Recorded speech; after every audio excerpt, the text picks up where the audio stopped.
Chapter 999. Upon hearing what the village chief said, Yi Futian was silent for a while. The ban had been lifted. Emperor Xia had personally summoned all the saints to the upper realms and ordered them not to let any news of the battle get out. Otherwise, their holy land would be destroyed. Upon hearing what the village chief said, Yi Futian was silent for a while. The ban had been lifted. Emperor Xia had personally summoned all the saints to the upper realms and ordered them not to let any news of the battle get out. Otherwise, their holy land would be destroyed.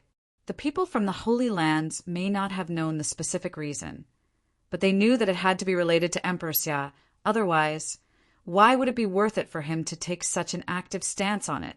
A sacred war had broken out, and with merely a word, Emperor Xia had gotten rid of all the rules. Since Emperor Xia had summoned the saints, everyone was paying close attention. But who would dare to spread rumors? This would not just affect an individual, but their entire holy land. Once Emperor Xia discovered which holy land the rumor had come from, he would make it disappear. Yi Futian did not understand why Emperor Xia would do this. Was the reason for him sealing off all the news that he did not want to kill him? He didn't understand. What was behind all this? Although Emperor Xia controlled an entire realm, he could not be compared with Donghuang the Great. Twice in the past, Donghuang the Great had sent cultivators to seize people, and he did not believe that Emperor Xia did not know about those incidents. He couldn't even say for sure if Emperor Xia had been involved or not.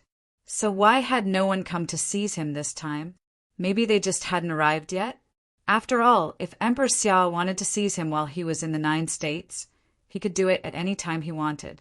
In addition, Emperor Xia has disposed of Jisheng Cliffs, striking its name from the holy lands of Yu State, and has given control over it to Stone Saint. Xiaosheng has also imprisoned Saint Ji for 10 years. For those 10 years, he will not be permitted to leave the Hall of Holy Light, continued the village chief. Jisheng Cliffs had lost both their saints and their status as a holy land. They had been punished for Saint Ji's betrayal of Emperor Xiao's rules. Saint Ji had blocked Emperor Xia when Saint Ji had broken his rules, and for that he had been imprisoned for 10 years. Then who were those 9 people? And who asked Saint Ji to get involved? Were they people from the upper realms? Saint Ji had been at the Saint Plain, and not the beginning of it either, so Yi Futian would not believe it if someone had said he had not had a reason to try and trade his life with his.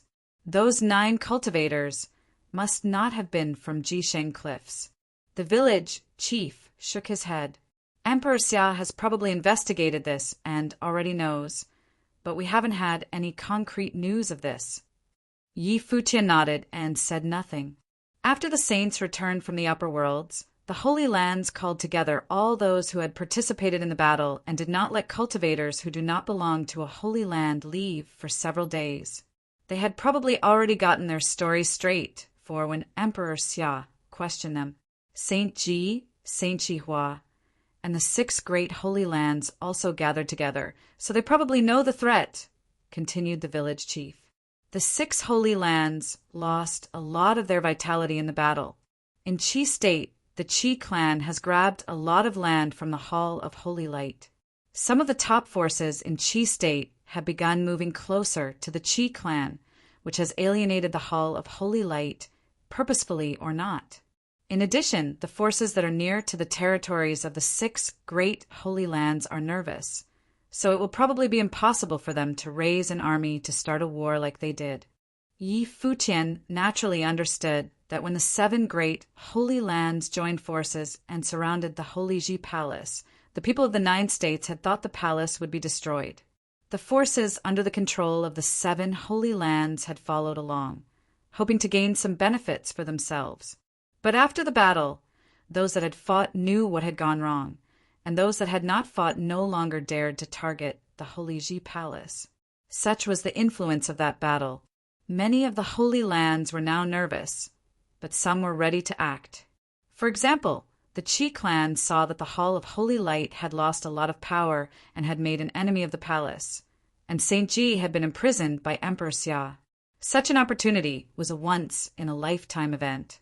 Everyone could feel that the situation in the 9 states had changed, and these changes might spread throughout the world. Now, the barren state, which had once been the weakest of the 9 states, had 4 saints. There was number 12 on the saints' ranking, Saint Jiang and Yaya, who had started the sword matrix that had killed Saint Ji. Those who had participated in the battle assumed that she possessed the spirit from Nether Sword Mound, and it was no simple sword spirit. In addition, there were the village chief and dojan. Only the Holy Ji Palace had 4 saints. As for those under the Saint Plain, Yi Futian had not been killed. He was worth an army by himself, as no one could stand against him on the battlefield. How could the 6 holy lands not be panicking? "When will you return?" asked the village chief. Yi Futian closed his eyes. When would he return? The ban had been lifted, but had the danger to him been lifted? He didn't know. He looked at his master and his sworn sister and whispered, "You go on back. I want to spend a few days at peace." "The mastress asked me to follow you," said the village chief. Yi Futian had no one who could oppose him below the saint level. But if those holy lands did something reckless like Saint Ji had done, it wouldn't be good. It would be safer to just watch him, other than top forces like Saint Shihua and the great Zhou Sacred King, who if they wanted to trade their lives for his, he couldn't stop them. He was probably safe, and even they would probably not do that. "Looks like Yaya still sees me as her brother," said Yi Futian with a warm smile. A strange look came over the village chief's face. "There's one more thing." After the saints came back, the great Zhou Sacred King and Saint Shihua took a trip to Lapis Lazuli Holy Temple, but Glass Saint had protected it against them, so they left early. In addition, all the cultivators of the temple were nowhere to be found, he said. Yi Futian knew of the great Zhou Sacred King's obsession. Nowadays, they couldn't easily defeat the palace. Even though they had saints, with Yaya and Saint Jiang stationed in the palace, and them lacking Saint Ji, they wouldn't dare make a move. After all, no one knew just how powerful Yaya was. So, they had to pick on the weakest saint, Glass Saint. Yi Futian did not return, but stayed in Qingzhou City. He lived just as he had before. Perhaps it had already become a habit to him. But what was different than before was that he finally once again started cultivating. Every morning he practiced martial arts meditation, sensing the rule power of heaven and earth, and he would occasionally even practice with the halberd. During the day, he would talk with his master and sworn sister, play chess, or take a leisurely walk around the city. At night, he would go to the lake. He spent several months in this simple way. The master and his sworn sister were finally willing to go out into the city with him, and these trivial little strolls made him feel better bit by bit. Of course, he understood that his master and teacher would never forget about Jiu. He was the same way, so he could understand their feelings. He didn't leave because he had a good reason to stay. He hoped that one day he would not completely forget her, but would be able to let her go as much as possible and find another reason to live. The 10,017th year of the divine prefecture calendar gradually came to an end, and at the end of the year, the atmosphere of Qingzhou City became more lively. Many people who had left their homes to train gradually made their way there. The end of every year was the most beautiful time in Qingzhou City, and this year was no exception. Lanterns shone brightly around the lake as boats traveled back and forth across it. On the shores, commoners were selling fireworks and snacks. After all, Qingzhou City was not like the outside world where everyone was a powerful cultivator. There were many common folks here. The melodious sound of a guqin playing carried across the lake. By now, people were used to it. From time to time, a small, brightly painted boat would drift past Yi Futian. The women in the boat would jeer at the white-robed youth. But there would, of course, be no response. They were used to it as well. This had become a routine for many people. Nowadays, there were fewer people talking about Yi Futian. People are forgetful. No matter how legendary he had been in the past, Yi Futian now was like a commoner. People forgot the stories about him, they just sighed for the end of a hero. They believed that he had met some enemy in the outside world who had ruined his cultivation, and thus he had returned to Qingzhou City to live in seclusion. Qin Yi and Feng Qingxue often came to the lakeside to talk with him, which made people trust their initial judgment even more. Many people were moved by this.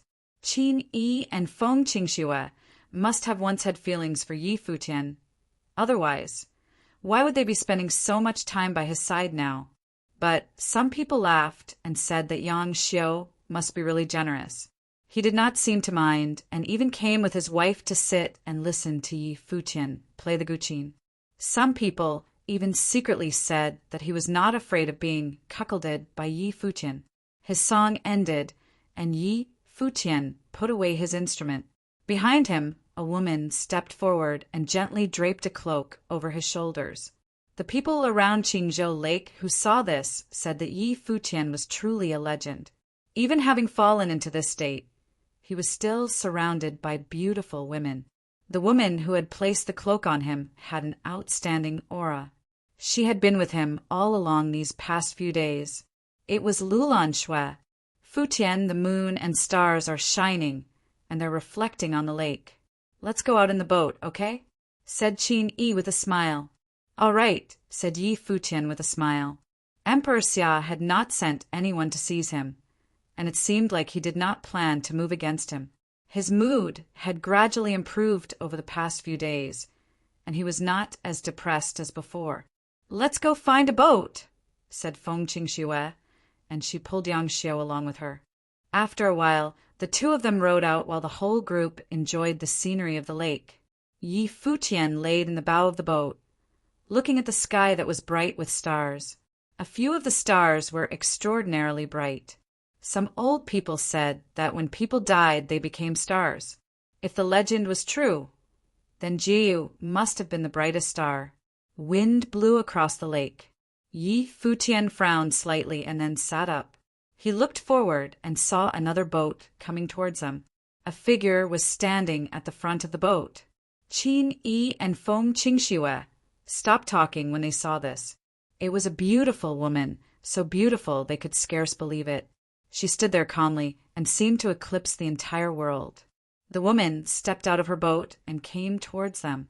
Yu Sheng stood up and started forward, but Yi Futian waved his hand. The woman came up to him. You should all be getting back. Yi Futian made a slight bow to Qin Yi and the others. Let's go, whispered Yu Sheng. They were all worried, but they still got into the small boat and rowed away, looking at Yi Futian all the while. When are you coming back? The woman whispered as she sat beside Yi Futian. How is that you have time to come to this small city, Glass Saint?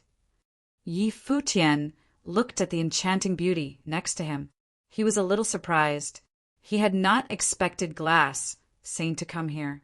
The 9 states are all waiting for news of you, but you are lying here in this small city, playing guqin and spending time with beautiful women. What a leisurely existence, said Glass Saint coldly. What does that have to do with you? Said Yi Futian indifferently. Nothing, of course. Many people died in the battle at the Holy Ji Palace, and their corpses are not yet cold. Your wife died for you. What are you even doing here? Wallowing in your grief. Turning your hair white to show your deep feelings? Said Glass Saint coldly. What a happy life you have, spending it with beauties by the lake. Yi Futian's expression did not change, but the corner of his mouth hooked up in a sinister smile. He reached out and grabbed Glass Saint by her slender waist. She went stiff as she gazed at Yi Futian coldly.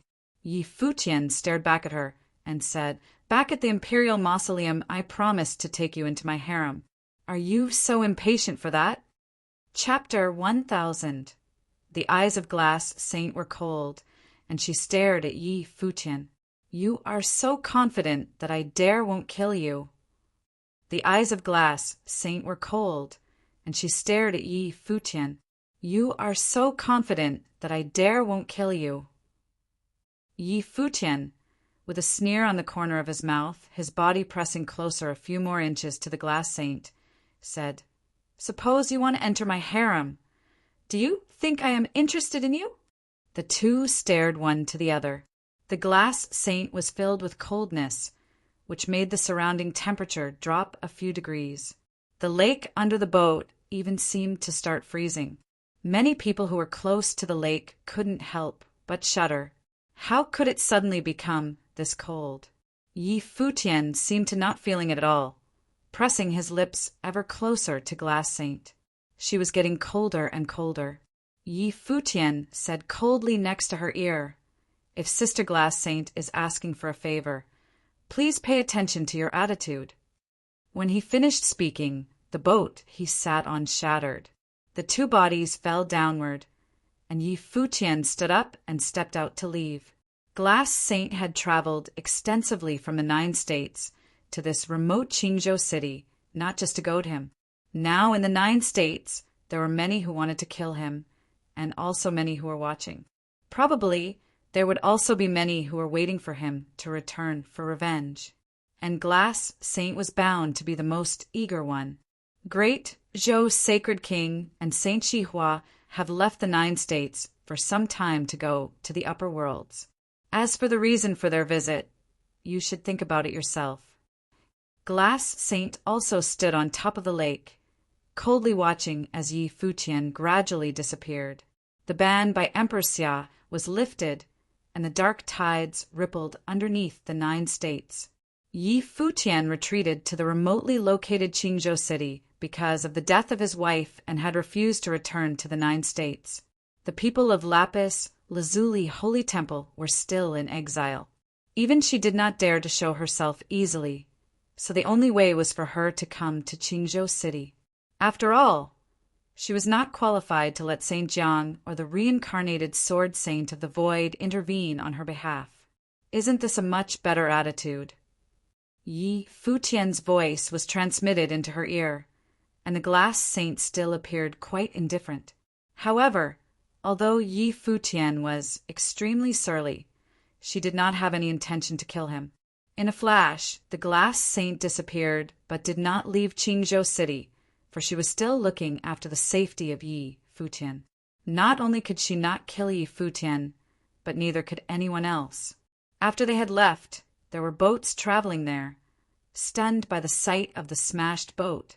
The beauty of that woman was just breathtaking. Was Yi Futian that white-haired youth? Did they quarrel? Even though they were curious, but they could not see it clearly and did not know exactly what had happened. After Yi Futian received the message from the Glass Saint, he did not change his routine and disciplined life. It was still simple and without variation. Every night, he still went to the lakeshore to enjoy the beauty of Qingzhou city.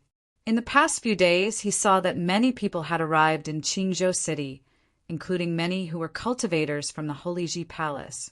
The ban imposed by Emperor Xia on the 9 states was not a great secret.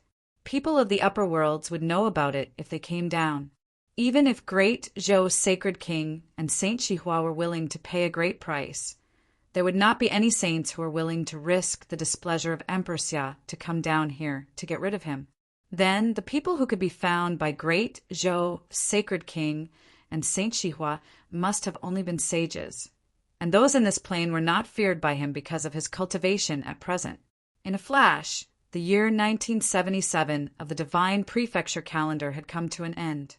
On this day, Qingzhou City was in a festive mood. Under the cover of night, Qingzhou City was illuminated as if it was daytime.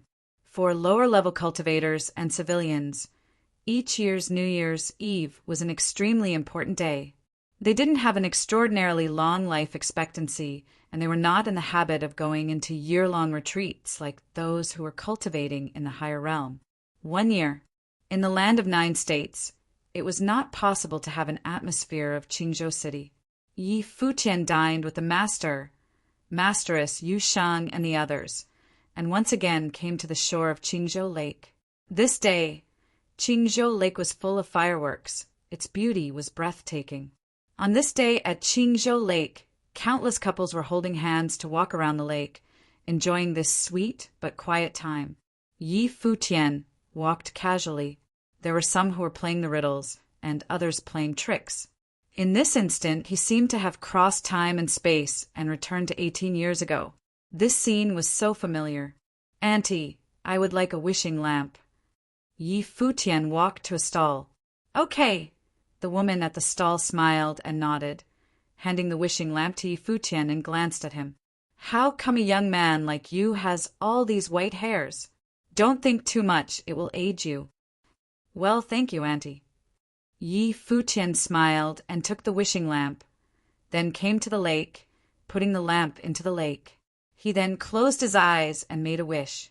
That day in the sacred war, Jiu's physical body was destroyed, and her spirit drifted away. Hua Qingqing transmitted the message to him that all this was fate and that she would take care of Jiu for him. Therefore, even though he knew the hope was slim, still he made a wish, hoping that Jiu was still in this world, even if it was just as a spirit. Opening his eyes, Yi Futian looked up into the sky. The fireworks bloomed and bloomed, crossing the night sky like it was the most beautiful picture in the world. At this moment, Yi Futian felt as if a person was still standing next to him. That girl seemed to have never left, forever in his heart. Not far behind Yi Futian, Lulan Shui and Yu Xing stood quietly there, keeping up with him. As a woman, Lulan Shui's feelings were more delicate, and she could perceive the emotions within Yi Futian's heart. She knew that Yi Futian must be reminiscing about the past between him and Huajiu. Did they met each other here, or did they fell in love here? It was indeed really beautiful here. Looking up at the fireworks, a tear was at the corner of her eye. Why did she leave like this, leaving that man alone by the shore? Although she really wanted to walk over at the moment, standing next to him and accompanying him to appreciate the sight before them, she knew that she was not worthy. Even though he was alone, right now in his heart, next to him, there could only be that woman who would never appear again. In Qingzhou Lake, Qin Yi, General Qin, Feng Qingxue, Yang Xiu, and Feng Rehai were also present. They were here at Qingzhou Lake for New Year's Eve, watching him, but did not disturb him. They all knew that this place contained memories that only belonged to him. 18 years ago today, we were at Uncle Ye's family gathering, and it was on that day that she came alone to find Futian, Feng Rehai said, quietly, and seemed to have sunk into the memory of the past. He still remembered that they had wanted to make a match between Feng Qingxue and Futian that day, but that 16-year-old girl appeared, surprised everyone with her beauty, and left with Yi Futian. Presumably, that was the day she and Futian professed their love from one to the other. Well, 18 years ago today, it may have been the day when they fell in love. Feng Qingxue nodded lightly. Time passed by so quickly. Has it already been 18 years in a blink of an eye? Feng Rehai whispered to himself. I hope that after today he can come out of his grief. Qingxue, if you have the opportunity to persuade him, say his place is not here. Yes. Feng Qingxue nodded in agreement. How come I feel a little cold? Feng Rehai suddenly said, Am I getting old? Dad, I feel it too. It must be that it is cooler at night. Feng Qingxue said softly, but she vaguely felt that the coolness was not only on the surface, but an unspeakable, odd feeling. At this time, there were endless pleasure boats cruising in the midst of Qingzhou Lake. In one of the most luxurious boats, a drifter-looking middle-aged man laid there and enjoyed himself. There were beautiful women playing music in front of him, and each of his arms was around a woman. These women were dressed scantily, and the softness of their skin could be felt clearly. A woman put the wine glass to the man's lips, and while he drank, his hands touched the woman without care. He even reached inside her skirt, which caused the woman to make a feigned protest, but her body leaned into him languidly. With a beauty in his arms, frolicking in the boat, it was tremendously delightful. With some lethargy, the middle-aged man carelessly looked up and glanced at a figure by the lakeside, where a white-haired youth stood there. In this instant, even though the middle-aged man was still smiling, his slightly squinted eyes seemed to have a flash of lightning, which the woman next to him was not aware of. The middle-aged man was an assassin codenamed Wu Ming, a most powerful assassin from the upper worlds, ranked second in the assassins' ranking list at the Sage Plane. Moreover, he was born of the Saint Plane in the upper worlds. Becoming an assassin was purely a challenge to himself in order to purify his own strength.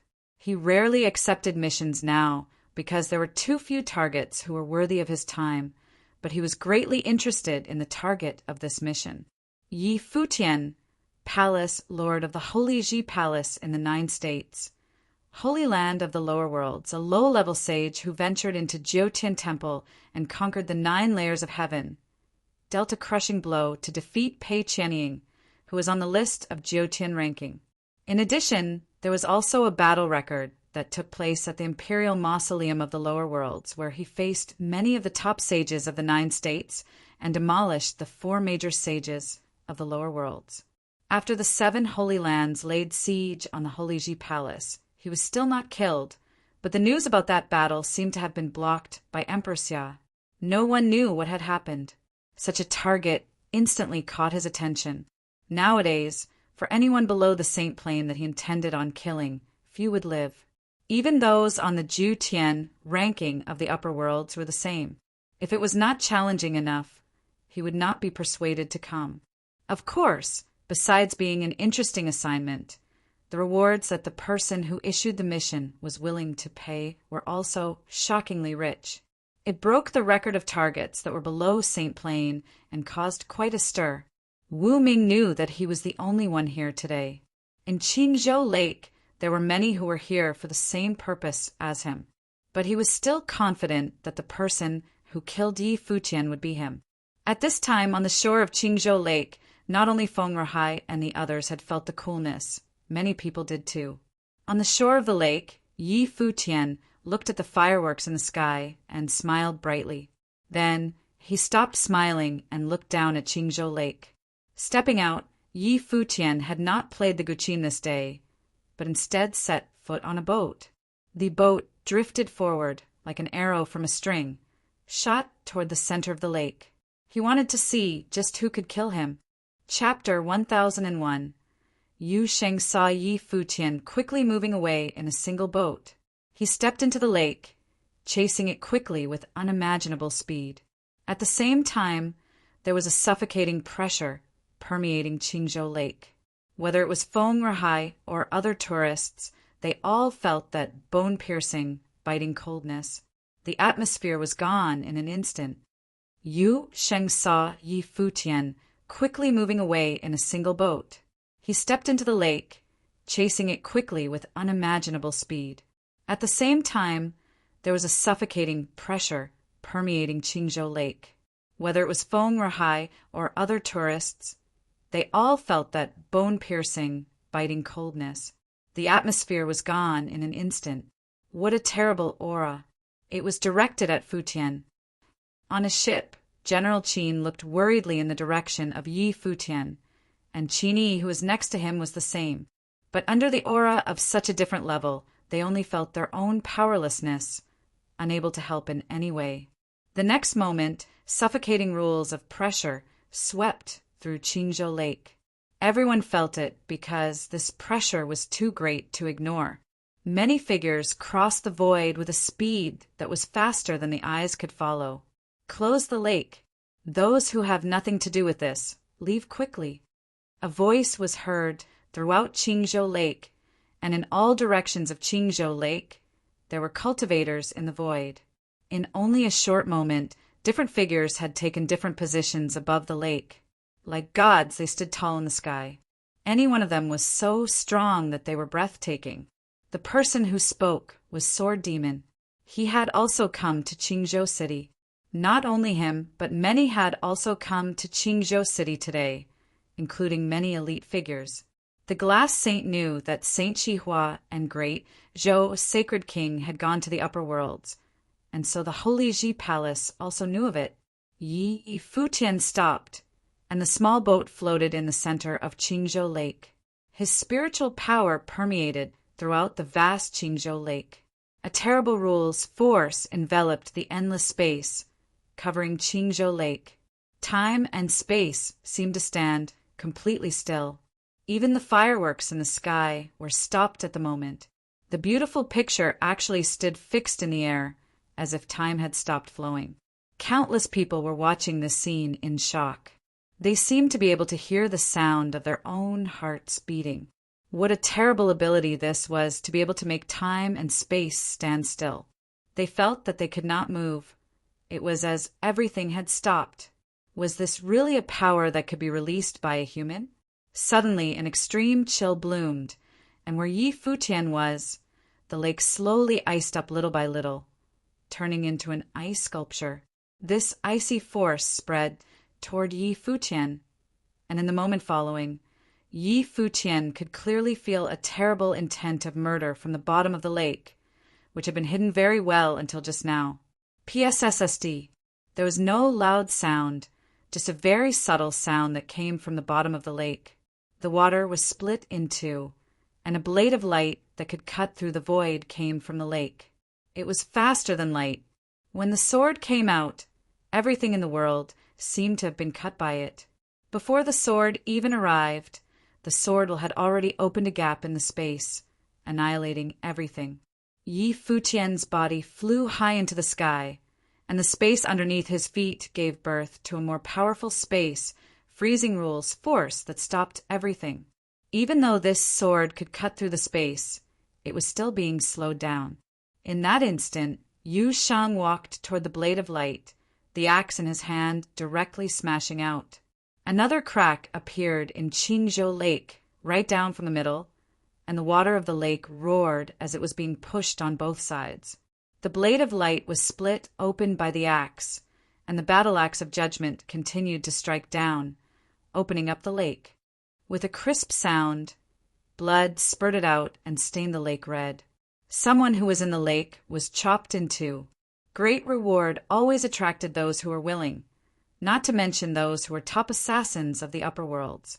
They were themselves also extremely prideful, so that even though they had heard of Yi Futian's brilliant battle record, they still came. However, the first assassin who made a move was immediately chopped by Yu Shang's axe. Yi Futian descended, and suddenly there was a storm of destruction surrounding him. Thousands of sword wills mangled and ran towards him in a murderous frenzy. But at this time there was another who whisked out, approaching with incredible speed from the void. It was Qin Zhuang. He appeared right in front of a swordsman and unsheathed his sword. The clash between the two instantly gave birth to terribly destructive power, dispersing toward Qingzhou Lake. Several cultivators were shocked, for the sword will itself was enough to kill them. Sword wills came at those who were in the lake, but at this time a terrible spiritual will descended. Whenever the sword will was threatening their lives, the powerful telekinesis power descended and destroyed it. A number of cultivators appeared, and several rushed toward Yi Futian, but they saw that among those who visited the lake at this time, many cultivators now stepped out. Judging from their aura, they were all top-level sages whose powers were astounding. Loud booming sounds rumbled. In front of Yi Futian was a figure that quickly expanded and enlarged, turning into a huge golden giant ape. With a loud roar that shook the world, many boats were toppled over, and some even fell into the water. The lake roiled and roared like the end of days. As they looked toward the immense body of the golden ape, the shock in their hearts was boundless. A cultivator came forward and collided directly with the golden ape. The lake was rolling and howling. The people at Qingzhou Lake felt a little numb. Today was the last day of the year, and countless people came to the lake to celebrate. Suddenly there were great figures all around, standing like demon gods. It was something that far exceeded their imagination. It seemed that they were here to kill Yi Futian. Yi Futian's body landed back on the lake. He looked calmly at the battles that exploded around him. If it weren't for the arrival of these assassins today, he would not have known that so many people from the Holy Ji Palace had come to Qingzhou City, as they had not bothered him before. A glance at the battles revealed that a strong rule power shrouded the entire battlefield. These killers were not weaklings. Even at Qin Zhuang and Yuan Hong's level, the opponents were not afraid of front confrontation. Yu Sheng, clean it up, Yi Futian said, and Yu Sheng nodded in acknowledgement, then walked out to join the battles that were all around them. Suddenly, There was a fog upon Qingzhou Lake. The fog was so dense that everyone's line of sight became blurred and it was hard to see. A boat rushed toward Yi Futian, and a middle-aged man came from the sky. In the next moment, there were many shadows appearing in the fog around Yi Futian. Those shadows were all of one person, but they seemed to be everywhere. Yi Futian stretched his hand and waved. A terrible storm immediately swept out and annihilated those illusory shadows. However, he felt that these shadows seemed to have been branded in his mind everywhere at the same time and could not be expelled. Spiritual illusion, Yi Futian said to himself, and branded the picture into the spiritual will so that it could not be erased.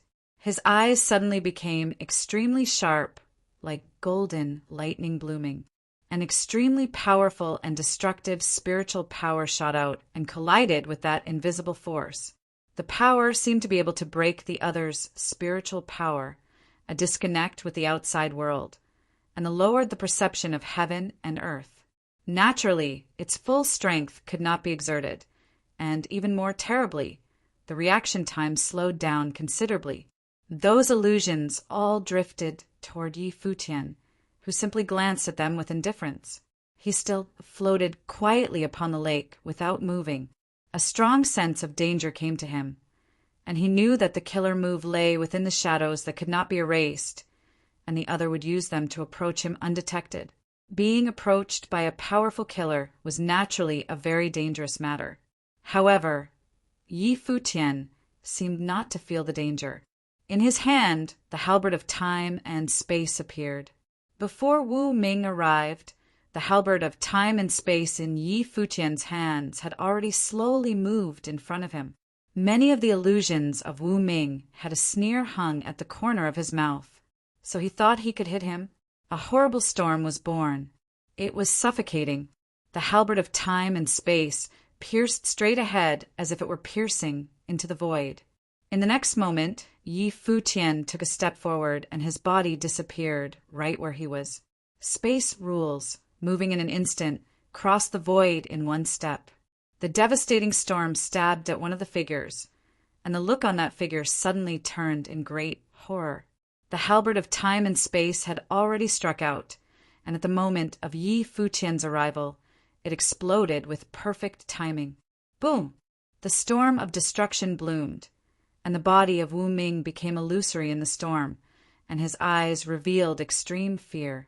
With his strength of cultivators who were below St. Plain, there were few that couldn't be killed by him. But today, why was he being killed in one blow without having released his own true strength?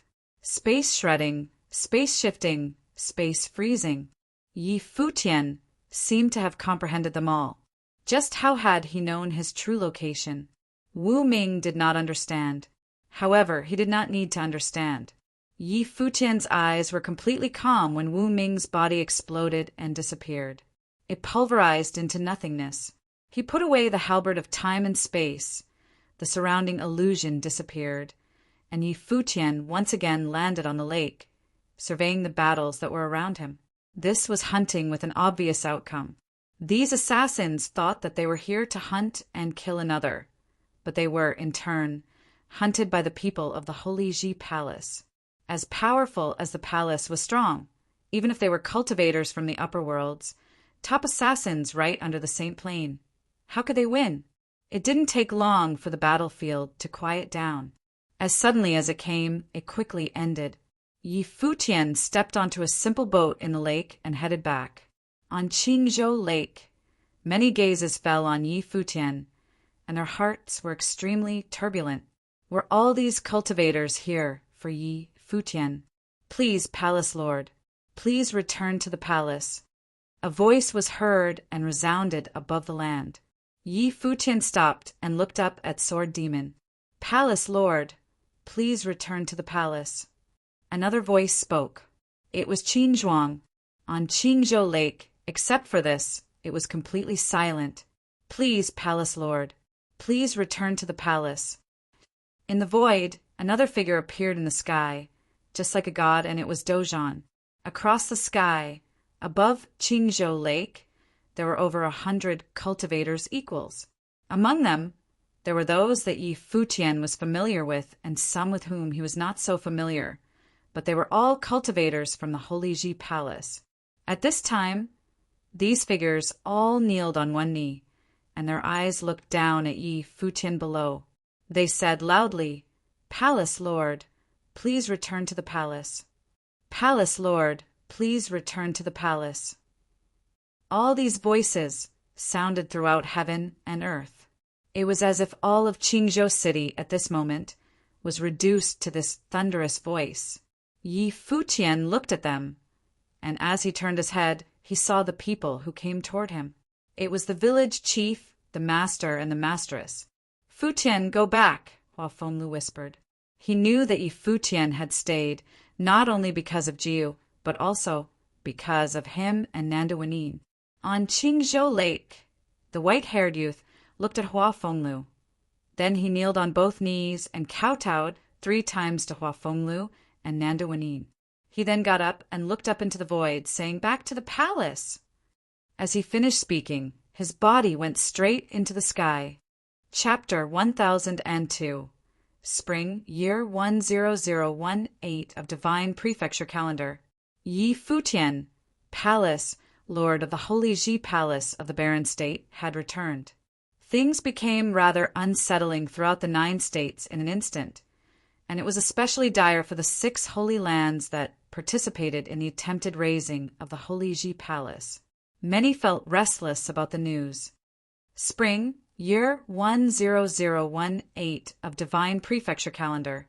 Yi Futian, Palace, Lord of the Holy Ji Palace of the Barren State, had returned. Things became rather unsettling throughout the 9 states in an instant, and it was especially dire for the 6 holy lands that participated in the attempted raising of the Holy Ji Palace. Many felt restless about the news. The saint of the Hall of Holy Light was probably the only one capable of suppressing the Holy Ji Palace. The remaining 5, even Shihua Sacred Mountain, which had 3 saints in their ranks, were probably incapable of going up against the Holy Ji Palace. Presently, there were 4 saints in the Holy Ji Palace. Yaya's powers were unknown, but Saint Jiang was ranked 12th on the saint ranking, capable of easily overpowering Saint Shihua. The great Zhou Sacred Dynasty had 2 saints, and they were somewhat weaker. The saints of the 3 holy lands of the Endless Ocean were even less powerful than the 2 in the great Zhou Sacred Dynasty. That was how things were with Saint Plain figures. As for the sages, there was Yi Futian. No holy lands throughout the entire 9 states could say that they were capable of overpowering the Holy Ji Palace. Many spies from the 6 holy lands gathered in Zhongzhou City, keeping a close eye on the movements of the Holy Ji Palace. The 6 holy lands would make preparations as soon as anything funny from the Holy Ji Palace was detected. However, nothing happened after Yi Futian returned to the Holy Ji Palace. It was as if he had never returned in the first place. Things were as quiet as a still lake. There were no cases of mobilizing grand armies to take out the other 6, as imagined by all throughout the 9 states. The Holy Ji Palace was already rebuilt and looked even grander and more magnificent than it had been before. Towering palaces stood proudly within the Holy Land's vicinity. About a year had passed since the great battle had taken place at the palace. The Holy Ji Palace was gradually restored in many ways. While there had been many people lost in that great battle, all the other key figures, with the exception of the palace lord's wife, were still around. They had grown considerably since that great battle. War, as well as life and death situations, were the best form of baptism that a cultivator could receive. No one doubted the fact that the Holy Ji Palace would get increasingly powerful in the coming days. Yi Futian and all the people closest to him were still growing after all. Furthermore, they had taken quite a number of divine implements from the sacred war. Yi Futian settled down and began training in isolation after he returned. To him, the most important thing had always been training. He did not mobilize his forces to take out Shihua Sacred Mountain or the great Zhou Sacred Dynasty right away. The 6 holy lands would receive news of his return as soon as he returned, which would only make Act on guard against him. If he were to mobilize his forces and strike them at such a juncture, he would probably end up achieving little to nothing. Time passed, and it had been over half a year since his return. Autumn had a bleak feeling to it. A figure clad in white was seen sitting at a palace within the Holy Sage Pavilion. Mystical aura seemed to be in the air around him. It seemed as if one would also be shrouded in the aura as soon as they got near, sensing the mighty power of rules and be rendered under its control. Light footsteps were heard as two figures were seen, standing not far away behind Yi Futian. They were a man and a woman. Both of them were of exceptional bearing. The man was handsome, while the woman beautiful. They did not disturb Yi Futian, and simply stood there, waiting without making a sound. Some time passed, and the wind blew. Yi Futian opened his eyes and stood up. "The medicines are ready. You can begin testing with them now," Su Chehan said while facing Yi Futian's back. He then thought as he looked at Yi Futian's silhouette that it was truly no longer possible for him to kill Yi Futian. But then again, he had no intentions of killing Yi Futian. Or rather, he held some feelings of gratitude for him. If it had not been for Yi Futian, Su Chehan probably still would not understand his teacher's good intentions, as well as Little Butterfly's thoughts. "How are you, Sheng, and the condor doing?" Yi Futian turned around and asked Su Chehan. "Both of them are doing fine. The medicines that Yu Sheng is using were not of lesser strength compared to what you've tested with, but his physical body is incredibly strong. As for the condor, we've been finding out ways to boost his constitution," Su Chehan replied. "Let's go have a look then," Yi Futian said. Su Chehan and Little Butterfly both nodded. They took the lead and came before the medicine pool area, a place that was built as soon as Saint Jiang announced his intention to join the Holy Ji Palace's ranks. Yi Futian had built a herb palace for Saint Jiang as soon as he returned. Saint Jiang was naturally granted with the position of a Saint Elder of the Holy Ji Palace, enjoying a privileged status. Yi Futian had no reason to afford anything other than the highest form of respect for a mighty one who was ranked 12th on the saint ranking, who was willing to join the ranks of the Holy Ji Palace. Even though the herb palace consisted only of 3 members, it was a place all on its own. However, the medicine pools were already built while Yi Futian was still in Qingzhou City, and furthermore, the pools were inside the Holy Sage Pavilion. As such, the herb palace was actually found within the vicinity of the Holy Sage Pavilion.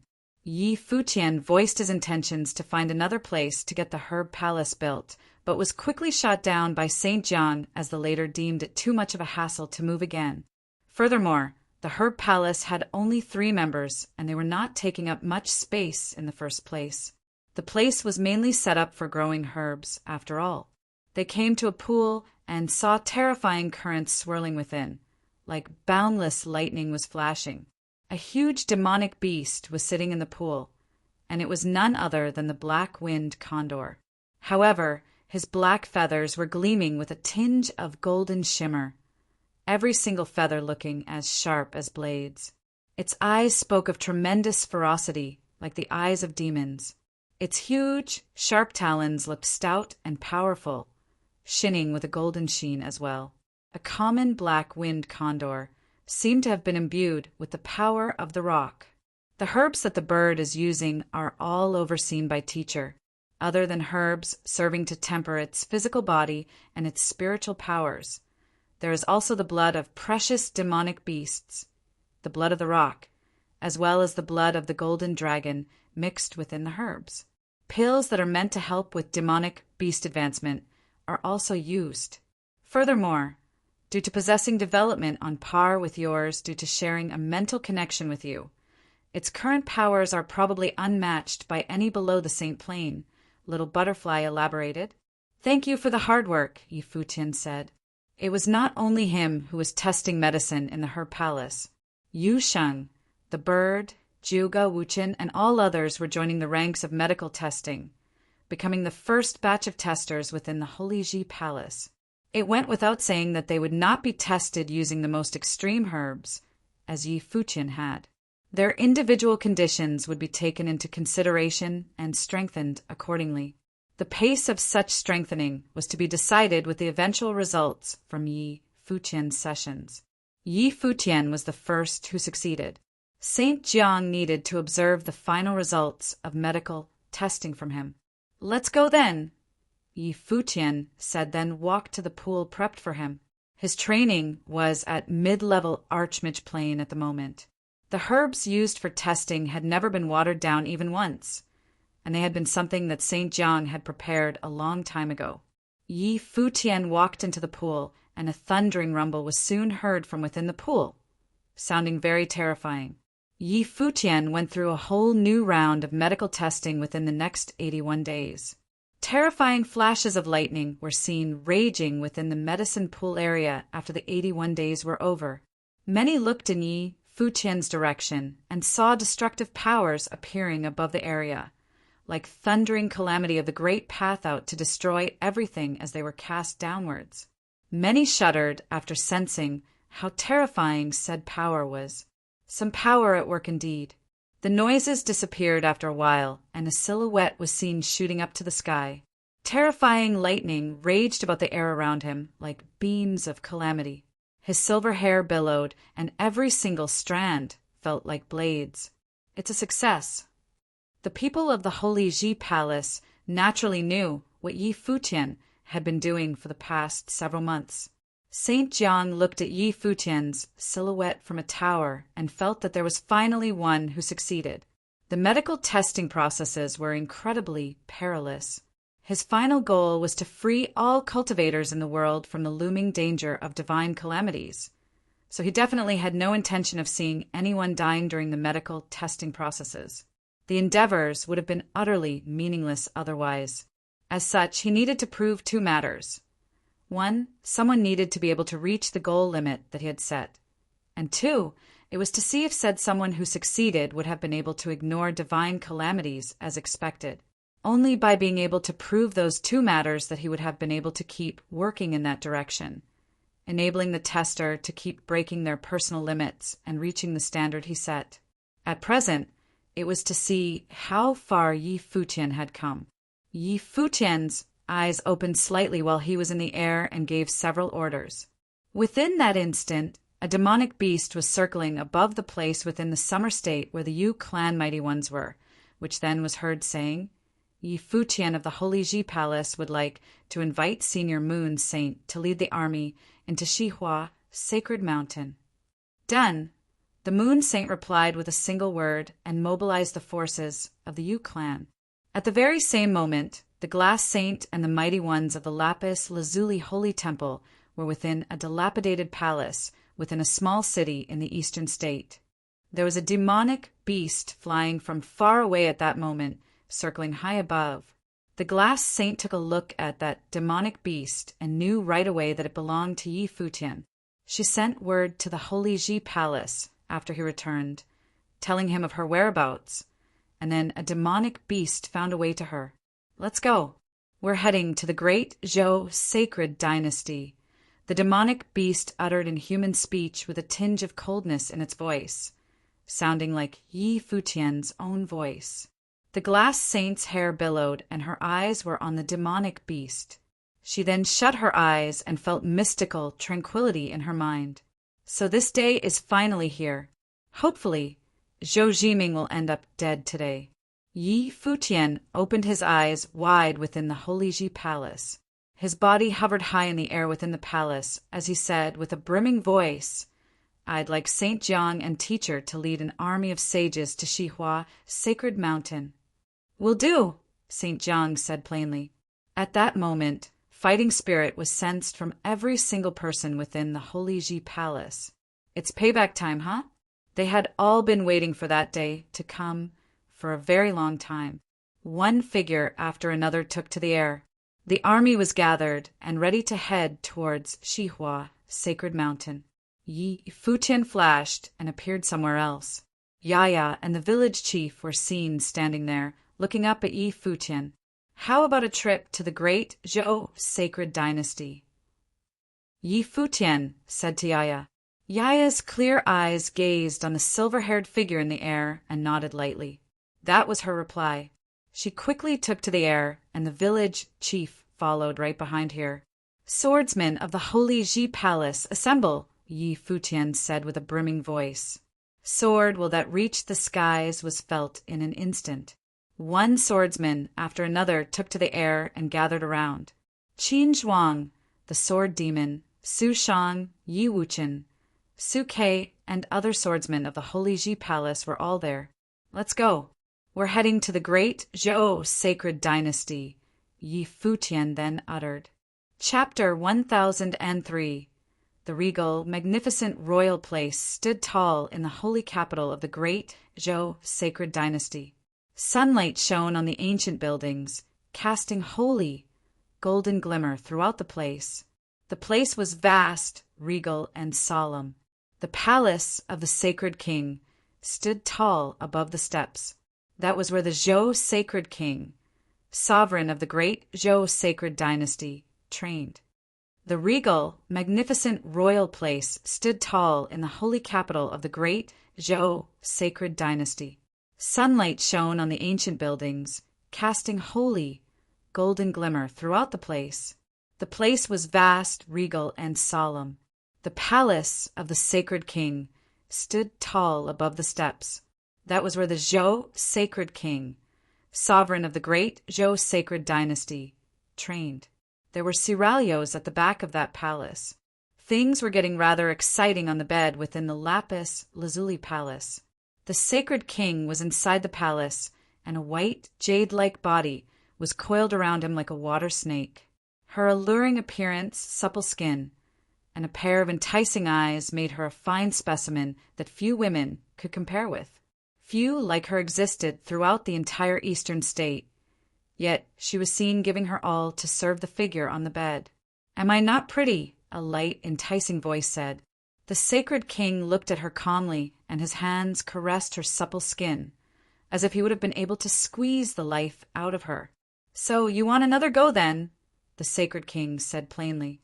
"It would be my honor, your majesty." Her eyes were foxy and alluring. "Well then, I shall indulge you one last time," the sacred king said plainly, and Si looked puzzled. The king then turned around, looking at Si as if he was looking at the glass saint. Si ceased thinking as she descended into pleasurable frenzy with the sacred king.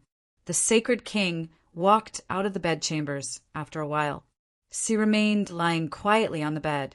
A thin blanket covered her body. Her beautiful eyes were shut forever, and she would never awaken from her slumber again. The sacred king came to the steps leading to the palace. He stood at the top of the steps and gazed upon the sacred king palace. Magnificent buildings stood tall within the vast vicinity of the royal palace, looking regal and solemn.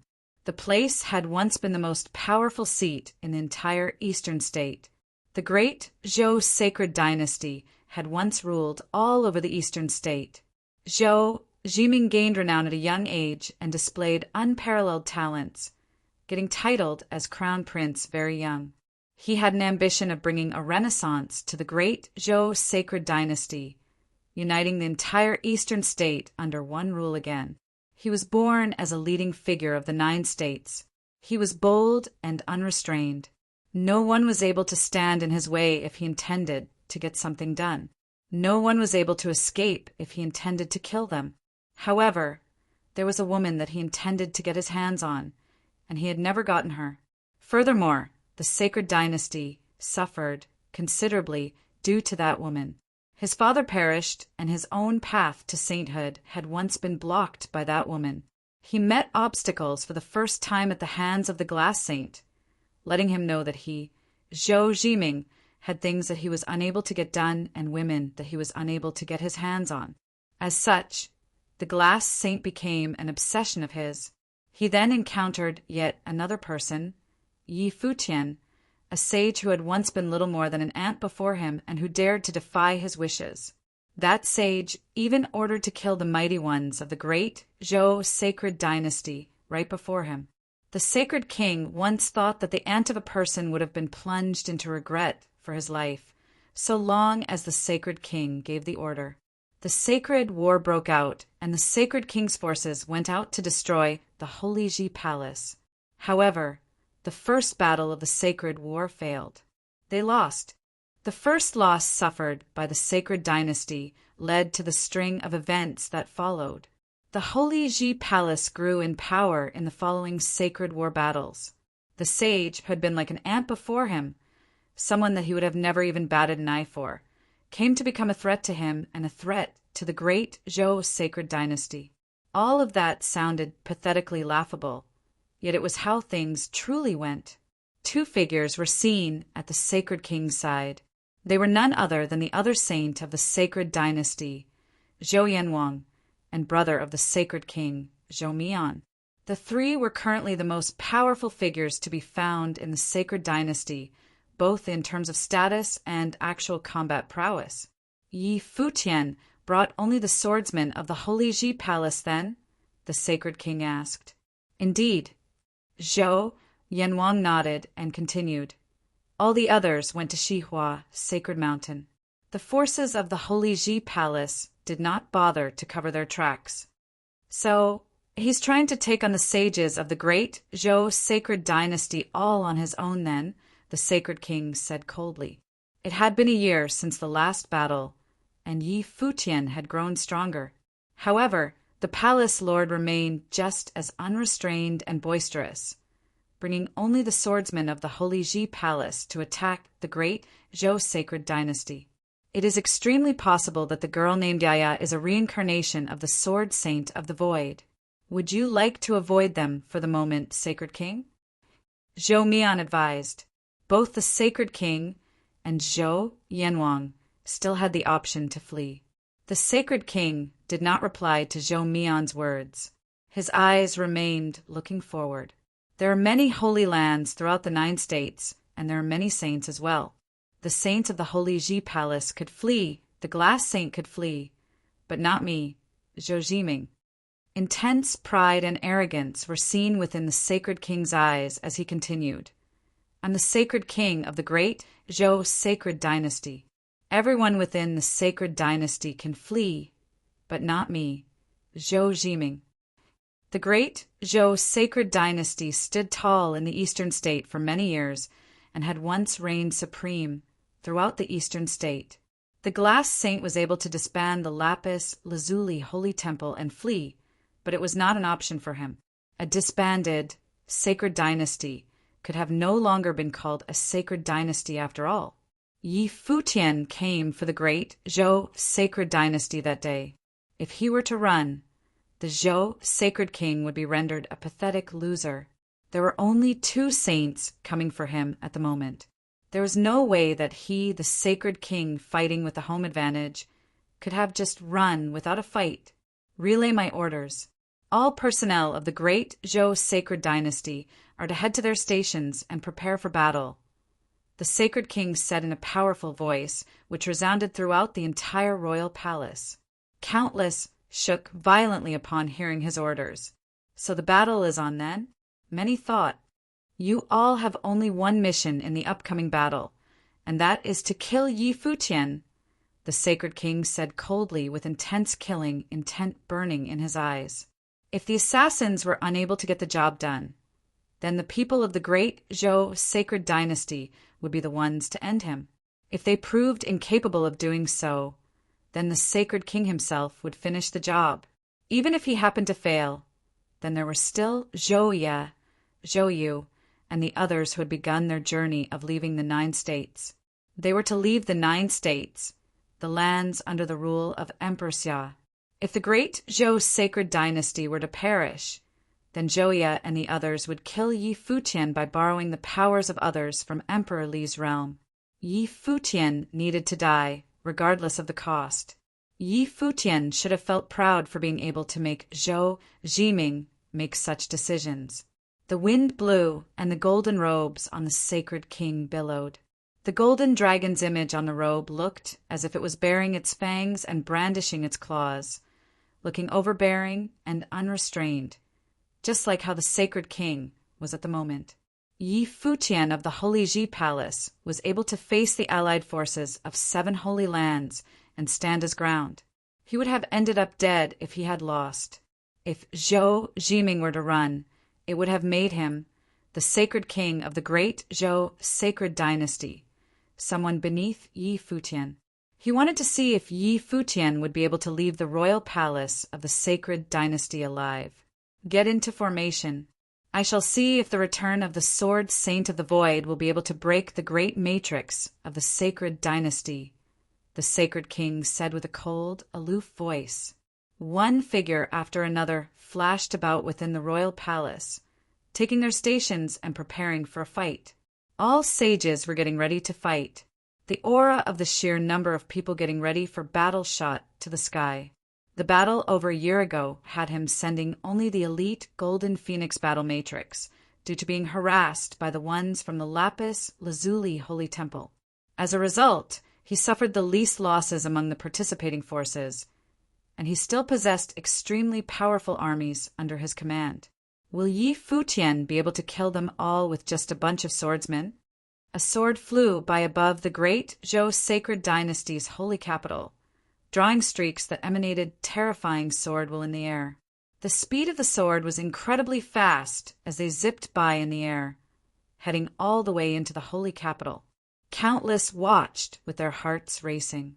Who is here? The sword seemed to be heading towards the royal palace.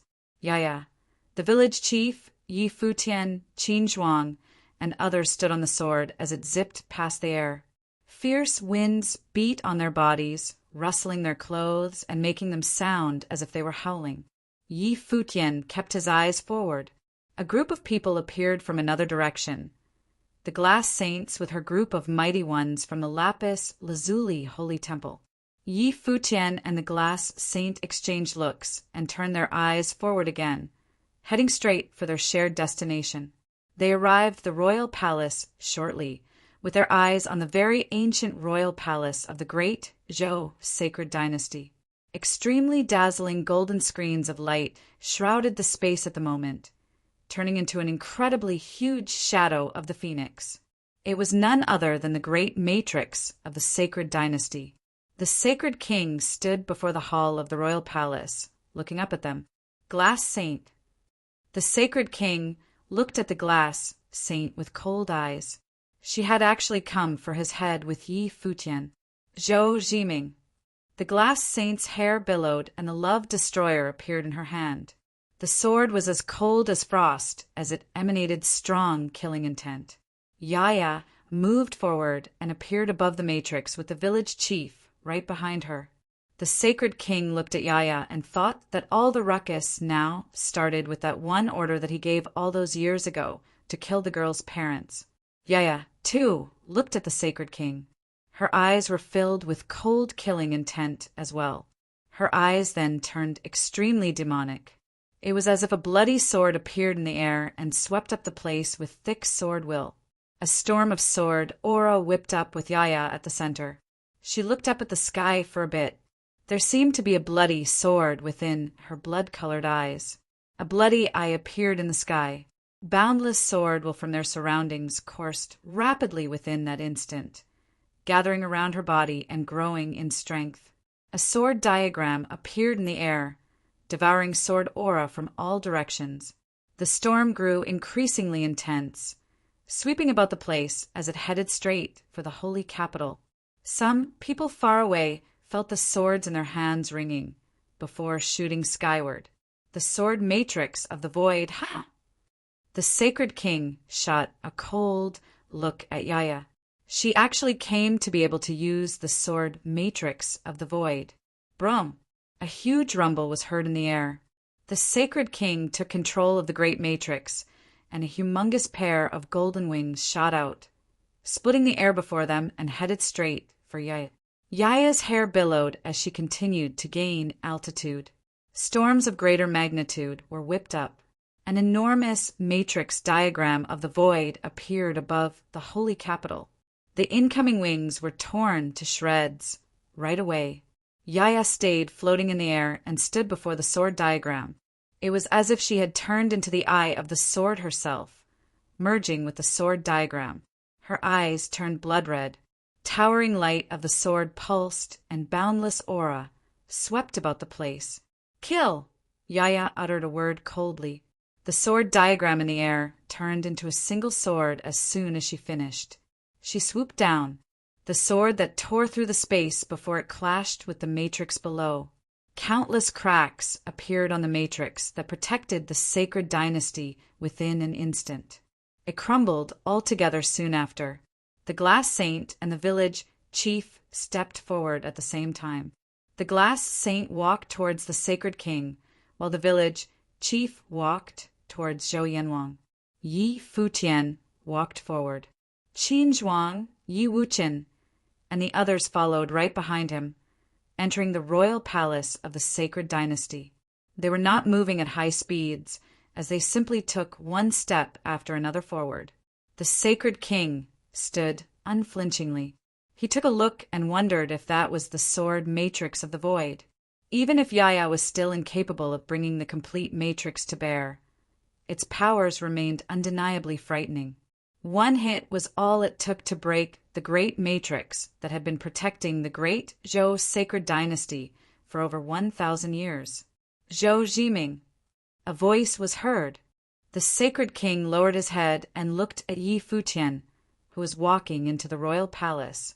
The young sage had no fear as he walked straight into the midst of the mighty ones waiting to fight him, as if none of the mighty ones of the sacred dynasty existed. "There shall no longer be a great Zhou sacred dynasty in the 9 states from this day forth." The halberd of time and space appeared in his hand, as he stepped into the midst of the army of mighty ones ready to take him on. Chapter 1004. Yi Futian stepped into the air, and the halberd of time and space devoured all the brilliant light. With every step, an invisible airflow swept through the palace. A great wind rose up around him, and the faint sound of it whistling through the air could be heard. His white hair blew in the wind as the dangerous airflow filled the sky. At this moment, the space around him was completely still and silent. Yi Futian stepped into the air, and the halberd of time and space devoured all the brilliant light. With every step, an invisible airflow swept through the palace. A great wind rose up around him, and the faint sound of it whistling through the air could be heard. His white hair blew in the wind as the dangerous airflow filled the sky. At this moment, the space around him was completely still and silent. Outside the great Zhou sacred dynasty palace, a group of figures in the air watched the airflow inside, and their hearts were troubled. Today, Yi Futian had led the cultivators of the Holy Ji Palace on an attack against the great Zhou sacred dynasty. There were 3 saints and a group of sword cultivators. With such a small group, they had broken through to the inner palace. The young woman had summoned the sword matrix of all heavens and had destroyed the matrix of the great Zhou sacred dynasty palace with a single sword. This was truly the craziest thing to happen in the history of the 9 states. This palace had once controlled the vast eastern state, and now the barren state, which had once been so weak that anyone could bully it, had been able to break into this holy palace with so few people under Yi Futian's leadership. Even 8 years ago, no one would have believed it to be possible. "Set up the matrix," came a voice. The great Zhou sacred dynasty's 2 great figures of the sage ranking, Zhou Mian and Negai, led the army to form a matrix. They surrounded Yi Futian in an arc. At the front was the golden phoenix battle matrix, led by Zhou Mian, the most powerful battle matrix of the great Zhou sacred dynasty. Today, they had gathered all the noble, blooded cultivators of the great Zhou sacred dynasty into this matrix in order to kill Yi Futian. But somehow, Yi Futian still continued forward. Every single one of the battle matrices felt a strong sense of threat from him. This one man seemed like he could cut his way through an entire army. Perhaps it was because the shock they had felt from Yi Futian's last couple battles was too strong. It left an unshakable image in their minds. Outside of those on the Saint Plain, he had no rivals in the 9 states. He could destroy an army all on his own. On that day at the palace, imperial brilliance had shone upon him, and many cultivators had turned to ash. But this time, Yi Futian did not release that kind of power, so they still had a chance to kill him. Yi Futian advanced towards the Golden Phoenix battle matrix, and everyone's life spirit bloomed. Their golden phoenixes cried out as their endless power melded together, giving birth to a single golden bird that covered the skies. It screamed at Yi Futian, and a terrible airflow swept out towards him, turning into a destructive golden flame that glowed with sharp golden light. But Yi Futian seemed not to feel it. He continued forward as the swordsmen behind him just watched. They had no intention of getting involved. It seemed like Yi Futian could handle this battle on his own. They had just come for the hunt. They would let none of them escape. The violent attack swept out towards Yi Futian, who was standing by himself. Suddenly, a destructive force appeared in the air above him, and cracking sounds rang out into the distance as apocalyptic golden thunder crashed.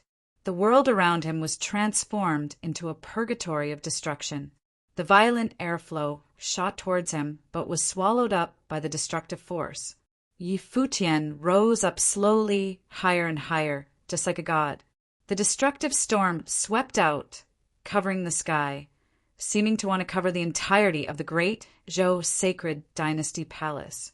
Every bit of destructive light in the storm contained within it the power to tear through space. Within the great Zhou sacred dynasty, countless people looked up at Yi Futian, where he floated in the sky like a god. The great Zhou sacred king was also watching, but he did not immediately attack. When he sensed Yi Futian's power, a strong desire to kill flashed in his eyes. Yi Futian stepped forward and turned into a dazzling golden beam of light. He flashed through the sky towards the matrix where Zhou Mian was. He thrust the halberd of time and space forward, and a blinding radiance ran through the air, swallowing up all the light. Zhou Mian moved, and the Golden Phoenix battle matrix released a powerful aura. Its huge wings trembled as the huge phoenix gathered together the power of all the nobles of the great Zhou sacred dynasty into a single attack. It turned into a devastating divine phoenix and rushed towards Yi Futian. Countless golden figures appeared in the sky and streamed towards Yi Futian, but he ignored them all and pierced through the golden phoenix. The halberd of time and space swallowed up all the light. His arms shook as the halberd shot forward. The halberd of time and space brought nothingness. Everything turned into nothingness. A dull sound rose up from the great Zhou sacred dynasty palace rose up, and a terrible glow shot out. The halberd of time and space collided with the golden phoenix, and all the people below could see was a radiant glimmer. Boom! There was a sound that shook the heavens and the earth as the golden phoenix battle matrix shattered and the cultivators within flew in different directions, spitting up blood. A single attack from his halberd had destroyed the golden phoenix battle matrix. Outside the palace, people could faintly see the destructive light. They trembled as the halberd descended and the golden phoenix battle matrix was destroyed. Their hearts seemed to want to jump out of their chests. Was this the legendary Yi Futian from the Barren State? White hair and white clothes, and with a single thrust of the halberd could shock gods and ghosts. Besides the saints who could match him, he was, without a doubt, the most powerful figure in the 9 states below the saint level. The destructive light swept out from Yi Futian, swallowing up every bolt of lightning in the sky. A group of figures fell down to the earth, their spiritual will having collapsed. At that moment, everyone knew true despair. The destructive light enveloped Zhou Mian. It raged across his body, making him tremble. Yi Futian floated over towards him, and the halberd of time and space devoured the destructive light. Zhou Mian looked at the white-haired figure before him, and there was endless sorrow in his eyes. Was it possible that there was someone this powerful in the world? Yi Futian was not even a saint. He was nothing more than a mid-level sage. He had not even released as much power as he had last time. So how could he be this strong? In front of this kind of power, even a sage of the sages and saints' ranking was like an ant. Even if the number one figure on the sage ranking appeared before him, he would be killed in a single blow. There was a look in Yi Futian's eyes. It was as if he was indifferent to life. Zhou Mian could clearly feel that in those eyes he was already a dead man. And not only him. The halberd of space and time thrust forward, and Zhou Mian, the brother of the great Zhou Sacred King, was pierced through. This all-powerful sage was killed as helplessly as an ant up there in the sky, bringing an end to his glorious life. He had once led an army to attack the Holy Ji Palace, and in that battle had threatened to destroy it, but in the end they had retreated. If he had a chance to do it again, he would have destroyed it no matter the cost. He would have destroyed the palace instead of giving them a chance to breathe. Yi Futian pulled the halberd of time and space out, and Zhou Mian's body fell from the sky. He did not look at it, but instead looked to the great Zhou Sacred King and said, "Zhou Jiming, do you know how many people are in the great Zhou Sacred Dynasty?" The great Zhou Sacred King looked at the white-haired youth. His eyes looked the same as they had that day outside of Nether Sword Mound. The difference was that back then Yi Futian had not dared to look at him so arrogantly and stubbornly, or else he would have launched a sacred war against the Holy Ji Palace. But now Yi Futian had invaded the great Zhou Sacred Dynasty Palace, stood in front of him, and killed someone from the great Zhou Sacred Dynasty. He would not let him kill a second person. "Attack!" the great Zhou Sacred King yelled coldly. Nie Gai and the other great Zhou Sacred Dynasty cultivators attacked. In an instant, terrible storms swept across the sky. There were swords with the ability to kill anything, and great fists that broke through the air. A storm of rule power raged all around, and all of it rushed towards Yi Futian. This terrible storm seemed to want to swallow Yi Futian up and kill him. Some of these attacks were aimed at his flesh, and some sought to destroy his spiritual will. Everything was in chaos, but Yi Futian stood in the air above the great Zhou Sacred Dynasty Palace, and the destructive light still shone around him. He let the endless attacks fall upon him. They enveloped him, but he seemed to not even see them. The destructive light blocked the devastating storm. It smashed into his body and into his spiritual will, but the white-robed figure still stood there calmly, letting all the destructive power fall upon him. He still stood there unmoving. The storm dispersed, and his white hair flowed in the wind, dancing like a forest of sharp blades.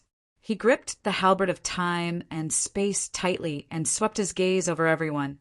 At that moment, the people of the great Zhou Sacred Dynasty truly knew what it was to despair. How could he be so strong? A mid-level sage was strong enough to ignore the attacks of all the other sages. Could the outcome of this battle be in any doubt?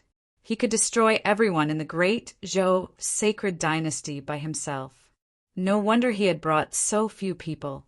Qin Zhuang and the others flashed over and got in position, blocking off all avenues of retreat. They had not come to fight, but to kill. Yi Futian moved, stepping forward and ignoring the spatial distance between him and Nie Gai. He descended in front of him, thrusting the halberd of time and space forward. Nie Gai had no power to resist, and it thrust through his forehead. He did not even have a chance to fight back. Sage-level cultivators were like ants before him. The great Zhou Sacred King closed his eyes, wishing to completely destroy him. Yi Futian's strength made him realize that there was no chance of anyone under the saint level killing him. No chance at all. So, only he and Zhou Yanwang could do it. He did not order a retreat. This was the great Zhou Sacred Dynasty Palace. Where could they retreat to? He would fight to the death here today, and so would the others. "Attack!" yelled Yi Futian. He moved forward, transforming into a golden beam of light. Everywhere he passed, crashing sounds rang out as bodies fell from the sky. Chapter 1005. The great Zhou sacred king did not order a retreat, but that did not mean that everyone from the great Zhou sacred dynasty would die here today. Many of them were not nobles of the dynasty, and no noble blood flowed through their veins. In this hopeless situation, if they continued to fight, they would surely die. Some of them began backing away. They had no more stomach for the fight. If saints were on one level, and sages on another, then Yi Futian was on his own level. There was no one below them who could challenge this sage. The great Zhou sacred king did not order a retreat, but that did not mean that everyone from the great Zhou sacred dynasty would die here today. Many of them were not nobles of the dynasty, and no noble blood flowed through their veins. In this hopeless situation, if they continued to fight, they would surely die. Some of them began backing away. They had no more stomach for the fight. If saints were on one level, and sages on another, then Yi Futian was on his own level. There was no one below them who could challenge this sage. Qin Zhuang and the others in the sword matrix turned into bolts of lightning. The sword matrix swallowed up all the blades of light and surrounded the area. A cultivator who tried to retreat was blocked by a sword. The swordsmen from the Holy Ji Palace moved as one, hunting down those who tried to escape. Yi Futian slowly rose up in the air, and a terrible destructive light appeared behind him. It swept out like a storm of destruction, covering the entire area. Boom! A sage was hit by the light, and his spiritual will collapsed. He died there in the air, and his body fell to the earth. Boom! Another powerful spirit, elementalist spiritual will, was able to resist the light, but his body was crushed to pieces. Blood flew from him as his body fell to the ground. Boom! Boom! Boom! The devastating light destroyed everything it touched. It was like the end of days. Countless cultivators died at Yi Futian's hands. Everyone's hearts beat wildly as they watched with despair as Yi Futian rose higher and higher. He stood high in the sky like a god. The violent, destructive power behind him was the life spirit that he had felt when he had tried St. Zhang's medicine. Forged of rule power, the life spirit bloomed, giving birth to the light of catastrophe of the great path and destroying everything. It seemed that no one could block its attacks. Zhou Jiming glanced at Yi Futian. Up in the air, an image of a huge divine phoenix appeared. It covered the sky and contained immense power within it. As people watched this scene from far away, their hearts beat wildly. They felt that even though they were outside the palace, their safety still could not be guaranteed. If a sacred war broke out, what would it be like? A long rumbling sound rang out as the golden divine phoenix rushed towards Glass Saint, and it seemed to cover the entire area. Glass Saint looked coldly at the great Zhou sacred king. Time and space froze. In an instant, the vast and mighty palace became a giant ice sculpture. Glass Saint held Love Destroyer, and her long hair danced in the wind. She slashed with her sword, and it cut through the sky, leaving long gashes in it. The light that glimmered from the sword could not be captured by the naked eye. Elsewhere, Zhou Yanwang's flames reached into the sky, covering it. He raised his hand, and what appeared to be a sun will appeared in it. He pressed it down against the village chief, and the sun will began to spin, turning into a circle of destructive power. Below them, many buildings in the palace caught fire. A huge sword diagram appeared in front of the village chief. There was the sound of a slashing sword, and countless sword wills gathered together. The sword diagram grew larger and larger until, in the end, a giant sword came out of its scabbard. It flew out of the sword diagram. It slashed into the sun wheel. The four great, saintly beings collided at the same time. In the instant that they touched their opponent, a destructive light curtain swept across the sky. It seemed as if everything would soon turn to ash. Yaya still floated in the sky. Her long hair flew wildly. She inclined her head slightly, and the sword will of all heavens gathered together again. A powerful storm appeared around her, but she was moving a little slower than the first time she had acted, and she seemed to have used a lot of her strength. After all, her strength had recovered to its previous levels. She had used her power to spur on the Sword Saint of the Void, and with that one use, she had used up most of it. So if she wanted to try and do it again, it would be an almost unbearable burden for her. But she still persisted. She looked at the great Zhou Sacred King and saw that there was still murderous intent in his bloodshot eyes. Yaya's parents had died at his command. Seeming to sense Yaya's attitude, the great Zhou Sacred King stepped into the sky and turned into a bolt of lightning and flashed towards her.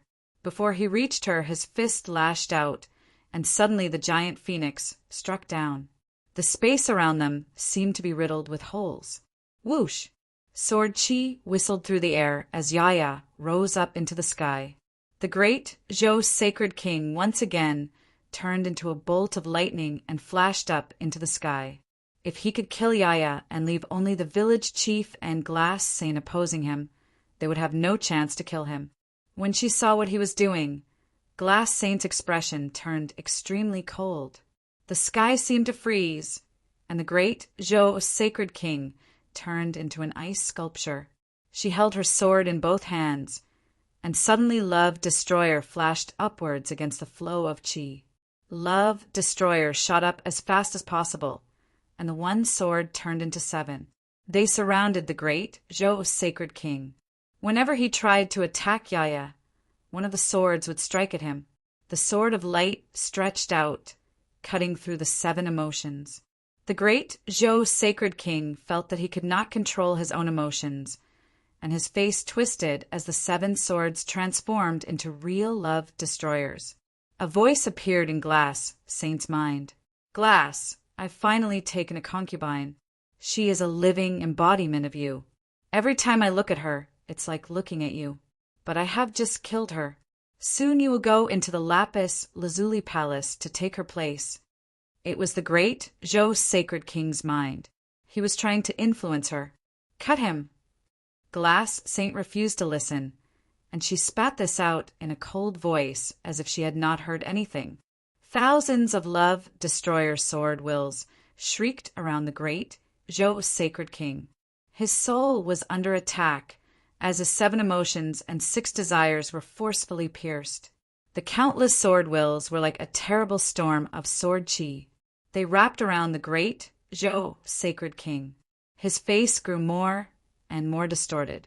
He knew that the kinds of attacks that Glass Saint had studied were spirit elemental attacks. The blood seethed in his veins as he continued into the sky. A terrible golden storm bloomed, accompanied by a loud scream.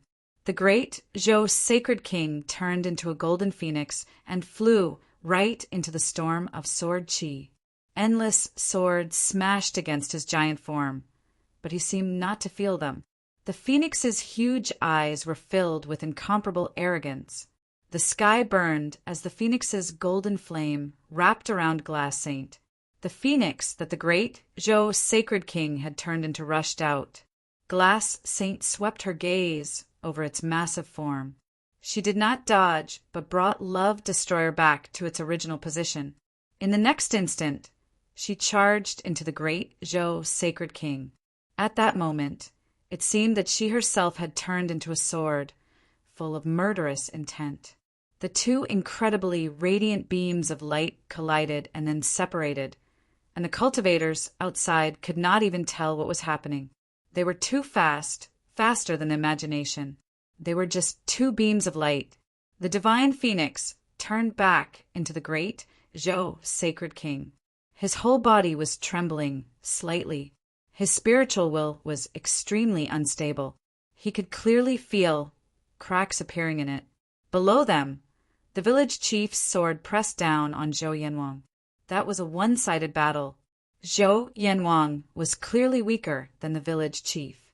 There was the sound of another collision. Zhou Yanwang was knocked back. He spat out a mouthful of blood. There was a scar from the sword across his body. He looked down at the battlefield below him. Yi Futian, Qin Zhuang, and the others were still engaged in a violent slaughter as they hunted down the cultivators from the great Zhou sacred dynasty. He looked up to where Glass Saint and the great Zhou sacred king were fighting, and at Yaya, or the sword saint of the void. The terrible storm of destruction above him and the massive sword diagram were about to get involved in the fight once again.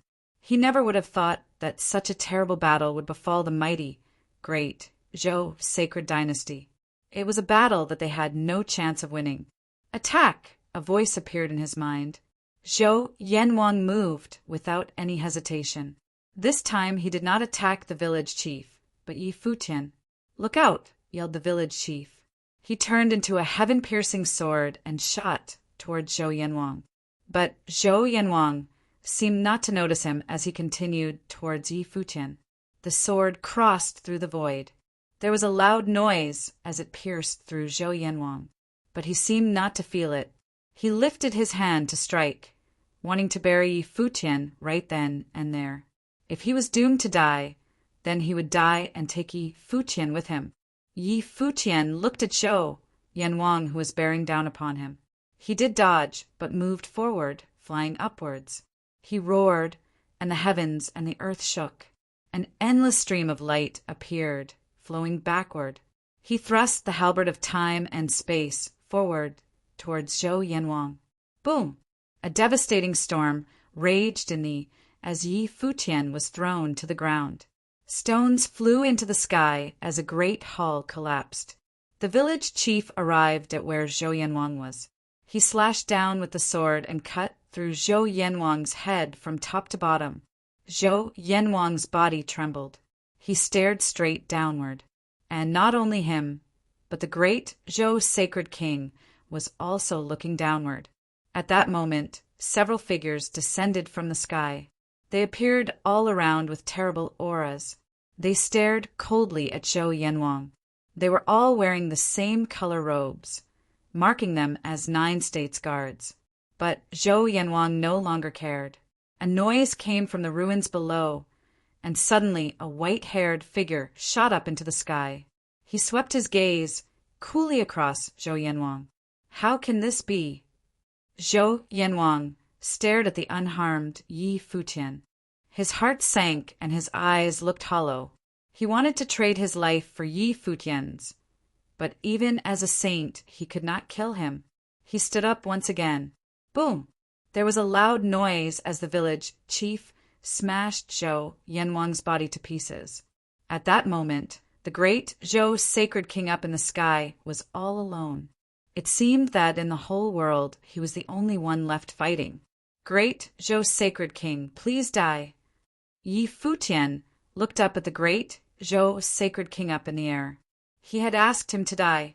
Chapter 1006.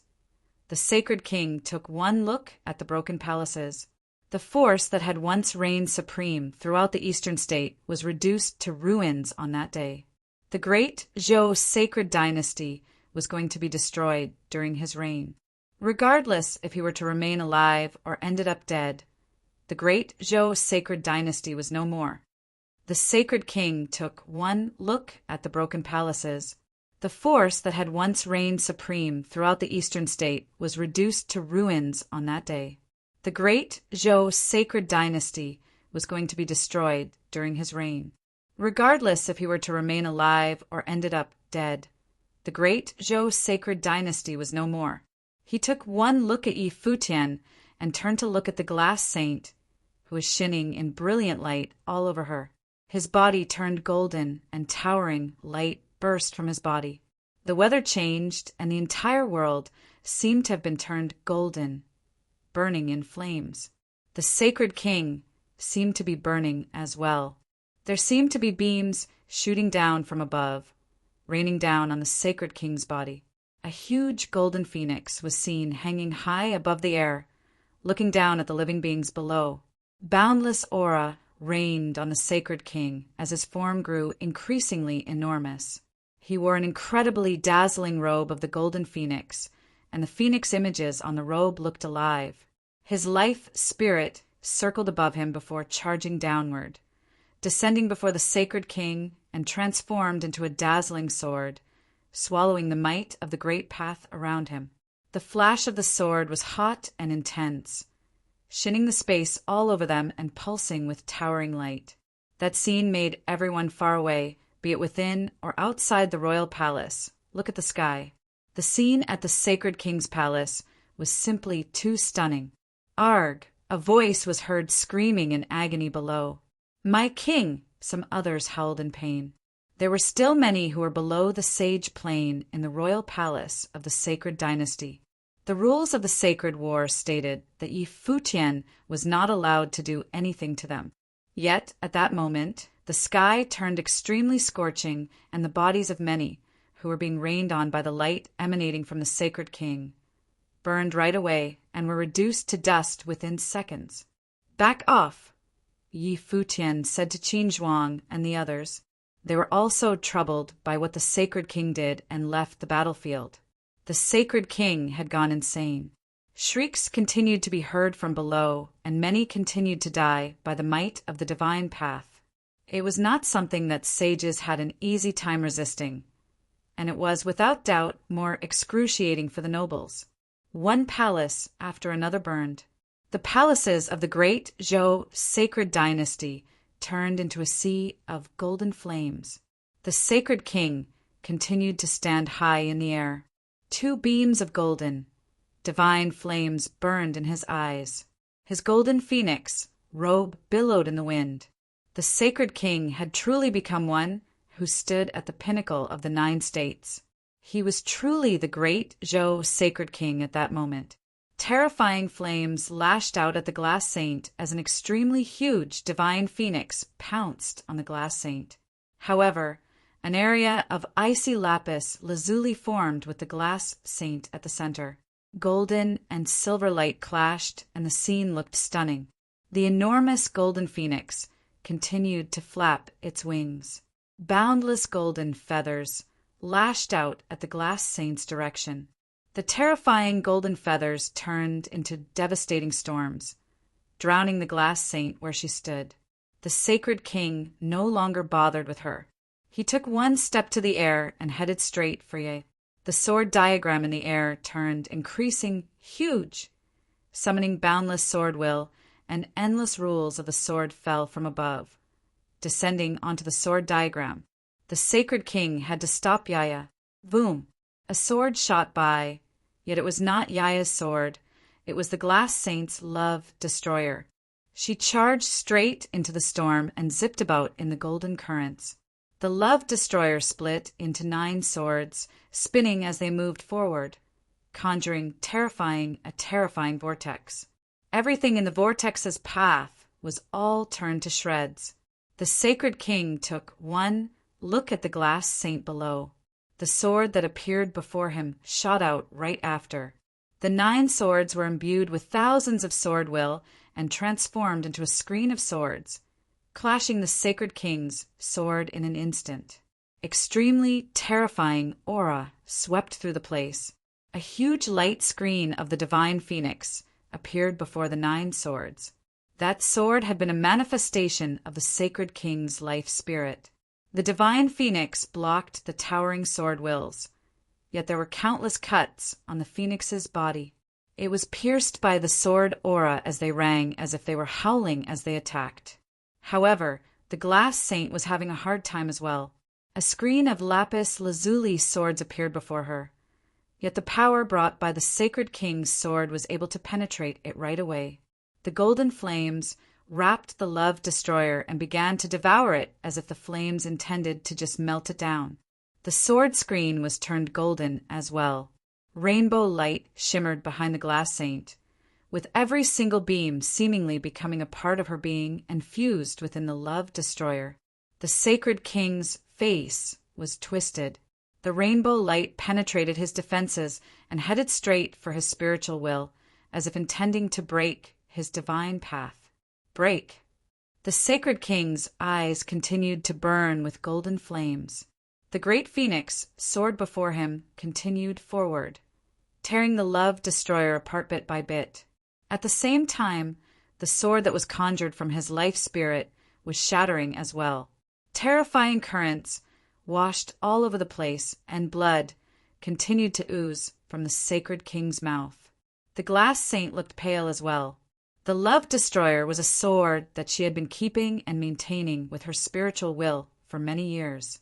It was more than a conventional divine implement, and at the moment it was being destroyed. The sacred king's face looked increasingly disgusted. His eyes were fixed on the glass saint. If he was unable to have her, then no one could have her. Devastating golden flaming storm continued to rage at the glass saint's body. The sacred king shouted, "Kill!" The storm devoured everything, yet at the same time, he had a huge sense of crisis welling within him. The village chief attacked from behind. His sword pierced the sacred king's body, going right through his heart. The sacred king's heart continued to beat instead of being destroyed in an instant. It was a testament to his sheer strength. Boom! The sacred king's long hair billowed. His body seemed to have burned completely. Devastating currents tore everything around them apart. The village chief's body seemed to be burning as he retreated right away. "Go to hell, all of you!" The sacred king roared, causing just about everything in the world to burn. Yi Futian was caught as well. He clenched the halberd of time, and the space around him seemed to have ground to a halt. Yet he continued to feel the devastating power invading him. The mighty ones among the 9 state guards were attacked as well. The sacred king had gone totally insane. He stood high in the air, intending to destroy everything around him. An enormous sword diagram came into being in the air. Yaya took one step and fused within it. She took a look below and, with one step, caused a beam to shoot from the sword diagram. A beam of sword flash appeared in the air, shooting below. Countless looked up and saw a straight beam of sword flash in the air. The howling sacred king quieted down all of a sudden, and a flash of the sword was seen from his body shortly after. A beam of sword will out to tear everything apart penetrated his body, making it so that he was to crumble at any given moment. His eyes had only reclaimed their usual composure and poise. He took one look at the glass saint, then at Yaya, and finally Yi Futian. He finally closed his eyes with a solemn expression and remained standing tall in the air. He, Zhou Jiming, had to stand tall and proud, overlooking the heavens and earth, even in death. His life had been full of extravagance in his actions. He did what he wanted and threw his weight around wherever he went. He eventually died a pitiful death. Yet in his final moments, he asked himself if he regretted any of what he did. The answer was no. He had to get the woman he wanted. He had to wipe the one he deemed had to be killed off the face of the world. No ant-like sage was allowed to go against his wishes. If time were to rewind and he was sent back there all those years ago, he would have still done what he did. However, he would have done it all in a more decisive and brutal manner, not letting the glass saint leave his side and not letting Yi Futian live till that very day. If anyone were to ask him what went wrong, his answer would have been that someone has had more luck than he did. As for hatred, his answer was clear. He did not hate any of them, be it the glass saint, Yaya, or Yi Futian. All of them had their reasons to kill him. Winner takes all, nothing for the losers. It would have been the same if he were to end up as the winner. He did not regret and he did not hate. The sacred king of the great Zhou sacred dynasty's silhouette crumbled and disintegrated into dust as a beam of intense, hot glimmer burst out of his body, leaving no trace behind. Yaya's body dropped limply and was caught by the village chief. The royal palace of the great Zhou sacred dynasty was still burning. The flames shot to the sky as if they were to mark the end of the sacred dynasty's glorious history. Every single mighty one from the sacred dynasty perished in that battle. What was even more baffling was that there were actually more from the sacred dynasty who died because of the actions of the sacred king. Many came to ask, what was the sacred king of the great Zhou sacred dynasty actually like in the end? The glass looked at the sacred king disappear entirely, and her mind was calm, without a single ripple. It was as if she had been hollow all the while, and no thoughts crossed her mind. She closed her eyes and let her blood-stained body fall as well. Yi Futian took one look at her and extended his hand. A force lifted her up. He walked towards the glass saint and picked her up. He looked at her face and was unable to place what he was feeling at the moment. The number one beauty of the Eastern state, glass saint of the lapis lazuli holy temple, was indeed very pitiful. Mighty ones from the lapis lazuli holy temple flashed and came towards the glass saint. Yi Futian handed her over to them and said, "Send her to the Holy Ji Palace. Saint Jiang will attend to her injuries when he returns." "Yes, Palace, Lord Yi." The people of the lapis lazuli holy temple bowed and nodded, a tinge of fear and respect seen in their eyes. Yi Futian took one look at the palace buildings burning below and said, "Let's go." The extreme west of the 9 states was sparsely populated, and the people there were generally of weaker training. There were many common folk there as well. That was the border of the 9 states after all. So prosperity and liveliness were not descriptions that applied. There was a small city at the border, and with the city there was a small restaurant. A group of people was in that restaurant. They were dressed plainly and wore conical hats. However, their faces revealed their exceptional bearing. The likes of Zhouye and Zhouyu were all there. All of them were descendants of the sacred king. All of them clenched their fists as they looked at the broken jade scroll on the table. Their father, the sacred king, had perished. It was not only the sacred king, as even their mother perished in the battle. Father really is brutal indeed. The very reason why they stayed as long as they did was that they still had hope, not believing that the Holy Ji Palace would truly be able to wipe out the great Zhou sacred dynasty. However, with the demise of their father, everything was set. As long as Yi Futian lived, then their goal would be to kill him. "Let's go," one of them said, and everyone stood up and went outside. They did not even bother using divine implements due to wanting to maintain secrecy. They simply ran all the way instead. They appeared at the walls of a small city, looking at the vast, desolate desert before them. It was said that the lands next to the 9 states were Emperor Li's realm. Unlike the 9 states, both the upper and lower worlds of Emperor Li's realm was directly ruled by the Dali dynasty. The lower worlds were ruled by people of the Dali dynasty as well. All of those fugitives had one secret in their hand, which would have sufficed in getting them access to the upper worlds of the Dali dynasty. "Let's go." The figures took to the air, and their eyes looked determined. All of them fumed with extreme, murderous intent. Not far away from where they stood, there was a figure covered in a cloak in the desert, looking extremely dangerous. No one had been aware of his presence before. That made Zhouye and the rest of the party stop. They put up their guard as they looked at him, saying, "Who are you?" They all had a bad feeling about this. Do you people really think that you can go against Emperor Xia's orders just like that? That figure took his cloak off and looked at them with a pair of pitch-black eyes. Everyone in the party felt like they had been thrown into purgatory. If you were willing to hide within the 9 states, you might have been able to survive. His voice sounded like the Reaper's. That man then turned into a blitzing mirage, leaving behind dead bodies on the sands shortly after. Chapter 1007. Many at the holy capital of the great Zhou dynasty of the Eastern State looked at the royal palace burning in golden flames after Yi Futian and the others left. All of them were speechless. Many at the holy capital of the great Zhou dynasty of the Eastern State looked at the royal palace burning in golden flames after Yi Futian and the others left. All of them were speechless. "The great Zhou sacred dynasty is no more," someone said, making everyone around shudder. The great Zhou sacred dynasty, one of the 3 holy lands of the Eastern State, perished just like that. Furthermore, its demise was brought by just a handful of people. Both the sacred king and Zhou Yanwang had perished in battle. "What happened to the others of the Holy Ji Palace?" someone asked. Saint Jiang declared that he would join the Holy Ji Palace in that battle about a year ago. Furthermore, Dozhan of the Holy Ji Palace had also become a saint.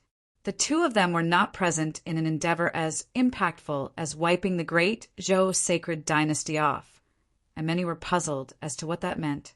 Not only that, but the army of sages of the Holy Ji Palace was nowhere to be seen as well. The only other possibility that came to their minds was none other than Xihua Sacred Mountain, the other holy land that was located in the eastern state as well. If the Holy Ji Palace wanted revenge, then they would have definitely picked the two located in the eastern state at the same time. It would have made coordination easy, and if one side finished battle, they could then quickly join the battles on the other side. They did not guess wrong. At that moment, in Futian City, where Xihua Sacred Mountain was located, countless gathered at the foot of Xihua Sacred Mountain, looking at the mountain before them in awe.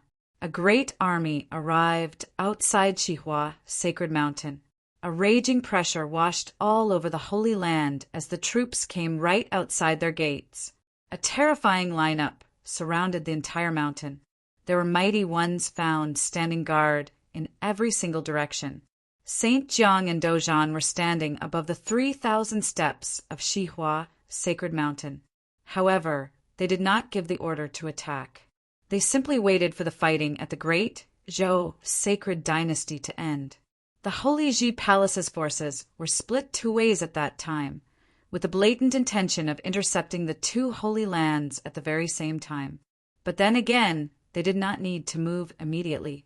They believed Yi Futian would be able to take care of the great Zhou Sacred Dynasty before coming to join them at the mountain.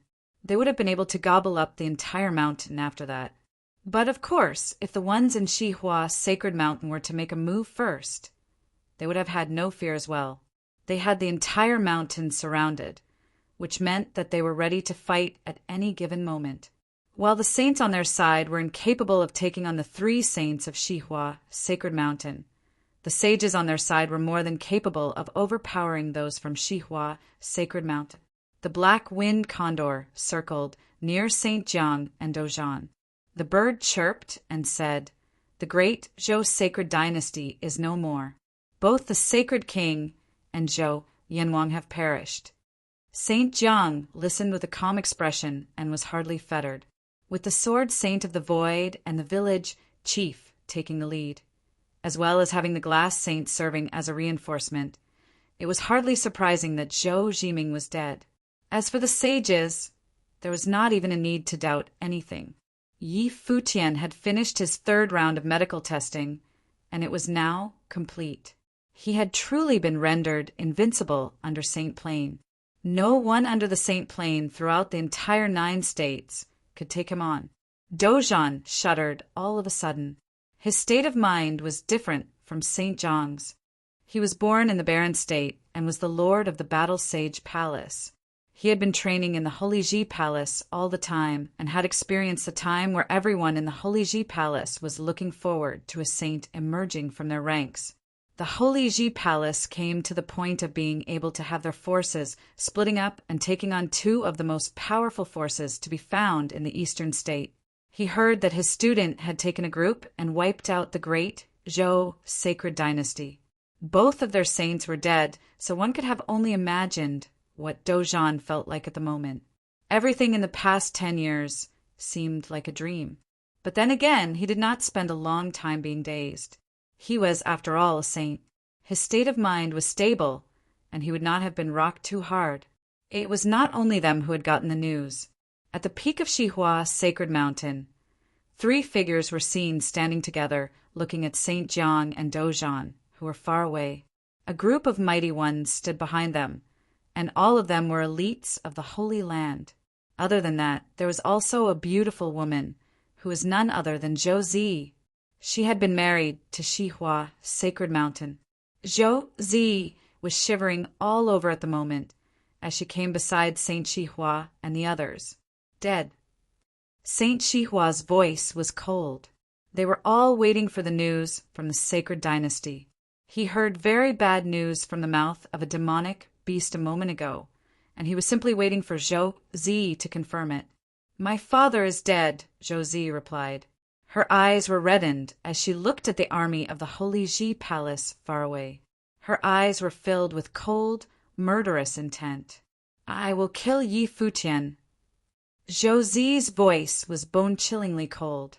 Her suffering had all been brought on by Yi Futian after all. You.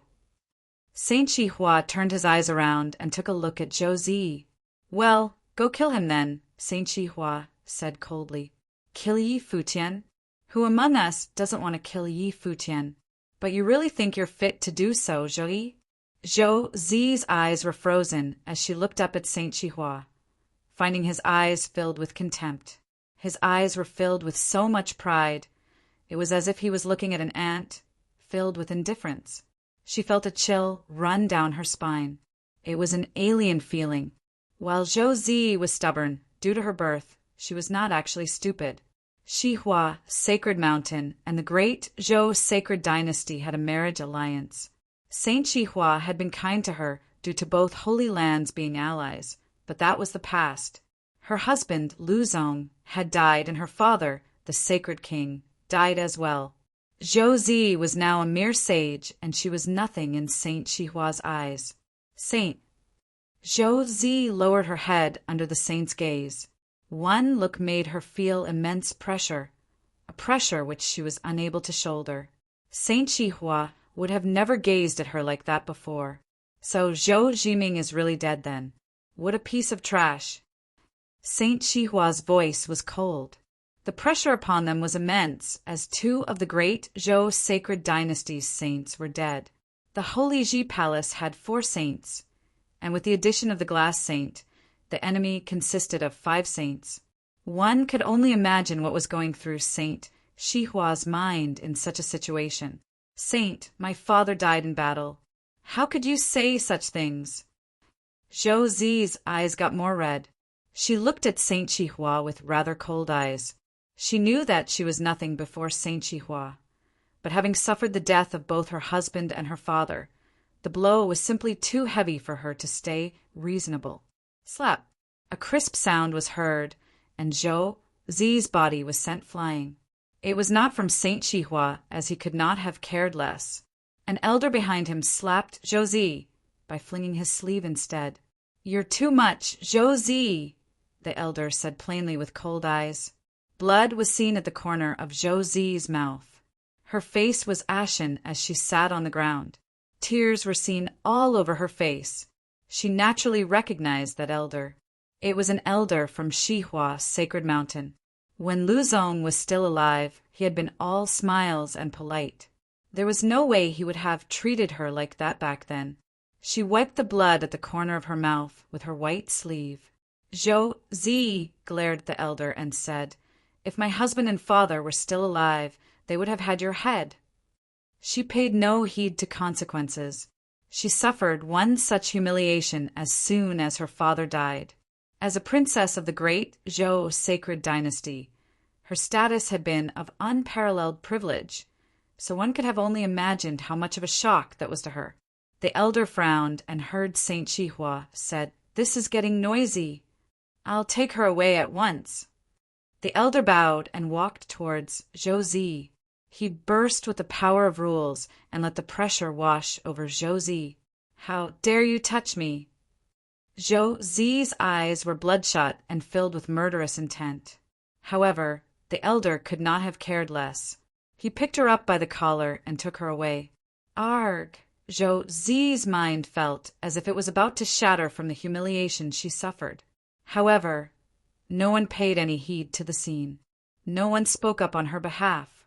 She was showered with nothing but coldness. Zhou Zi laughed loudly without care all of a sudden.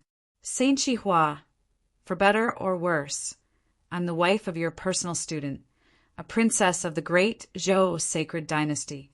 My husband is gone, and my father is dead. You shall die a horrible death for treating me like that. You're indeed too much. The elder took one look at her and pressed his hand on her chest.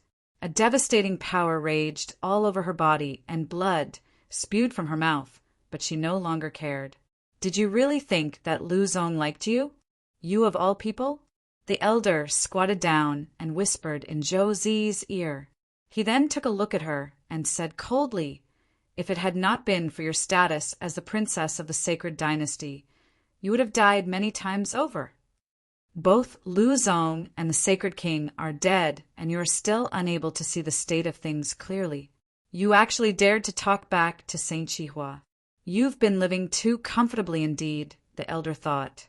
Kill me then, Josie said in a low voice. If you want to die, get off the mountain. The elder continued to haul her away. Josie was like the walking dead. She was thrown off the mountain soon enough by that elder. She never dreamed of the day where she, the high and mighty princess of the great Zhou sacred dynasty, would have met such an end. If her father was still alive, given his overbearing temperament, he would have come all the way to Xihua sacred mountain for her. Zhou Zi got up and straightened herself up. She flashed and made her way outside the mountain. She saw the army of the Holy Ji Palace from afar, and she walked in their direction. The people of the Holy Ji Palace looked at her walking with cold eyes. The one who stood at the very front of the army was Yu Sheng. He stood guard in that direction and led an army. Zhou Zi naturally recognized Yu Sheng. She knew him from the Chess Saint Villa 8 years ago. Yu Sheng and Yi Futian appeared in the Chess Saint Villa back then, breaking the celestial dragon chess game. However, no one paid any heed to small fries like him and Yi Futian back then. Lu Zong, the student tutored by all 3 saints of Xihua Sacred Mountain, was there after all. She, like the others, paid no heed to either Yi Futian and Yu Sheng. Her eyes had been on Lu Zong, but when she came to think about it, she had probably been prejudiced right from the start, acknowledging Lu Zong's exceptional qualities but never looking at Yi Futian and Yu Sheng properly. She found them repulsive despite both of them being extremely exceptional, not willing to acknowledge them. Her husband, Lu Zong, had died in battle while everyone throughout the 9 states came to know Yi Futian's name. While Yu Sheng was not as renowned as Yi Futian, he stood there nonetheless, standing guard in a corner like a god. Those contemptuous eyes were filled with overbearing might. She had to acknowledge it despite not wanting to do so. She had to acknowledge the party led by Yi Futian, appearing in the Chess Saint Villa all those years ago, had been exceptional beings, and they changed the power balance of the 9 states. They wiped out the great Zhou sacred dynasty as they wrote a legend that belonged to them. Kill me! Josie looked at Yu Sheng and said. Yu Sheng's cold eyes took one look at her, and he did nothing. He simply said, kill her. A spear flew right at her as soon as he finished, piercing her heart right there and then. She looked before her intently, but was unable to even determine who was it who had killed her. Yu Sheng did not bother to do it personally. She smirked and felt that she was pathetic. Her body dropped lifelessly to the ground soon enough. Chapter 1008. Up on the Holy Mountain. Saint Chihua looked at the holy land that had been passed down for many years and sighed in his heart. Up on the Holy Mountain. Saint Chihua looked at the holy land that had been passed down for many years and sighed in his heart. I wanted to let Xihua, sacred mountain, reach the peak of all eastern state before leaving to cultivate. Now it seems that this wish will never be fulfilled, Saint Chihua whispered as if talking to himself. Senior brother has worked hard for the foundation of Xihua, sacred mountain for many years, and single-handedly made Xihua, sacred mountain, an unofficial #1 holy place in the eastern state. Lu Zong's talent was outstanding, and he had the potential to be the one to unify the eastern state. But what men plan, the heavens must bless. Yi Futian of the barren state caused today's situation. It is not your fault, besides Saint Chihua, a tall and massive man said. This person was the #2 saint of the Xihua sacred mountain, the junior brother of Saint Chihua, Mad Saint. This moniker came from his fighting style, as he was the fighting madman of Xihua sacred mountain. The 2 brothers had laid the foundation for Xihua sacred mountain. However, no one had thought that things could have changed so fast. The Holy Ji Palace of barren state had risen at an unstoppable speed, even growing in chaos, facing annihilation more than once. but today it stood firmly atop all the lands in the 9 states. During the time Yi Futian returned to Qingzhou City, all the saints dared not to invade the Holy Ji Palace. The returning Sword Saint of the Void and Saint Jiang were all great threats. Under the circumstances of Saint Ji being under house arrest, none of them had enough confidence to act.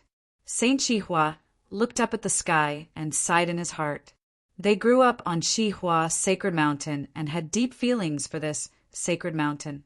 All they had wanted was to let Xihua Sacred Mountain stand on the top of 9 states with a firm foundation, which they could pass down from generation to generation. After all, in the world of cultivation, they all knew that once you were weak, it was easy to be replaced or destroyed. If you didn't move forward, you would disappear in the torrent of history. And now, the great Zhou sacred dynasty was just such a fitting example. And now, it seemed it was Xihua Sacred Mountain's time. No one could stop the march of time. Suddenly, he remembered the 9 State Forum that year, who then, among all the holy lands of 9 states, would look at Yi Futian from the barren state.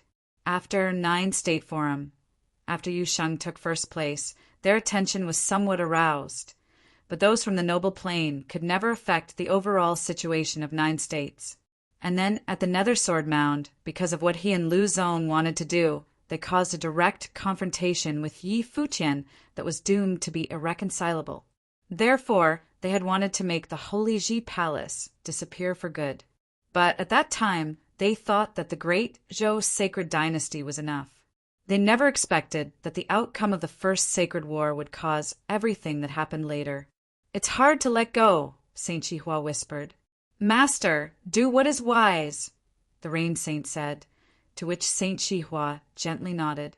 Now that they were at an absolute disadvantage, the Moon Saint might come over and join in the fight, but under such circumstances, even the saint from the Hall of Holy Light may not be of much use. Especially now that Saint Ji was under house arrest and the Hall of Holy Light itself was well protected by natural barriers, there was not much chance that anyone there would want to venture out. If they insisted on staying to battle, they would face the same consequences as the great Zhou sacred dynasty. The great Zhou sacred king and Zhou Yanwang were an example that ought to be hearkened. That was the reason for him to reprimand the great Zhou sacred king as an idiot who did not know when to leave the great Zhou sacred dynasty behind before it was too late. But it was all for the best, and they were reminded early to have time to make a decision. Since a decision was made, Saint Xihua hesitated no more. He levitated slowly, and a faint pressure shrouded all of Xihua Sacred Mountain. In front of all the palaces of the Sacred Mountain, the army stood solemnly, fully taking advantage of its geographical location, waiting to launch the matrix, preparing for war. Feeling the pressure, they all looked up above the void and saw Saint Xihua. Saint Xihua looked at the Sacred Mountain. Lu Zong had died in battle, along with the other 2 sages who also died in the same battle. In the previous battle, Xihua Sacred Mountain had suffered great losses, and many hopefuls from the next generation were killed. Although today's Xihua Sacred Mountain had many powerful sages, in fact, they could no longer support Xihua Sacred Mountain as a holy land. Our Xihua Sacred Mountain has stood in the eastern state for many years and has produced many generations of cultivators. Many of you have been cultivating at Xihua Sacred Mountain for many years to reach your achievements today. Now, Xihua Sacred Mountain is at the crossroad of life and death, but saints cannot touch you at all. Mad Saint, Rain Saint, and I will leave so that other saints will not make a move against you, not even in successive waves of attacks. Xihua Sacred Mountain is now relying on you to protect it. Saint Xihua spoke clearly and sounded tragic, but everyone who was listening closely understood the hidden meaning. Saint Xihua and the 3 saints were ready to abandon Xihua Sacred Mountain.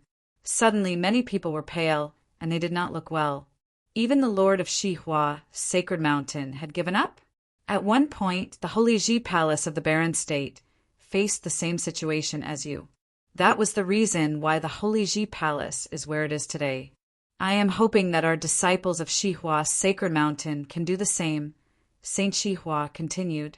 Originally, the saints of the Holy Ji Palace did not dare to return precisely because they wished to avoid the ire of Xihua Sacred Mountain and the great Zhou Sacred Dynasty. But even when Saint Xihua said this, the hearts of many cultivators of Xihua Sacred Mountain were still shaken. Yi Futian, Palace, Lord of the Holy Ji Palace of Barren State, always guarded the palace with the resolve to live and die with the palace. If the palace lived, so would he, and if the palace perished, then he would too. What do you have that can be compared to that? When Dozhan heard that Saint Xihua was ready to run, he could not help but make this sarcastic comment. Even at this time, Saint Xihua still wanted to incentivize the disciples of Xihua Sacred Mountain to fight to the death, not hesitating to sacrifice the lives of everyone at Xihua Sacred Mountain just to inflict deaths and injuries of those at the Holy Ji Palace. It was extremely despicable. Clearly, Saint Xihua himself realized that the truth of the matter was that he could no longer keep Xihua Sacred Mountain safe, and it was irreversible. Therefore, he decided that it was better to sacrifice the disciples of Xihua Sacred Mountain in exchange for an epic battle. To him, the cultivators of Xihua Sacred Mountain were like chess pieces. Dozhan's voice sounded throughout Xihua Sacred Mountain. The hearts of many were stirred up, and there was no longer any motivation to fight. If it was indeed like Dozhan stated, when the Holy Ji Palace was the one retreating back then, the person who really decided the life or death of the palace was not them, but Yi Futian. Yi Futian, the palace lord of the Holy Ji Palace, had always fought side by side with the palace. In contrast, the words of Saint Xihua appeared particularly hypocritical. Xihua Sacred Mountain has the help of the Matrix. It's enough to allow our disciples of Xihua Sacred Mountain to have the power to battle. If you choose to listen to the lies of these people from the Holy Ji Palace, you are responsible for the outcome. Saint Xihua snorted and continued, "This battle is controlled by you, and your destiny is in your own hands." When he finished, Saint Xihua rose up, and beside him, the Mad Saint and the Rain Saint followed suit, standing on either side of him. Their eyes glanced at Saint Jiang and Dozhan, ready to leave. When you announced to join the sacred war, what posture you had, but now you are no better than a dog that has no master, abandoning Xihua Sacred Mountain. How worthy you are! Yu Sheng looked up at Saint Xihua, who was above the firmament. His voice was extremely cold. Saint Xihua was rebuked by a youngster, but he looked indifferently at Yu Sheng. After you and Yi Futian became saints, remember not to walk around where you don't belong, Saint Xihua said coldly, and then the three flashed away in retreat. Saint Jiang and Dozhan did not give chase. They had 3 saints, while Saint Xihua and Mad Saint were of the same realm as Saint Jiang, and although they ranked behind Saint Jiang, clearly the 2 of them could not have stopped the retreat of all 3 of them. If you knew that they would be sanctified sooner or later, where are you going? Saint Jiang asked casually. They would not be able to walk out of Emperor Xiao's realm. Emperor Xia would not tolerate betrayal. In this case, Yi Futian would grow to the point where he could kill him. Saint Xihua snorted, and the 3 saints left in the air. Outside of the sacred mountain, countless cultivators of Futian City, who had witnessed this scene, only felt a sense of sarcasm. Saint Xihua, the master of Xihua Sacred Mountain, had in fact abandoned the sacred mountain and fled. Looking at the sacred mountain that was still standing in the sky, everyone in Futian City understood one thing. The era that belonged to Xihua Sacred Mountain was over. The 3 saints had left. Xihua Sacred Mountain effectively had no leader, not even someone who could command the rest. At the moment, there were whispers among the cultivators. Their hearts were scattered. Even among cultivators, how many of them were not afraid of death? Now, even the Lord of the Sacred Mountain had escaped. It could be seen that the ending of Xihua Sacred Mountain had been determined, and how could there still be the will to fight? Their convictions had collapsed. Xihua Mountain was in a sad atmosphere. Just then, a person stepped out and said to Saint Jiang and Dozhan, "Revered elders, the sacred war was initiated by Saint Shihua. We were just following orders. Now that Saint Shihua has abandoned Shihua Sacred Mountain. Shihua Sacred Mountain is a name only, and we are willing to surrender." As he finished speaking, many figures levitated and looked at the sacred mountain, saying, "We would also like to surrender." "Not accepted." An indifferent and blunt voice interrupted the people of Shihua Sacred Mountain. Everyone looked at Yu Shang, who was on the outset of the holy mountain. His body, like a demon god, his cold eyes swept to those who belonged to Shihua Sacred Mountain. When they were strong, they had wanted to exterminate the Holy Ji Palace. How many disciples had perished in that battle, including Hua Jiu. Yi Futian and him had also faced the crisis of life and death. Now, it was their turn to be under siege, and they wanted to surrender? Countless people of the Shihua Sacred Mountain looked ashen. Was battling the only way?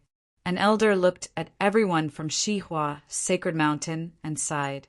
If they want to fight, then with the support of our matrix, let them pay. Although their hope was gone, he was a sage after all. The state of mind was still stable. Since the situation was already desperate, then it would be a fight to the death. The great Zhou sacred dynasty is now just a memory, its palace smoldering in ashes. Yi Futian and the cultivators of the Yu clan are on their way here. Who are you going to make pay for all this? Dozhan said coldly, and his words extinguished any motivation the cultivators of Shihua Sacred Mountain had. Had the great Zhou sacred dynasty indeed been exterminated? Yi Futian was not here, so he must have gone to the great Zhou sacred dynasty. Now he would invade Shihua Sacred Mountain, along with the cultivators of the Yu clan. Fight to the death? With what? It was only waiting for death to come. Fight our way out. However, many people can still escape, some said desperately, not prepared to employ the matrix any longer. Instead of waiting to die, it was far better to fight their way out, which, at the very least, offered a chance of survival. Chapter 1009. Shihua Sacred Mountain was shrouded in a mood of desperation. Saint Shihua had abandoned the sacred mountain and escaped. They were now surrounded by the Holy Ji Palace. They were truly at a dead end. Shihua Sacred Mountain was shrouded in a mood of desperation. Saint Shihua had abandoned the sacred mountain and escaped. They were now surrounded by the Holy Ji Palace. They were truly at a dead end. Many people levitated skyward. What the man said was right. There were only two choices before them. They could wait for the other side to launch the attack and hope that with the power of the Matrix, they may slaughter more people on the other side. The second choice was to fight their way out before Yi Futian arrived with powerful reinforcements. But the ending would remain the same. They would all perish on Shihua Sacred Mountain. Obviously, the second choice offered a little more chance to survive. To them, it was meaningless to kill anyone from the Holy Ji Palace for any reason. All the forces now gathered to form the Matrix. Even if they were prepared to flee, they had to do their utmost to increase their chances. Otherwise, like a plate of sand, they would all die with no possibility of survival. As if the movement upon Shihua Sacred Mountain had been detected, a great pressure descended from heaven and a demonic air permeated into the space. Immense demonic beasts guarded the sky above, preventing them from breaking through. Not only that, but the other four sides of Shihua Sacred Mountain surrounded. They continued to climb upward and appeared on the side in the sky. In case those from Shihua Sacred Mountain chose to escape from the top, they could instantly form a circle and cut them off. In these four directions, right in front were the cultivators led by Yu Shang. The battle at the Holy Ji Palace had left them dreading the power of Yu Shang, making this route incredibly dangerous. The other three routes were Yuan Hong's heavenly battle matrix, guarding one direction, with cultivators who were even more expert at martial arts. After experiencing many sacred battles, Yuan Hong's strength exceeded what it was in the past, and his fighting ability was getting stronger by leaps and bounds. It was enough to rank among the sages on the sage and saint ranking of 9 states.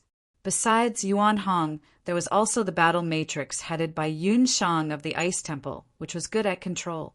With them assisting the great offensive of the heavenly battle matrix, it was unstoppable. Sword Saint was also guarding one direction with a group of cultivators, such as Zhuge Qingfeng, Yu Qi, and others. Now the cultivation of Sword Saint was closer to a top-level sage. Aided by the strength of the demonic blade, his power was even more astounding. Coupled with the support of Zhuge Qingfeng and Yu Qi, he was well equipped to guard this position. The last direction was defended by Yang Shao and Gu Donlu, who were both on the sage ranking and possessed equally amazing strength. Those who had experienced the battle at the Holy Ji Palace knew how Lu Zong died. Gu Donlu and Bai Luli of Jixia Holy Palace White Palace Manyang Zhao's battle matrix, killing Lu Zong. Now Gu Donlu was already a mid-level sage, whose ability also caused people of Xihua Sacred Mountain to feel uncertain. For major directions seemed to have been completely locked down. Which direction was the weakest? In those days, there were not many people who could really represent the Holy Ji Palace. Qin Zhuang and the 9 were the most well-known. Now, even those who were of the lower planes at the Holy Ji Palace had risen, like Yu Sheng and Gu Donlu. They were now able to stand in their own power and call the shots on their own. Even in the absence of Yi Futian and Qin Zhuang, they could still suppress Xihua Sacred Mountain in their own right. In less than 10 years' time, since the last 9 states forum, situations had been turned upside down. Back then, in all the holy lands of the 9 states, no one cared much about the cultivators from the barren states. "Matrix, prepare for battle," someone said. Suddenly, on the top of Xihua Sacred Mountain, its mighty army gathered together to form a battle matrix. A tyrannical pressure swept through the sacred mountain.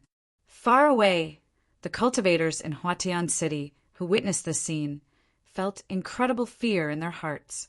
Xihua Sacred Mountain was surrounded and forced deeper into an impossible situation. "Follow me!" the cultivator called out loudly and clearly, and as his voice fell, he embarked in one direction. It was the location right in front of them where Yu Shang was. They had chosen to escape from the front and had concentrated all their forces into this one position, hoping for an opportunity that would allow them to open up a gap in a short time. Their purpose was not to battle, but to fight their way out. Naturally, the best choice was to gather all their power to direct at Yu Shang. For Yu Shang, although he was strong, it was only because he was massive. The army started, and a suffocating power coursed in the direction of Yu Shang and his party, and all the cultivators from the 3 major directions also stepped forward and headed over. Yu Shang's eyes coldly swept toward the mighty army. His eyes turned into demonic eyes with a blood-red glow, and mighty demonic power came out. The dark, golden demonic light darkened the sky, with the demonic power covering the sky. His body increased in size, turning into a demon god. Wherever his eyes passed, they struck fear into the hearts of the cultivators of Xihua Sacred Mountain. They were a pair of terrible demon eyes. The bat leaks of judgment appeared in his hand, and the magic that poured into it made the axe to release a dark magical light, as if it was now incarnated into a demonic bat leaks. Yu Shang, after being demonized, had an aura that was closer to a top-level sage. Behind Yu Shang, there suddenly appeared many statues of demon gods, and it was the 108 demon gods who stood proudly in the universe, surveying all living creatures. Upon the body of Yu Shang was a layer of dark gold armor, like the armor of the demon god. Immense and boundless demon wings appeared and flapped in the void. What was taking place before their eyes was so radiant and beautiful that it was terrifying. The cultivators of Xihua Sacred Mountain regretted to have chosen to try and get past Yu Shang's defense. Dozhan glanced at Yu Shang. After breaking through the sage plane, Yu Shang had become more powerful, tapping directly into the secret arts to motivate the strongest of all demonic magic, and further integrated the technique of Buddhism into demonic magic, thus releasing the strongest fighting form. This was intended to entrap every single person of Xihua, Sacred Mountain. Presumably, that first battle had not only infuriated Yi Futian, but also Yu Sheng. Dou looked again at the battle matrix behind Yu Sheng. At the center of the battle matrix was Huang Zhouge. At this time, he had gathered the power of everyone to allow his own power to climb to the epitome of the sage. The magnificent Renhuang will bloomed out, its golden brilliance soaring to the sky in unspeakable radiance. The Renhuang bow that had melted into the life spirit of the imperial implement now pulled back the bowstring. Suddenly, with his body as the center, there were thousands of shadows of the arrows that released a power that could penetrate everything. It locked onto all the cultivators of Xihua, Sacred Mountain. Was it not the same with Huang Zhouge? What was the reason for the 7 holy lands to join forces together to invade the Holy Ji Palace, the inheritance of Renhuang? Yi Futian once claimed that if he could not protect Huang Zhouge, he was not qualified to protect the Holy Ji Palace. Such reasoning had carried with it an incredible price. Once at the Renhuang ruins and once at the battle in the Holy Ji place was enough for him to entrust his life to Yi Futian. Boom! Like a demon god, Yu Xing took a single step and the demonic wings flashed, descending in front of the crowd that was rushing at him. Using his own power, he had cut through in the midst of the army of Xihua, Sacred Mountain. Kill! The cultivators of Xihua, Sacred Mountain, let out a roar. Suddenly, countless launched their attacks at Yu Sheng. The pressure seemed to be able to kill everything. Even the people of the Holy Ji Palace felt fear in their hearts, concerned for Yu Sheng. But Yu Sheng seemed to not have felt it at all. The bat leaks of judgment came down from the sky and opened heaven and earth with a fissure. The giant mountains that had been smashed forward were shattered and pulverized from the middle, and the bat leaks of judgment was unstoppable. As it chopped from the sky, there was a dark, demonic light of magic. In an instant, the battle matrix in front of him collapsed, and countless cultivators were split open by the axe. Blood stained the sky, but there were still countless attacks coming from the side and blasting on his demon, godlike body. With all 108 illusions of demon gods protecting him with their magnificent demonic power, Yu Xing did not budge at all.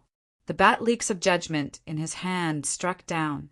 As the axe fell, another straight, dark magical light appeared, widening the scope of its attack further this time. The cultivators of Xihua, Sacred Mountain, condensed the strongest of their defensive power, but the battle matrix was still insanely collapsing. One strong man charged. None could stop him. Go. The great army now tried to flee in different directions. However, many people felt that they were being locked down, and in the next moment, the Renhuang Bao shot out brilliant arrows, slashing through the sky. Pissed, the golden arrow pierced through a head, which replayed itself again and again in many places, and they were all sages. The cultivators of Xihua, Sacred Mountain, had lost any will to remain in the battle matrix and continue fighting. Now they were looking for any opening for an escape, and regardless of the cost, they were trying to break out in all directions. They knew they could ill afford the time, as the other 3 forces would soon be upon them. After Yu Sheng struck one more time with the axe, he levitated. Above the firmament, the power of destruction gathered into a demonic halberd. Its power seemed to be without end. Kill! Yu Xing shouted. The endless demonic halberd fell from the sky, intending to completely close off this space, but there were still individuals rushing out, attempting to escape. One of the top-level sages moved with insanely fast speed. It was someone who was an expert at the rules of the wind. It was like a hurricane, but at this moment, the same hurricane swept through. He looked up and saw a huge condor coming at him. Although it was technically a condor, it was more terrifying than the rock. Its sharp claws and wings were shining with the luster of black gold. This top sage had set off a terrible hurricane storm, and it attacked the black wind condor. However, the eyes of the black wind condor were full of scorn. Its sharp claws came down, penetrating the hurricane storm, and the void seemed to be on the verge of being split in two. With a loud bang, the body of that cultivator was pulled apart, and the sharp claws of the black wind condor tossed it out. With a flash of its wings, it continued to hunt cultivators in the other directions. This short time was enough for the cultivators to join the fight from the other 3 positions. The sword of Sword Saint struck from the rear, while the infinite ruler of Yuan Hong slammed down from the sky. They were also surrounded by the halo of the 9 characters. The characters fell down from the sky and annihilated everything. They still had a number of cultivators guarding the other 3 major positions to prevent sneaky attacks from these 3 positions. There were indeed many in Shihua, Sacred Mountain, who had such thoughts. After seeing the army had launched its offensive, they were waiting for an opportunity to escape. But when they saw that all 3 positions were heavily guarded, they looked at the slaughter on the battlefield. It was clearly a one-sided massacre. The cultivators at Shihua, Sacred Mountain, were all just focused on escaping. There was no strong intent to fight this war. In addition, they had already lost several top fighters before, so it was impossible for them to stop the Holy Ji Palace in its prime. Their only thought was to escape, but the Holy Ji Palace seemed to not want any of them to slip through their fingers. Outside Shihua, Sacred Mountain, some of the cultivators in Futian City observed the battlefield from a distance, and when they saw that no one had escaped, there were great emotions in their hearts. This sacred mountain, the Holy Land of Eastern State, would soon be a thing of history. Chapter 1010. The fight at Shihua Sacred Mountain was already over when Yi Futian and the Moon Saint got there. The people of the Holy Ji Palace were cleaning up the battlefield, picking up any leftovers and searching for any treasures in Shihua Sacred Mountain. However, they found that the divine implements and palace library had been almost emptied. It was apparent that Saint Shihua transported items away. He had long prepared to escape the place, and it had not been something he just decided on a whim. The fight at Shihua Sacred Mountain was already over when Yi Futian and the Moon Saint got there.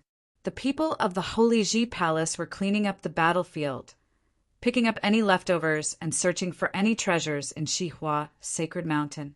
However, they found that the divine implements and palace library had been almost emptied. It was apparent that Saint Shihua transported items away. He had long prepared to escape the place, and it had not been something he just decided on a whim. At that moment, Yi Futian, Yu Sheng, the Moon Saint, Saint Jiang, and many others were at the highest peak of Shihua Sacred Mountain, casting their gaze down on many of the shuddering nobles and people of lower training. Saint Shihua and the others probably won't dare to stay behind in the 9 states any longer, the Moon Saint said coldly. He abandoned Shihua Sacred Mountain and left the Holy Land to its devices, escaping alone. He really was apathetic and heartless, but then again it was not something unfathomable. When someone had reached a level as high as Saint Shihua, they would not want to die in battle alongside the Holy Land. Shihua Sacred Mountain was not the great Zhou Sacred Dynasty, and Saint Shihua was not Zhou Jiming. The great Zhou Sacred Dynasty was a sovereign, and the lineage was passed down through blood. Zhou Jiming was overbearing and ruthless, making it unthinkable for him to run like a loser. He would have rather died standing, perishing within the royal palace of the Sacred Dynasty. According to Yi Futian, the great Zhou Sacred Dynasty had been burned down by the Sacred King himself. Everyone from the Sacred Dynasty died. He was indeed ruthless, even at the very end. Yi Futian took one look at the sky, wondering if Saint Shihua had made for the upper worlds. Is there a possibility of that he had left Emperor Xiao's realm? He asked. Impossible. The Moon Saint shook his head and continued. Emperor Xia reigned all over the 9 states, and the masters of holy lands were all extensions of his power. If it had been the old times, it would have been possible for Saint Shihua to venture outside and train. But given the times, leaving Emperor Xiao's realm would be tantamount to walking to his own death. Yi Futian knew well about the times that the Moon Saint mentioned. Emperor Xia would have sent people to monitor things in the 9 states. All who had participated in that sacred war in the Holy Ji Palace would be put under surveillance. The sacred dynasty was razed, and there were only some nobles left in Xihua Sacred Mountain, posing little threat to the victors. Saint Xia had gathered the saints and intimidated them into putting lockdowns on news regarding that battle. The saints would not have dared spread the news as they feared for their own lives. Even if someone from Xihua Sacred Mountain actually learned about news regarding that battle, the level of their training meant that there would be no way for them to make it out of the 9 states alive. We'll deal with the Hall of Holy Light and the 3 holy lands of the Endless Ocean next, Yi Futian said with a low voice. I'm afraid it'll be difficult to take the Hall of Holy Light out, the Moon Saint said. Why would that be? Yi Futian asked. The Hall of Holy Light possessed the grand matrix of holy light protection, absorbing the essence of powers of the heaven and the earth and boundless power of light, encasing the entire Hall of Holy Light within. With Saint Ji taking the helm, there was no way we would have been able to break the place, even with the saints collaborating to do so, unless the Sword Saint of the Void returned to what he had once been, the Moon Saint said. Yi Futian was silent for a bit, while Yaya had broken into Saint Plain. Invoking the powers of the sword matrix of the void would cost a lot of energy. She had almost exhausted her powers by breaking the grand matrix of a sacred dynasty. If the one at the Hall of Holy Light proved to be more powerful, then not even Yaya would be able to break it. But then again, Saint Ji was put under house arrest for 10 years, which meant that he would not be able to pose a threat to the Holy Ji Palace for the time being as well. I'll take a team with me to the Hall of Holy Light of the Qi State and sit right outside. We'll take down any sages who dare step outside, Yixing said. While his aura had been diminished, he was not all that spent and damaged from that battle. While he would not be able to continue doing great battles, he was anything but weak at the moment. He became able to resist recoil of demonization powers better after growing stronger after all. We're in no hurry, Yi Futian said. While the Hall of Holy Light was protected by a grand matrix, the fact that they had become a rat in a hole remained, robbing them of any ability to cause any further trouble. However, Yi Futian still felt incomplete deep down for not being able to kill Saint Xihua and Saint Ji right away. Saint Ji and Saint Xihua were both the masterminds and root cause for the formation of the alliance of the 7 holy lands against the Holy Ji Palace after all. One silhouette after another flashed and returned behind Yi Futian. Palace Lord, we're done cleaning up, the sword demon said. Well then, Yi Futian nodded and said, let's head back. He stepped forward as soon as he finished. We're going home, one voice after another said. Mighty ones from the Holy Ji Palace took to the air right away and gathered around. The village chief summoned huge swords, and the grand army stepped onto them, streaking through the skies as they left. Many from Xihua Sacred Mountain had their knees on the ground, crying after the ones from the Holy Ji Palace left. Xihua Sacred Mountain was no more. One figure after another stepped forward from Futian City into Xihua Sacred Mountain. They were just as sentimental and exasperated. 3 holy lands stood tall in the eastern state once. The Lapis Lazuli Holy Temple had disbanded. The great Zhou Sacred Dynasty was razed, and the Xihua Sacred Mountain was no more as well. But then again, those people's minds were filled with greed as well. The place had once been somewhere they had wanted to step into. What the ones from the Holy Ji Palace deemed worthless still meant something to common mages. Furthermore, with Xihua Sacred Mountain reigning over Futian City for so many years, there would have definitely been many people and forces oppressed and bullied by Xihua Sacred Mountain.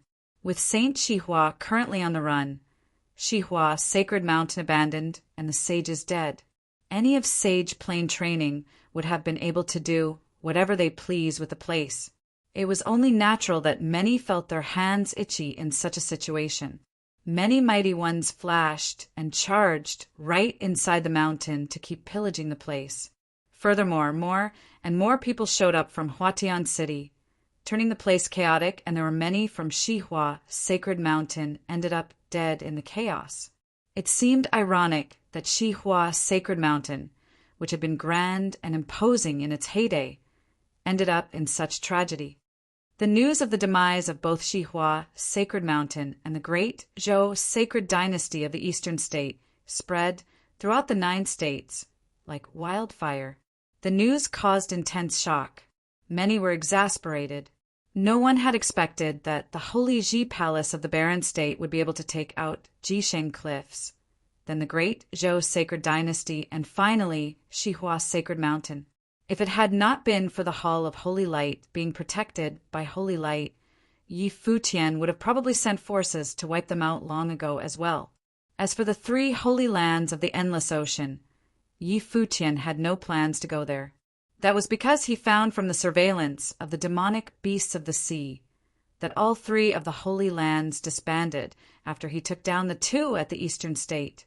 All of the mighty ones from the 3 holy lands scattered throughout the Endless Ocean, and locating them one by one would have been immensely difficult. Out of the 7 holy lands, 3 were razed and 3 disbanded, with the last one shutting its gates to the outside world. That was the outcome of the sacred war that had been the talk of the 9 states all those years ago. Many claimed that the sage and saint rankings of the 9 states should be rearranged. It was especially so in the case of the sage ranking, given so many had lost their lives in the war. Yi Futian should have been ranked first on the sage ranking, for none under the saints were able to beat him. It was also said that he was, at the moment, only a mid-level archmage instead of an upper-level one. Yi Futian, who had shaken the 9 states all over, was at the moment found sitting in a quiet corner of the Holy Sage Pavilion playing a tune. The tune was a winding one with tinges of sadness in it. With so many of his enemies still alive, raising both the great Zhou Sacred Dynasty and Shihua Sacred Mountain meant little to him. Furthermore, even if he had ended up killing all of his enemies, there was still no way Jiu could be resurrected. Lulan Shui listened at the side quietly and did not disturb Yi Futian. She was able to hear the faint sadness in the tune. Though it had been over a year since his return to the Holy Ji Palace, he was still unable to put the part of his past behind him. Lulan Shui saw them both being together for over a dozen years, right until the end of the war. Those years had been the best years of their lives. While both of them jested a lot when they talked, the bond between the 2 of them was something that only they could understand. Hua Jiu's death was a huge blow to Yi Futian, and Lulan Shui probably knew that better than everyone else. Zhuge Mingyue and Beitang Xinger came to her side and listened to Yi Futian play quietly without any words to say. The tune finally stopped after some time. Yi Futian then looked up and smiled. "Second sister, Sister Xing. You're still very good at playing the guqin, I see, just like how it was back in the cottage," Beitang Xinger quipped. While she was already in her 30s, she still looked as pure and flawless as she had been. Her clear eyes had a simple, rustic feel to them. With the brothers and sisters at the cottage being the ones to take care of things, she had been the one with the least troubles. She was carefree, and there had been no need to care about anything going on outside. While her talents were not superb, she had only needed to dedicate herself to her training. "The state of mind is now different though," Yi Futian said. He missed those years. Don't get too caught up with wild thoughts. Zhuge Mingyue then glared at him and said Yu Sheng brought a group of people with him and left the Holy Ji Palace. He's probably heading to the Hall of Holy Light. Yi Futian was dumbfounded for a bit before replying gently, "Let him be." Yu Sheng's current level of training was such that no one would have been able to move him but saints. Saint Ji and the others would not have wanted to exchange lives with Yu Sheng unless the situation had been really dire. If it had been Yi Futian standing outside their gates instead, there was a possibility that they might have done so. "The glass saint is awake," Zhuge Mingyue said. Yi Futian was unfettered upon hearing that, with little changes in his expression seen. Well, this #1 beauty of the Eastern States sure is beautiful indeed. She trained for many, many years and yet still looks like a maiden. If I were to become a saint, I wonder if I will grow younger.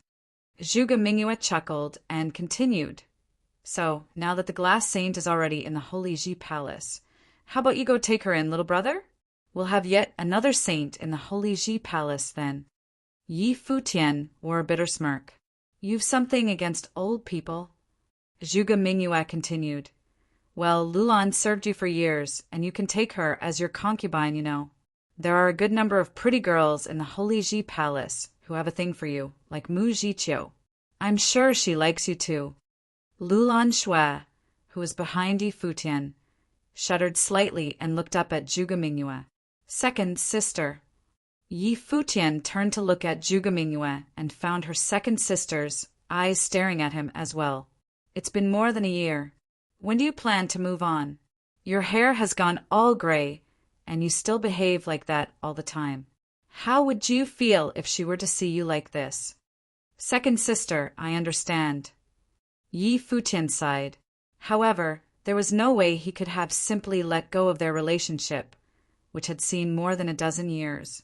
Zhuge Mingyue softened up after seeing Yi Futian's expression, sighing deep down as well. She was having a hard time as well. She had been the one who brought Jiyu to the Zhuge family back then, and they had spent a lot of time together. To her, Hua Jiyu was her sister-in-law and someone like her own sister at the same time. A group of mighty ones came from above.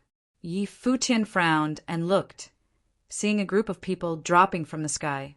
The one who took the lead was none other than Xia Qingyuan. Have you no manners, princess?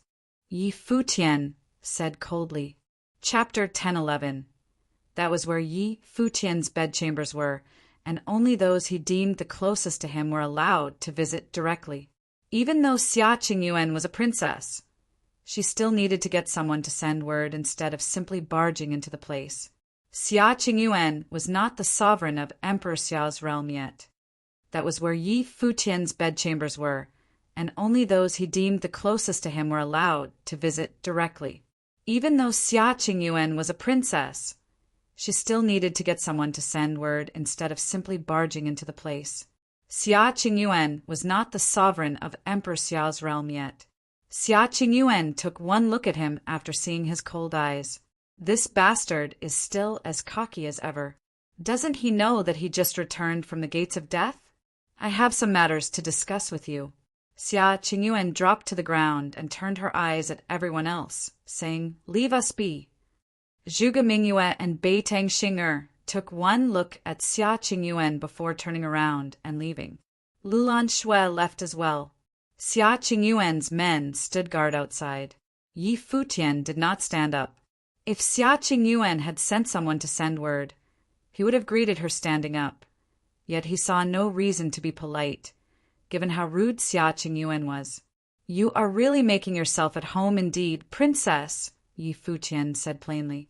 He, the master of the place, had not even said anything before Xia Qingyuan dismissed his guests like she owned the place. Xia Qingyuan did not reply. While her contact with Yi Futian had been limited, she had gotten used to Yi Futian's attitude.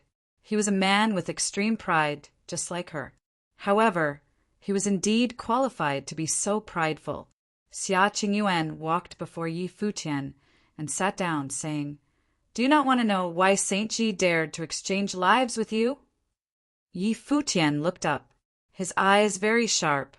Jiyu perished in that battle where the 7 holy lands had the Holy Ji Palace surrounded. However, if it had not been for the 9 mysterious mighty ones appearing at the end of the battle and Saint Ji making a move against him, Jiyu would not have died. He would not even have needed to reveal his imperial will to win that sacred war. No one knew why a saint had wanted to exchange lives with him. If Saint Ji had been cornered and there was no way he could have came out alive, then it would have made sense that he chose to die with Yi Futian. That was how things went with Zhou Yanwang. However, that was not the case with Saint Ji. His move went against human nature. Yi Futian knew that there probably were people of the upper worlds involved. Yi Futian kept his eyes on Xia Qingyuan, waiting for her to continue. Saint Ji had a son who was of noble plain training, one who was born between Saint Ji and one of his concubines. He did not die in the battle when the holy Ji Palace razed Jisheng cliffs. Both mother and son were gone, Xia Qingyuan said. Who? Yi Futian asked. No one in Emperor Xia's realm has the gall to pull something like that. Do you know who found the imperial mausoleum in the first place? Xia Qingyuan asked. People from Emperor Li's realm, Yi Futian answered coldly. Be it my father or Emperor Li, they have forces that answered only to them, and their descendants would have nurtured their own people. That 9 mysterious mighty ones were the people of Li Yao, the prince of Emperor Li's realm. Xia Qingyuan then continued. Li Yao found Saint Ji and promised to take his son to Emperor Li's realm for further training. Saint Ji had no way out of it, so he did what he did as he had nothing to lose. Li Yao is the one responsible for your wife's death. Emperor Li's realm, Li Yao. Yi Futian looked unusually calm, yet the names were etched deep into his bone. It was no wonder why that fight had been such a fanfare, with all 9 of them being people at the pinnacle of the sage plane and armed with a set of divine implements. It would not be a surprise if they had been descendants of Ren Huang as well. Those divine implements meant little to people like Li Yao.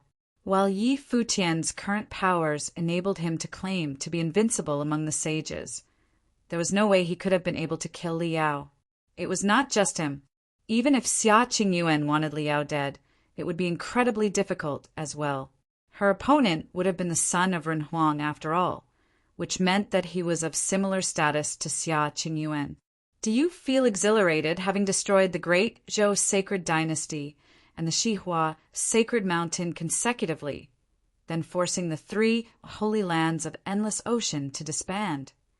Xia Qingyuan continued to ask while looking at him. What do you mean by that? Yi Futian asked, looking at Xia Qingyuan. The saints of the 3 holy lands of the endless ocean made a request to the upper worlds, offering compensation and suing for peace, apologizing for what they did in the sacred war, Xia Qingyuan said. The 3 holy lands of the endless ocean balked. It was apparent that they were frightened after seeing what happened with the great Zhou sacred dynasty and Xihua sacred mountain. They had no choice but to disband, yet their lineages for ages would not be wiped with just one order to disband. Furthermore, judging from Emperor Xia's attitude, he probably had high hopes for Yi Futian, which led him to place a lockdown on the news. As such, even though they were saints, they were incapable of getting out of Emperor Xiao's realm, and they would have had to face retaliation from Yi Futian sooner or later. It would have been a better option to sue for peace instead of thinking of ways to kill Yi Futian. The risk with the former was just too great. It would have ended with their deaths instead of Yi Futian's, after all. There was another way to deal with such predicaments, and that was to attach themselves to other, greater powers of the upper worlds. Still, it remained to be seen if those forces dared to take on Yi Futian, who seemed to have limitless potential. With things being as such, there was no doubt that suing for peace would have been the best option. They suffered huge losses in that sacred war. There were too many of their mighty ones killed in that war. However, given how the war was something they started, they had no one to blame but themselves. Even though they might have resented Yi Futian deep down, they had to consider their futures. Apologize and sue for peace? Yi Futian smirked sarcastically. Do you think I'll agree to that, princess? The 3 holy lands of the endless ocean had little enmity with the holy Ji Palace. From what I know, they participated in the sacred war because Saint Ji promised to hand over the divine implement that watched over the endless ocean, the halberd of time and space, back to the forces of the endless ocean, once they won the war. Furthermore, any holy land that acquired imperial implements agreed to compensate with some divine implements of theirs, letting the 3 holy lands of endless ocean decide among themselves how to distribute them. Do you really need to kill them all? Xia Qingyuan elaborated coldly. Yi Futian had destroyed 3 holy lands, and there was no way he would let the Hall of Holy Light off. If the ones from the Endless Ocean were to be added to the list, 7 holy lands would have ended up razed. To the people of the 9 states, that would have been a great loss. But then again, her father did say that Yi Futian alone was worth more than those in throughout the 9 states. However, it was still a better option to keep more holy lands around intact. There is one nameless cemetery built in the Holy Ji Palace to commemorate those who have fallen in service to the Holy Ji Palace in the war. Tell them what you told me instead, Princess, Yi Futian replied, just as coldly. But then again, if that was an order from Emperor Xia himself, then I have had to follow. Xia Qingyuan's incredibly beautiful eyes stared at Yi Futian. He was indeed the first person who dared to talk back to her. The halberd of time and space once belonged to the Ocean King, the master of the endless ocean. Now that you've obtained it, it can be said that you've acquired the lineage of the Ocean King. What if I told you that you could become the master of the endless ocean and have the 3 holy lands of the endless ocean serve you? Xia Qingyuan's voice remained cold, but she had nonetheless made compromises as well. Having Yi Futian become the new overlord of the endless ocean would be better than having all of the endless ocean's holy lands razed. Not enough, Yi Futian replied plainly. Any other conditions, then? Xia Qingyuan asked coldly. I want the people of the 3 holy lands of endless ocean to come to the Holy Ji Palace and declare their fealty. Furthermore, I want the saints of the holy lands of the endless ocean to lead the visit to that cemetery in the Holy Ji Palace that I mentioned and make their apologies personally. Yi Futian then continued coldly, but then again, this is my personal opinion about things. I'd need to ask the people of the Holy Ji Palace themselves if they agree to such an arrangement. If they do not find it agreeable, I do not see it correct for even me, the Palace Lord of the Holy Ji Palace, to just impose my decision on them. Xia Qingyuan stared at Yi Futian and saw those deep eyes of his staring back at her without any hint of flinching at all. One final matter. Due to the matter with the Sacred War, the 9 States Forum was not held last year. As such, we'd like to have one organized and let the Holy Ji Palace of the Barren State serve as host. What do you think? Xia Qingyuan asked. No problem, Yi Futian answered without hesitation. The Barren State had been weak for many years, even though they had now risen. That was solely at the top level of things, where the saints and the pinnacle of the sages lied. Exceptional ones among the lower levels were still in short supply. It was not something that could have been accomplished in a short span of time. Under such a background, accomplishing such a feat required the efforts of generations. There was no doubt that the 9 States Forum would have served as a very good environment to help the cultivators of the Barren State and the Holy Ji Palace train better. It was something that would have benefited the Barren State, so he saw no reason to refuse. Other than that, he had his reasons to make compromises with Xia Qingyuan and let the holy lands of the endless ocean swear fealty to him. He intended to delve into the training resources of the endless ocean's 3 holy lands and use them to further the training of those in the Holy Ji Palace.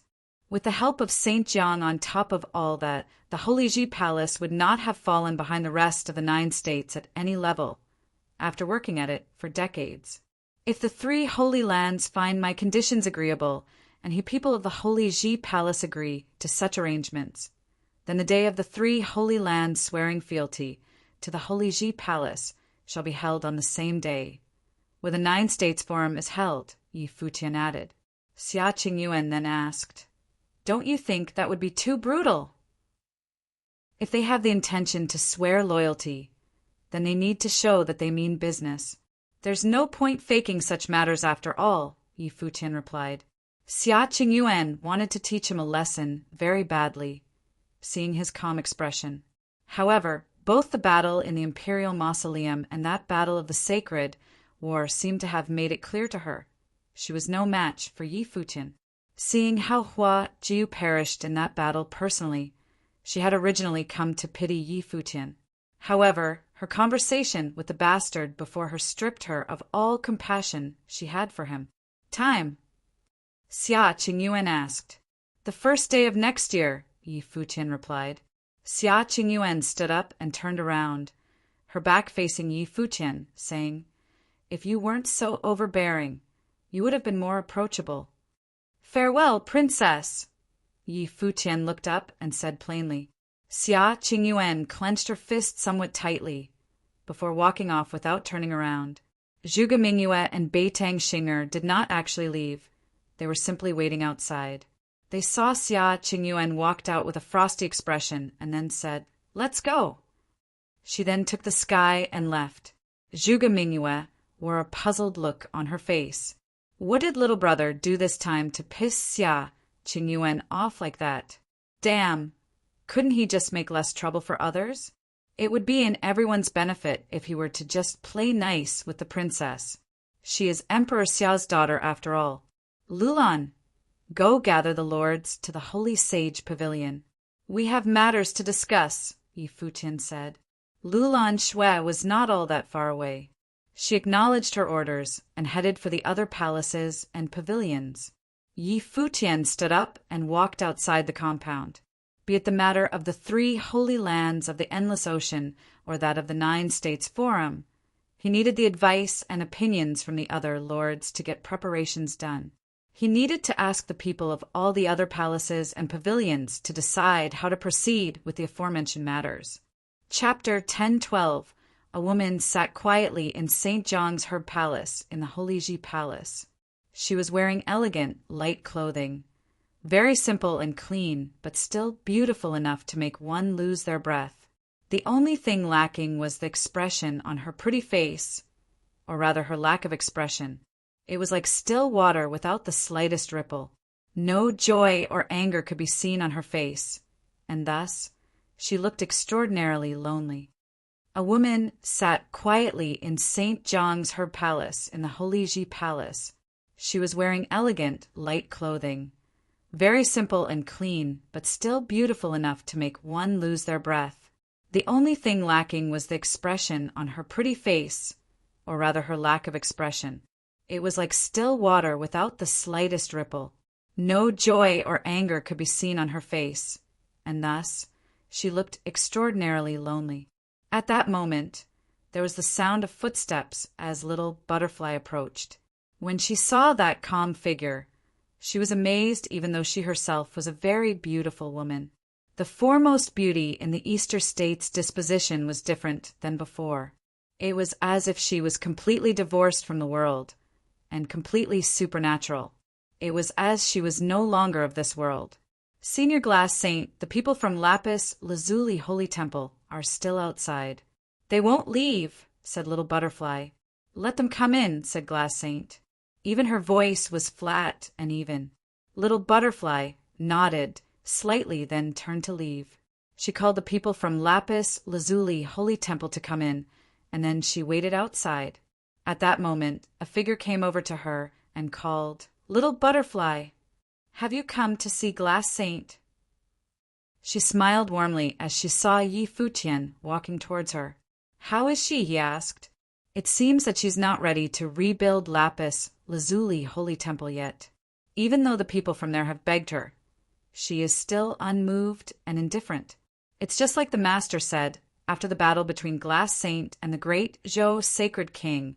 When she cut the great Zhou Sacred King with Love Destroyer, she was wounded as well. She was put in a very difficult situation. She destroyed her own emotions, so she has no more feelings," said Little Butterfly. A strange look came over Yi Futian's face. She had become emotionless. Glass Saint was obsessed with killing the great Zhou Sacred King and destroying the great Zhou Sacred Dynasty. Now that she had achieved vengeance, she probably did not know what she should pursue anymore. If a saint had no convictions to hold on to, could they really be called a saint? There was once again the sound of footsteps.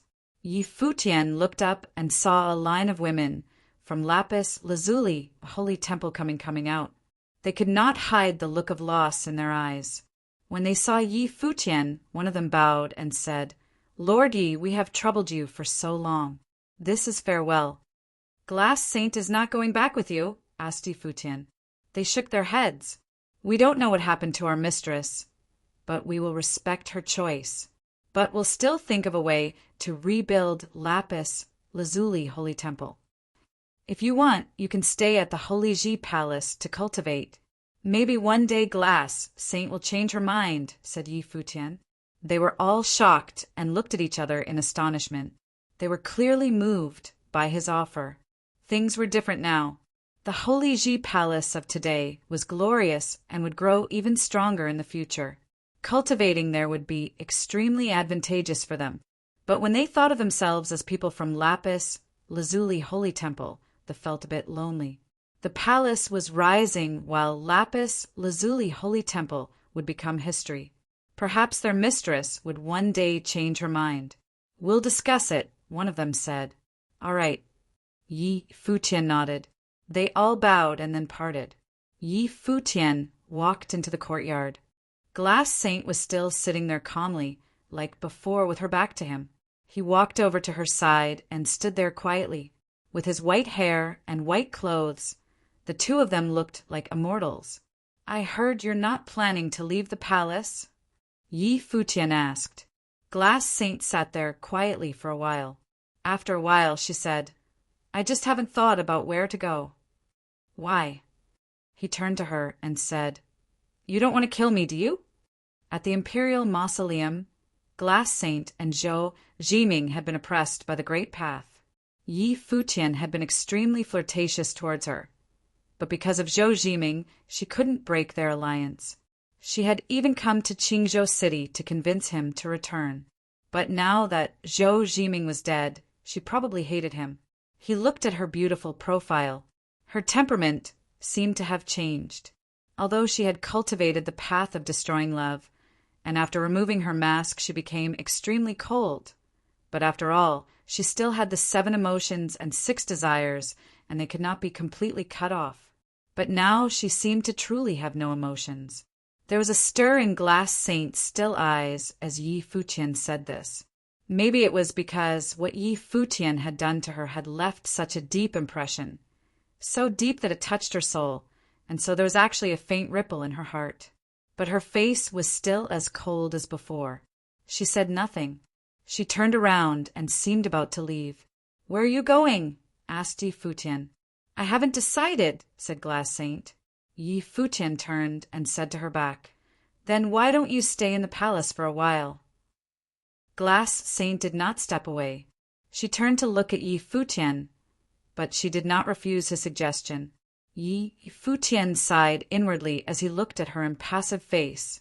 Although he had been extremely dissatisfied with her actions in the Imperial Mausoleum, the enmity between her and Zhou Jiming, Jiang Yuchan's death, and her help in the Sacred War, no matter what her goal had been, all helped to settle his grudge against her. He no longer bore her any enmity. He even pitied her. He could feel her sorrow. Maybe it was the feeling of fellow sufferers sharing in their misery. He had paid a tragic price in the war. Glass Saint seemed to be the winner, but what had she really won? Her obsession for many years had come to an end. Zhou Jiming was dead, but Lapis Lazuli Holy Temple had been scattered. She herself had no more emotions. If her emotions had truly been destroyed, then how was she any different than a walking corpse? So Yi Futian felt a bit sad. He would rather see a Glass Saint that hated him. Did she really not even hate him? Human 7 emotions were happiness, anger, sorrow, pleasure, fear, love, and malice. Had the love destroyer cut through all 7 of them? If you never decide and stay in the palace, I'll have someone build a Lapis Lazuli palace, said Yi Futian. He turned to leave.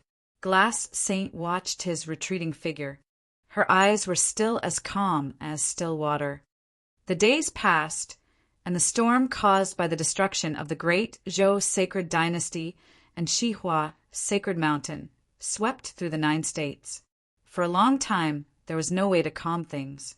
The cultivators from the Hall of Holy Light could not dare to go out whenever they pleased, as Yu Sheng from the Holy Ji Palace was on guard outside, waiting to cut down any of them who came out. So they were shut up in the hall. The 5th-ranked Holy Land in the 9 states had been suppressed to this level. This showed the power of the barren state. Xia Qingyuan sent someone to the Holy Ji Palace. This time, she did not go herself, but sent someone to convey her message. The 3 great holy lands of the endless sea had agreed to her conditions, but they had a bottom line. Yi Futian must not have the Holy Ji Palace replace them, and they must stay in the endless sea, passing down their teachings from generation to generation. But they were willing to have Yi Futian become the Ocean King, and they would submit to him. This would be equivalent to keeping the 3 great holy lands. They didn't have to be scattered and hunted down. They could continue to pass on their teachings. Yi Futian would definitely leave one day. He couldn't control them forever. Thus they were willing to take a step back and compromise. The saints were willing to bow their heads. Of course, they had done this unwillingly.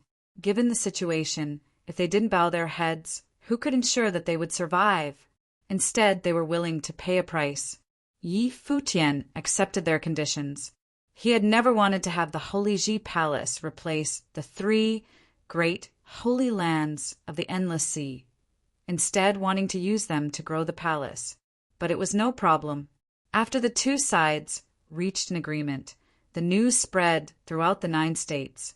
There was another uproar. Another piece of news circulated at the same time. The 9 States Forum would be held on the first day of the next year. If that was all, it would not be worth the people of the 9 states' attention. But this time, the 9 States Forum would take place in the Barren State, in the Holy Ji Palace. This news instantly caused an uproar. In less than 10 years, the Holy Ji Palace had gone from not even having the right to participate in the 9 States Forum and had been shut outside, to hosting it themselves. It was like a dream. Many people thought that the fact that the 9 States Forum was being held at the Holy Ji Palace symbolized their rise in the world and the fact that they could not be stopped. This 9 States Forum would certainly have a special meaning. The 10,018th year of the Divine Prefecture calendar gradually came to a close. The Holy Ji Palace became very busy. They summoned skilled laborers from the Barren State to completely rebuild the palace in order to prepare for the 9 States Forum. It was not only the Holy Ji Palace that was busy, but all of the Barren State was also uncharacteristically lively. All the cultivators from around the 9 states were gathering in Qingzhou City. For a time, all the eyes of the 9 states were on the Holy Ji Palace. After the events at the Imperial Mausoleum, the Barren State had once again attracted the attention of the 9 states. But at that previous time, the Barren State had seemed to be dispensable, and no one cared about it. But this time, the Barren State was an active participant.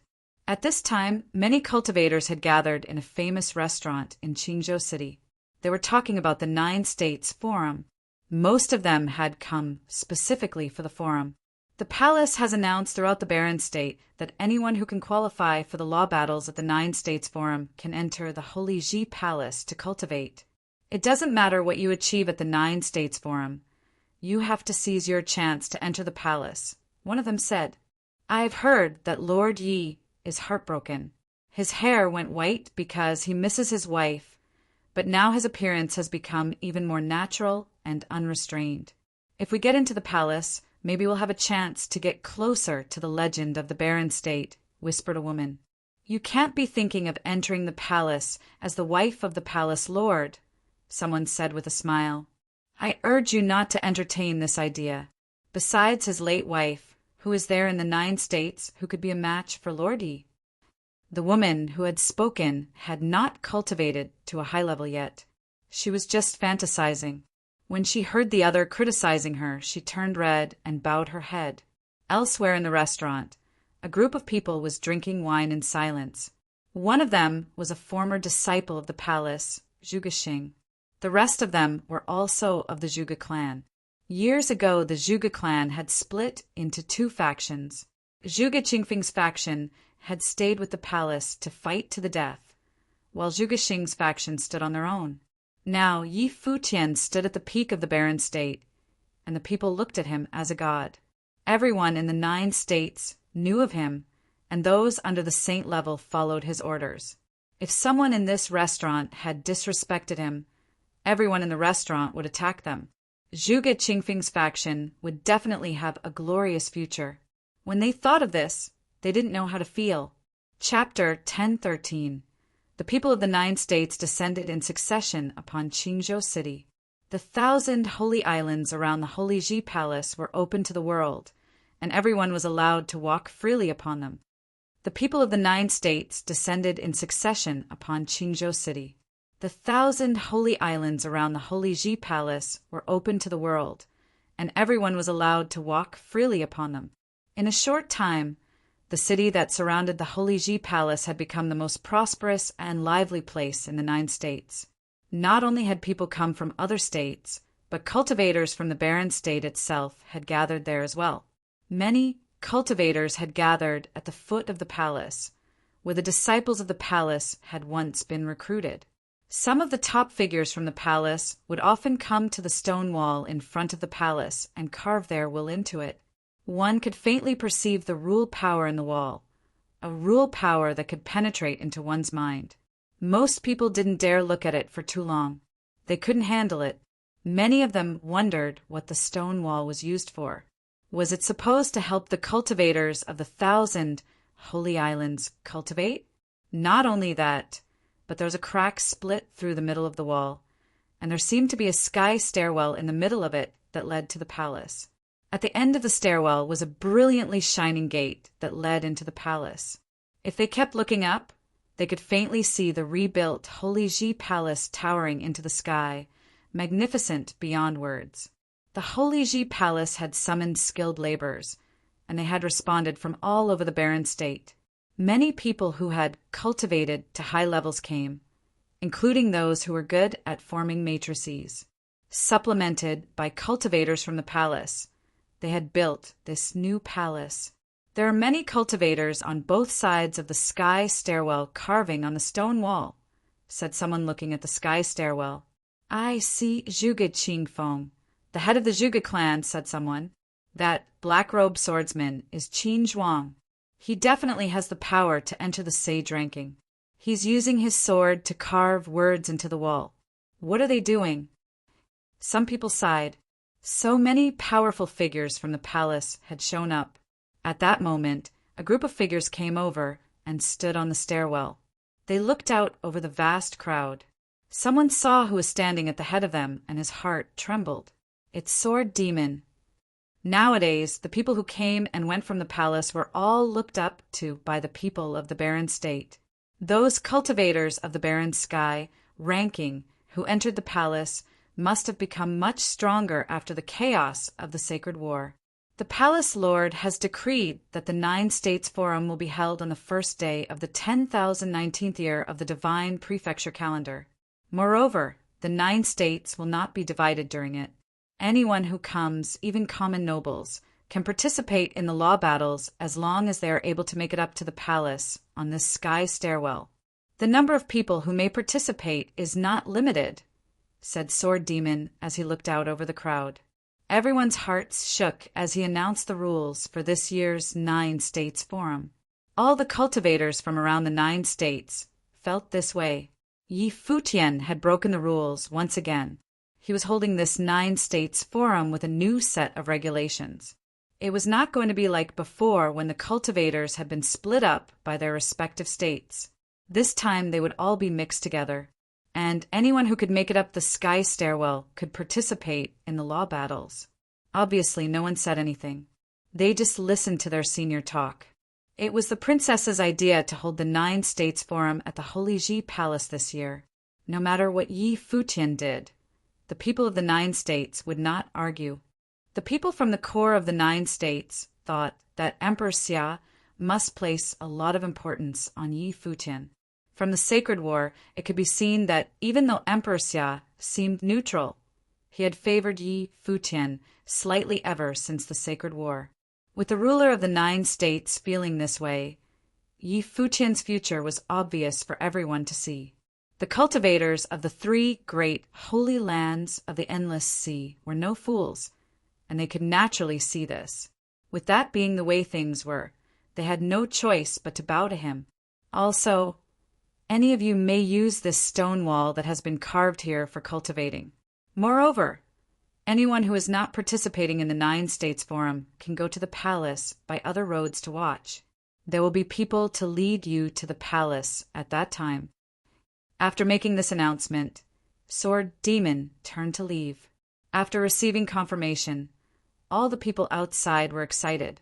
They had not expected that they would be able to witness such a grand occasion as the 9 States Forum in their lifetimes.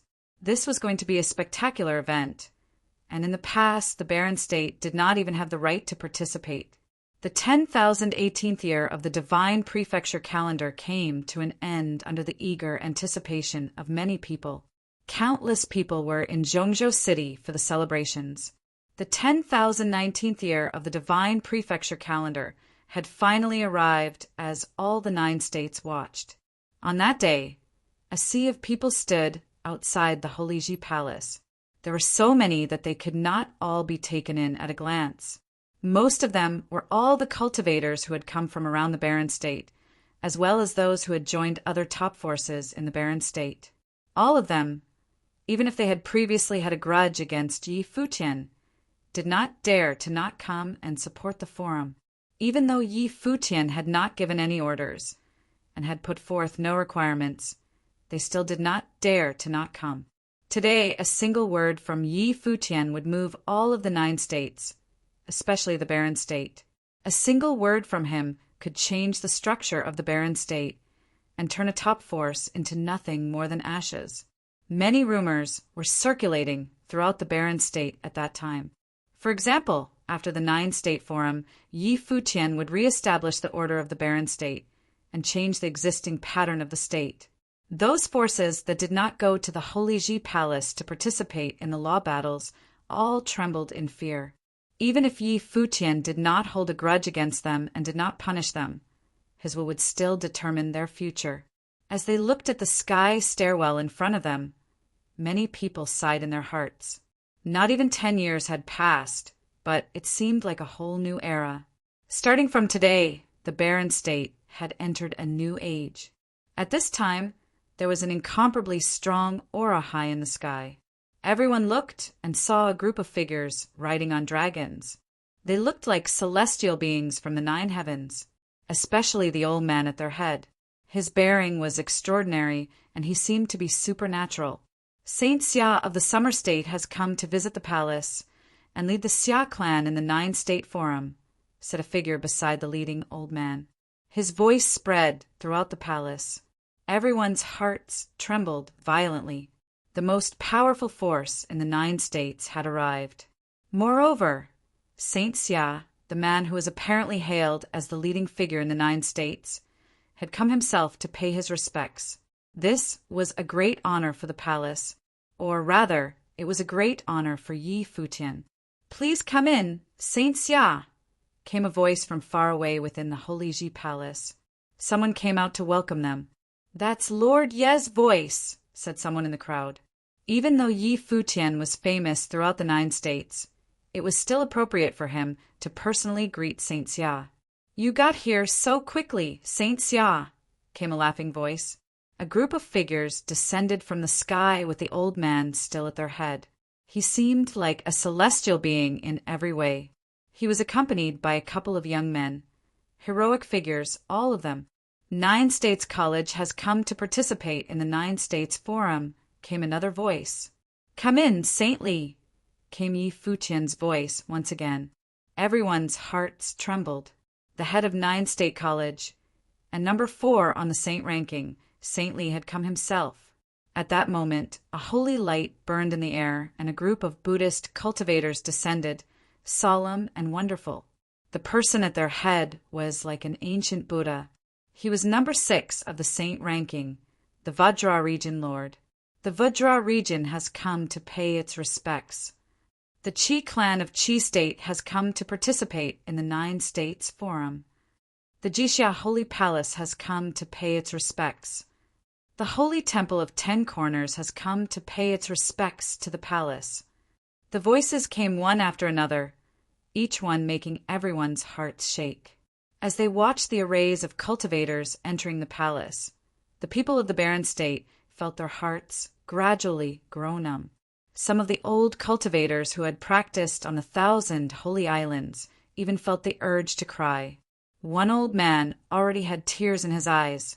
He watched the grand occasion that was taking place at that moment, then looked up to the sky and said, "Master, it would have been so wonderful if you could have seen this day." Back then, the palace Lord Sage Chunyang and Vice Headmaster Lu Chan had originally chosen Bai Luli as their heir. But at the last moment, at the expense of their lives, they had petitioned Emperor Xia to name Yi Futian the new palace lord. At that time, Yi Futian was only a noble. At that time, the palace was under threat from Jisheng Cliffs and was in danger of being destroyed. And now, where was Jisheng Cliffs? And where was the saint of Jisheng Cliffs? Where was Kong Yao, who had so threatened the Holy Ji Palace? And now, the Holy Ji Palace was hosting such a grand occasion. In the last 100 years of the Nine States' history, and in what Nine States forum, had the Holy Ji Palace ever held such a grand occasion? All the top forces and all the saints had come. However, 2 palace lords were not there. After this, the Holy Ji Palace would not be oppressed by any holy lands. They would be the ones oppressing other holy lands. It was said that the 3 great holy lands of the Endless Sea had come to apologize for their crimes and submit to Yi Futian. "Father, I want to join the Holy Ji Palace, no matter the cost," said a young man. "If you have that ambition, then you must work hard," said a middle-aged man with a smile. Many juniors watched this scene and promised themselves that they would enter the Holy Ji Palace. The people of the Barren State would never have dared to imagine a situation like this. But now it was happening before their eyes. At this year's Nine States Forum, they would not only be able to see the legendary figures of the palace, but they could also see the most powerful figures in the Nine States with their own eyes. Almost all of the cultivators of the sages and saints' ranking had come. Some people made promises to themselves, some people's blood boiled. Some sighed to themselves 1,000 times. At the same time, some people seemed deeply regretful. Some examples included the Shimen family of Zhongzhou City, the Thunder Courtyard, and some of the other top forces of the Barren State. They had all had the chance to join the Holy Ji Palace in their sacred war and become members of the palace. They also could have had the chance to compete with the other forces of the 9 states, but now they could only watch. After seeing Zhuge Qingfeng, Su Shan, Yu Qi, and others who were on the barren sky ranking just like them, they could only bow their heads in respect. Moreover, after the experience of fighting in a sacred war, those people's power had far surpassed their own. They might even have a chance in the future to participate in the battles of proving holiness. Was this not what they had dreamed of? And given the situation, the regretful people had no hope of entering the battles of proving holiness. What right did they have to compete with the most powerful figures of the Holy Ji Palace? They had made their mistake. Now they had to live with it. Shimen Hanjiang was also among the crowd. He had once been number 1 on the law rank. Now he could only look up at the Holy Ji Palace. Going inside had become a vain hope for him. Chapter 1014. In the land of 9 states, the cultivators of all the holy lands arrived one after another. All the saints had arrived at the palace, and those who were participating stayed in front of the stone wall, mixing into the large crowd. In the land of 9 states, the cultivators of all the holy lands arrived one after another. All the saints had arrived at the palace, and those who were participating stayed in front of the stone wall, mixing into the large crowd. At the moment, above the sky, there were giant beasts such as kunpengs and black dragons that came from the air. Countless people looked up and saw a black mass in the sky, and it was a large number of cultivators approaching. It was as if everyone from all holy lands had come. The 3 holy lands of the endless ocean have arrived. Many people shuddered secretly and had already guessed who was coming. The Ocean Palace, coming to the Holy Ji Palace of Barren State to beg your pardon. The clan of the North Deep, coming to the Holy Ji Palace to beg your pardon. Celestial Cliffs, coming to beg pardon. 3 consecutive shocking voices were heard, and they were from the mouths of the masters of the 3 great holy lands to show their sincerity. This peace summit was brokered by the little princess Xia Qingyuan. They agreed to the conditions put forward by Yi Futian, and with the princess as a witness, they dared not fake it even if the thought had crossed their mind. They had to perform their duties to the utmost. Since the choice of compromise was already made, no matter what, they had to set aside their dignity for the time being. The situation was such that concessions must be made, or their holy lands would no longer exist. They had to admit defeat, and they were very clear that this was not only bowing down to Yi Futian, but was in fact also bowing down to Emperor Xia. The sacred war was instigated by them, and now that they had lost, it was only natural for them to bear the price. Otherwise, Emperor Xia would only favor Yi Futian. Look at great Zhou Sacred King, who had wanted to kill Yi Futian in return, but died trying. And they had never even thought of using their own lives just to smite Yi Futian. Suddenly, there was dead silence in the vast space. There was no welcoming sound from the palace, just silence. The cultivators of the 3 holy lands landed in front of the stone walls, and many people even bowed their heads slightly and felt a mixture of emotions all at once. The 7 great holy lands laid siege upon the Holy Ji Palace and were defeated. Now this was the price they had to pay. The saints had bowed their heads. Countless people in the barren state stared at this scene, and their hearts were disquieted. Today, not only had all the saints of the 9 states come to visit, but the 3 holy lands of the endless ocean had come to ask forgiveness. A person walked forward, tall and broad, like an ancient god standing upon the sky stairwell. Saint Dozhan. The barren state looked at the figure, and many suddenly showed a look of great emotion. Some even start to breathe quickly. They did not have such a strong feeling when they saw all the other saints of the 9 states. However, Dozhan was different. In the first battle of the divine path, he almost used his entire power to save the Holy Ji Palace on his own, forcibly breaking the limits of his physical body and attracting the divine catastrophe. Instead of trying to overcome the catastrophe, he used it against the cultivators of the great Zhou sacred dynasty and did not hesitate to torch his own life in return. He continuously breaching the battle matrices of the great Zhou sacred dynasty until, on the verge of death, forcing the great Zhou sacred dynasty to withdraw their troops. This was also the beginning of a great era. The palace lord of the Holy Ji Palace, Yi Futian, took him to the 9-state college, where he sought medical treatment from Saint Jiang, who cured him, and he finally passed the catastrophe and became a saint. This was the living legend of the Holy Ji Palace of the barren state, a person who was destined to be recorded in the annals. How could the people of the barren state not revere and worship him? Was it merely to ask for forgiveness? Dozhan surveyed the people from the 3 holy lands of the endless ocean coldly, his voice heard loud and clear. The 3 holy lands of the endless ocean are willing to serve the palace lord of the Holy Ji Palace, Yi Futian, as the Ocean King. And from this day forward, the endless ocean will be ruled by the Ocean King, said Ocean Saint of Ocean Palace. This was the title he had dreamt about, to become the master of endless ocean. This was the reason for his title as Ocean Saint after he had become saint. But now, Yi Futian would inherit the title of Ocean King. There is more, Dozhan continued. His voice was still cold and distant. All of us, when entered into the Holy Ji Palace, will repent in front of the tombs of all those from the palace who died in the battles, Saint North Deep said, although he was reluctant. The princess had ordered them, and they had agreed. So no matter what happened today, they must bear all of it. Dozhan glanced at the crowd.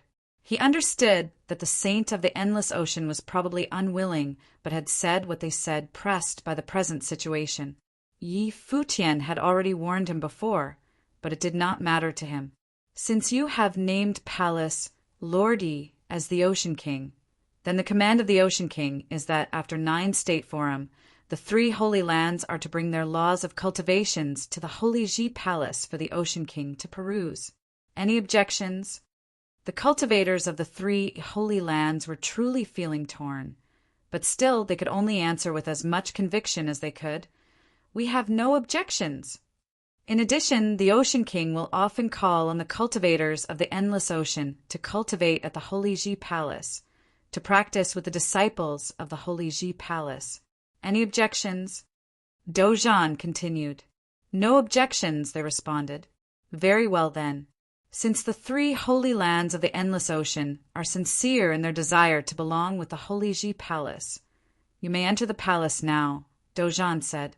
He turned around and led the cultivators of the endless ocean into the palace, leaving countless people shocked. The 3 holy lands of the endless ocean had surrendered, and from this day forward, the new Ocean King of the endless ocean was born, and it just so happened that the halberd of time and space was in the hands of Yi Futian. Perhaps this was all fate. Yi clan of Summer State has come to pay respect to the Holy Ji Palace. Above the firmament, there was a group of brilliant figures heading for the direction of the palace. However, there was no sound that was coming out of the palace, which forced the cultivators of Yi clan to stop outside the palace. Yi clan of Summer State has come to participate in 9-state forum. Another voice was heard, somewhat displeased. Enter. An indifferent spoke. Even the word please was omitted. The cultivators from Yi clan looked vexed, and Saint Yi was even more displeased in his heart. It seemed that Yi Futian still held a grudge about the battle at the Imperial Mausoleum. That time, they had gone against Yi Futian. Later, Moon Saint had gone to persuade them not to participate in the war, and that was why they stayed on the sidelines.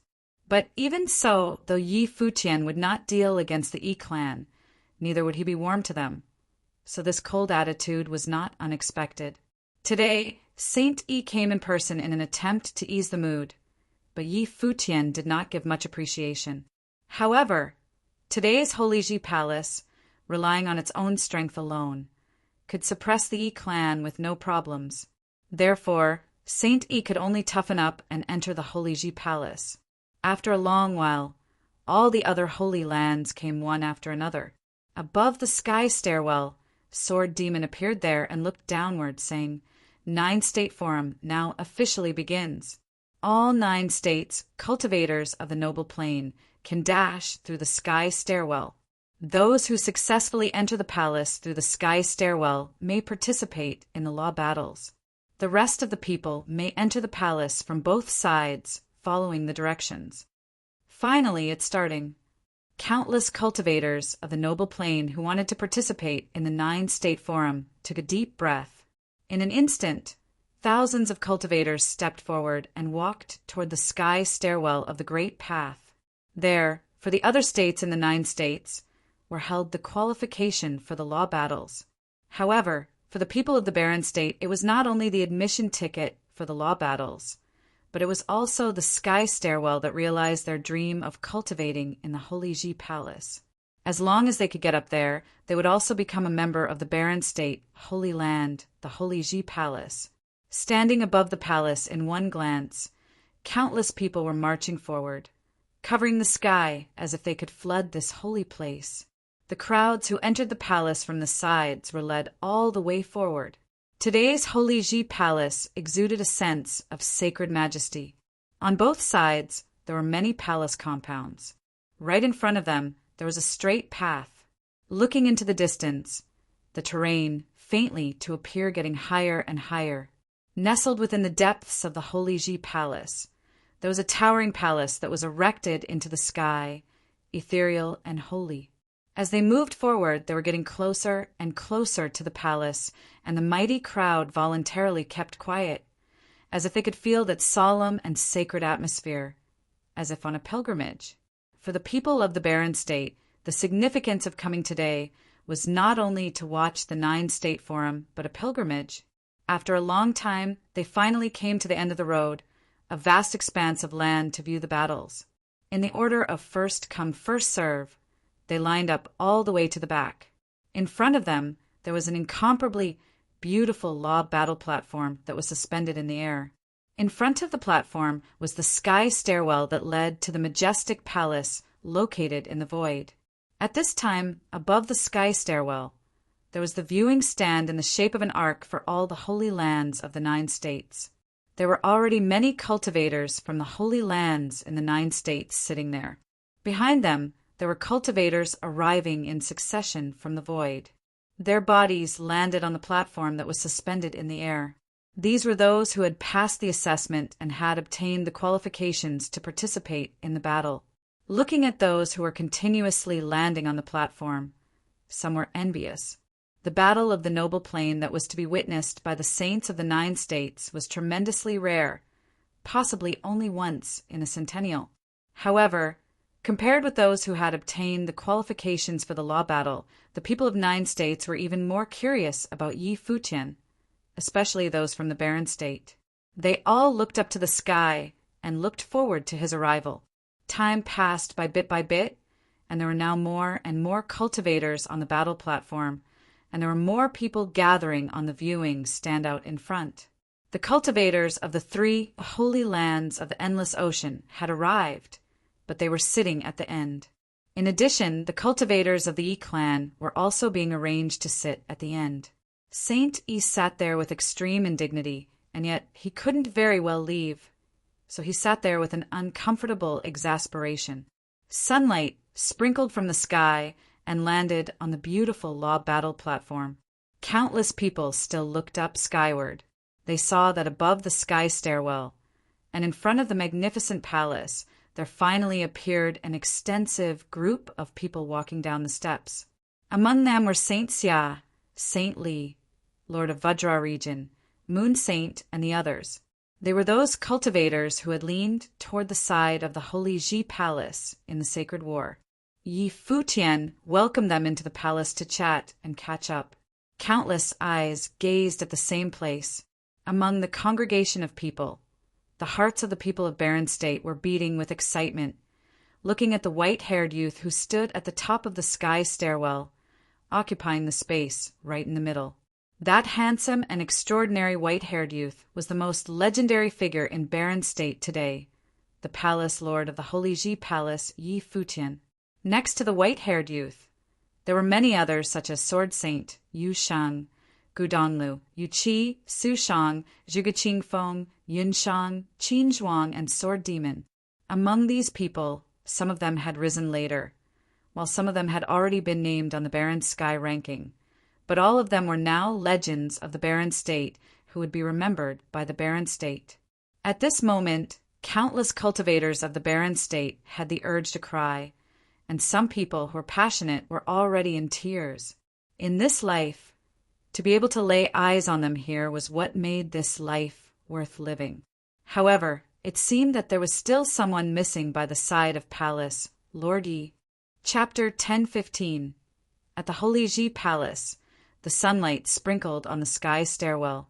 The legend of the Barren State bathed in its golden glow and walked down the steps. The people of the Barren State were solemn, as if in the presence of the holy. At the Holy Ji Palace, the sunlight sprinkled on the sky stairwell. The legend of the Barren State bathed in its golden glow and walked down the steps. The people of the Barren State were solemn, as if in the presence of the holy. Yi Futian and the others walked down, and the white-haired youth was more extraordinary in his aura. He looked at the immense crowd underneath and said to Saint Xia, Saint Li, and the rest of the people next to him, "Please sit down, honorable seniors." Saint Xia, Glass Saint, and the rest then sat, and Yi Futian and other people from the palace also sat in their own seats. The Holy Ji Palace in Barren State was the host, so it was natural that its people were sitting in the middle. Yi Futian occupied the middle, with Yaya at the left, the village chief was sitting next to him, and Saint Jiang and Dozhan were to the right, and all the cultivators from the 4 great holy lands were all sitting near Yi Futian.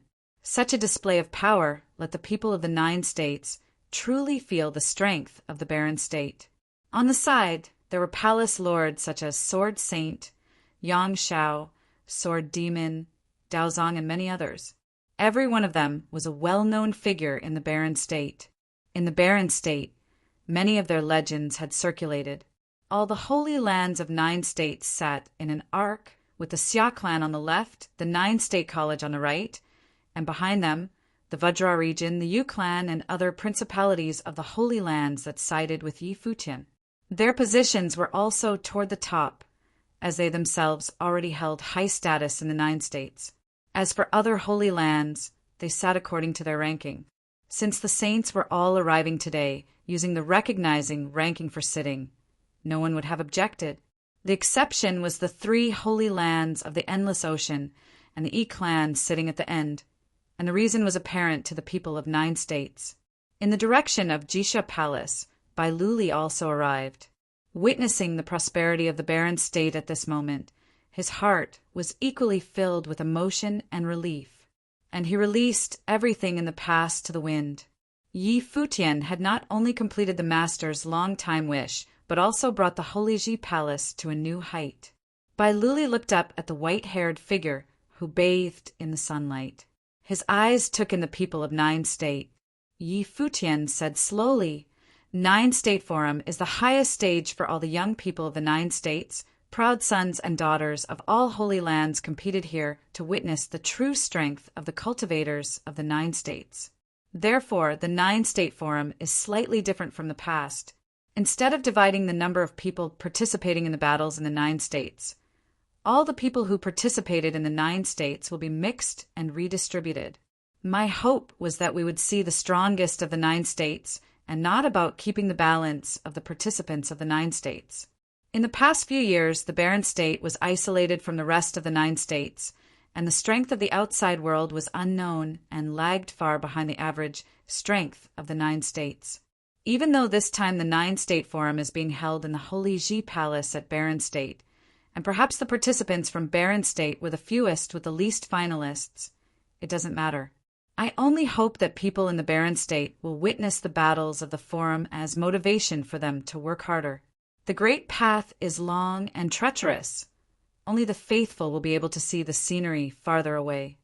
The calm voice of Yi Futian sounded in the eardrums of the people of the barren state. Many even felt their blood boiling.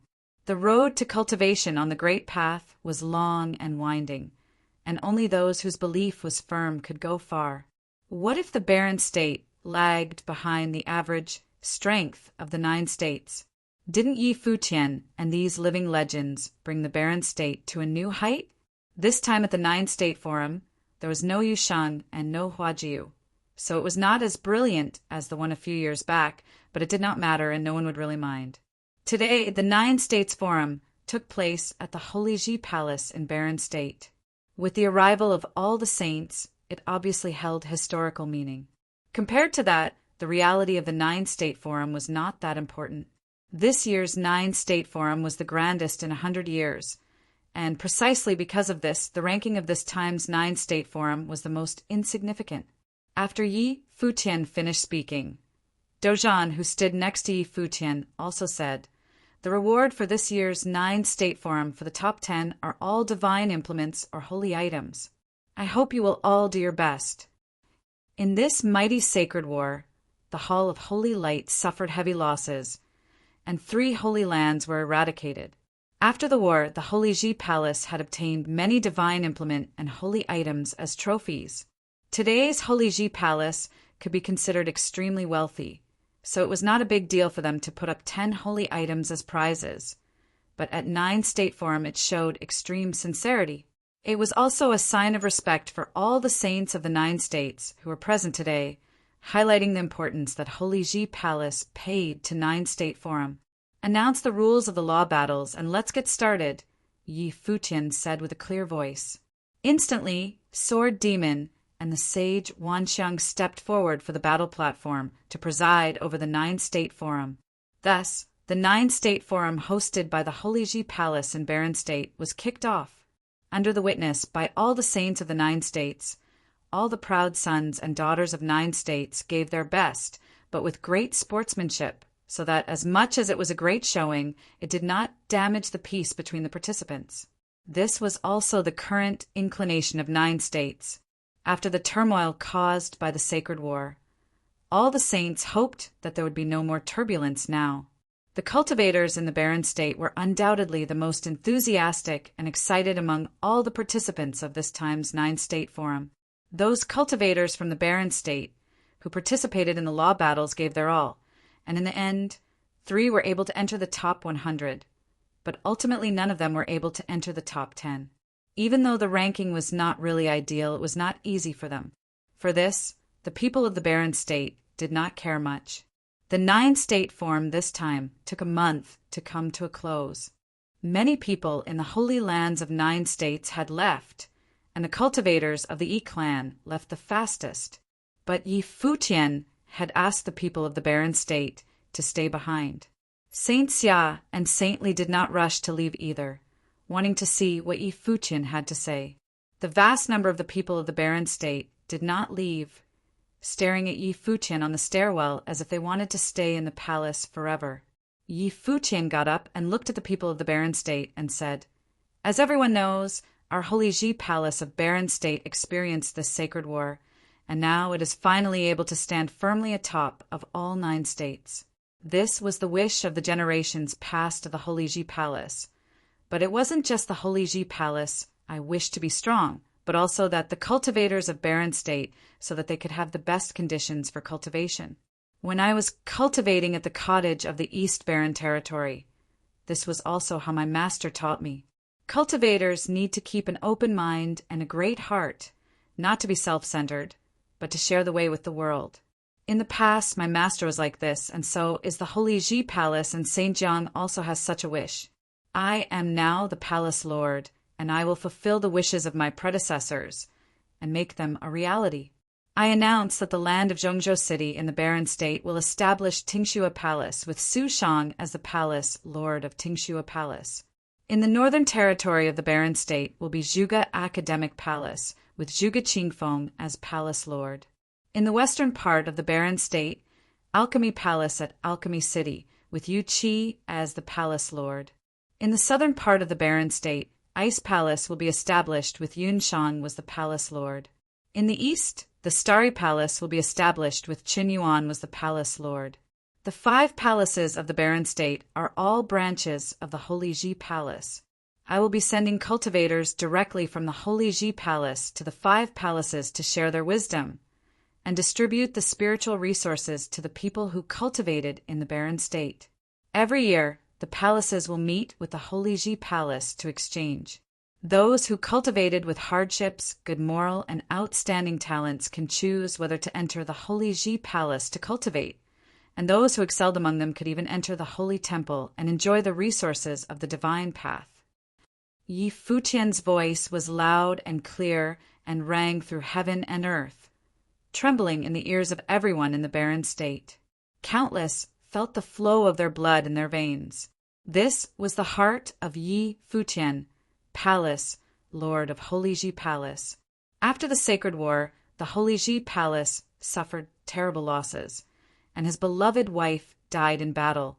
With the flame of revenge in his heart, he destroyed the great Zhou sacred dynasty and Xihua sacred mountain on a roll. But to this day, he still cared for the people of the barren state. Yu Qi, Zhuge Qingfeng, Su Shang, Yun Shang, Qin Yuan, and others stood by Yi Futian. They were all smiling. This was decided after they had discussed it together. Alchemist City, Tingxua House, and Zhuge family would no longer exist, but would be branches of the Holy Ji Palace. It was just that from now on, instead of being forces of clans and family, they would have evangelical purposes rather than being self-centered. They were all willing to support Yi Futian and work hard for the same goal. It was also a wonderful thing that when they had cultivated to this level, that in addition to pursuing the divine path, they could also contribute to the world. Saint Xia and Saint Li both smiled and felt relief in their hearts. Saint Li looked at Saint Jiang and released that last trace of resistance about Saint Jiang joining the Holy Ji Palace. All was well. But in the same way, among the crowds, the Shimin clan and the other branch of the Zhuge family appeared pale, as if they had fallen into the abyss. They all understood that from this day forward, in the barren state, there would only be the Holy Ji Palace. They would all gradually disappear into the long river of history and be allowed to decline with time. Yi Futian did not take revenge against them, but this order was enough to change their destiny. Everything was over, and the barren state would have a new landscape henceforth. This 9-state forum, which was held at the Holy Ji Palace, was indeed a marker between two eras. "Thank you, Palace Lord." A voice broke through the silence of the space and pulled back everyone's thoughts. Suddenly, the same sound started to be heard everywhere. Soon, this sound was heard between heaven and earth, and the sound was soaring. Under the stairwell in the vast palace, countless people bowed their heads and bowed down to Yi Futian. There was sincere respect in their eyes. Saint Xia saw this and smiled, and said to Saint Li, who was next to him, "We should go." "Well, let's go." Saint Li nodded, and the two led their respective cultivators and left together. Yi Futian turned and walked up the stairwell, and the people around him followed him as well, climbing up the sky stairwell, step by step. Under the stairwell, countless many looked up behind him, seeing his white hair fluttering in the wind like a real immortal. 9-state forum had ended, but it was just a prelude of a new era for the barren state. Chapter 1016. The chaotic 9 states returned to the quiet state of the past after the 9 states forum was over. The barren state was, however, incredibly busy. 5 palaces, the Alchemy Palace, the Zhuge Academic Palace, the Tingxue Palace, the Starry Palace, and the Ice Palace, appeared in 5 regions of the barren state, built where Alchemy City and Crouching Dragon Mountain had been. They came to look even grander and magnificent than they had once been. The Holy Ji Palace distributed resources, and every single palace had their own divine implements and methods of attaining sainthood to train with.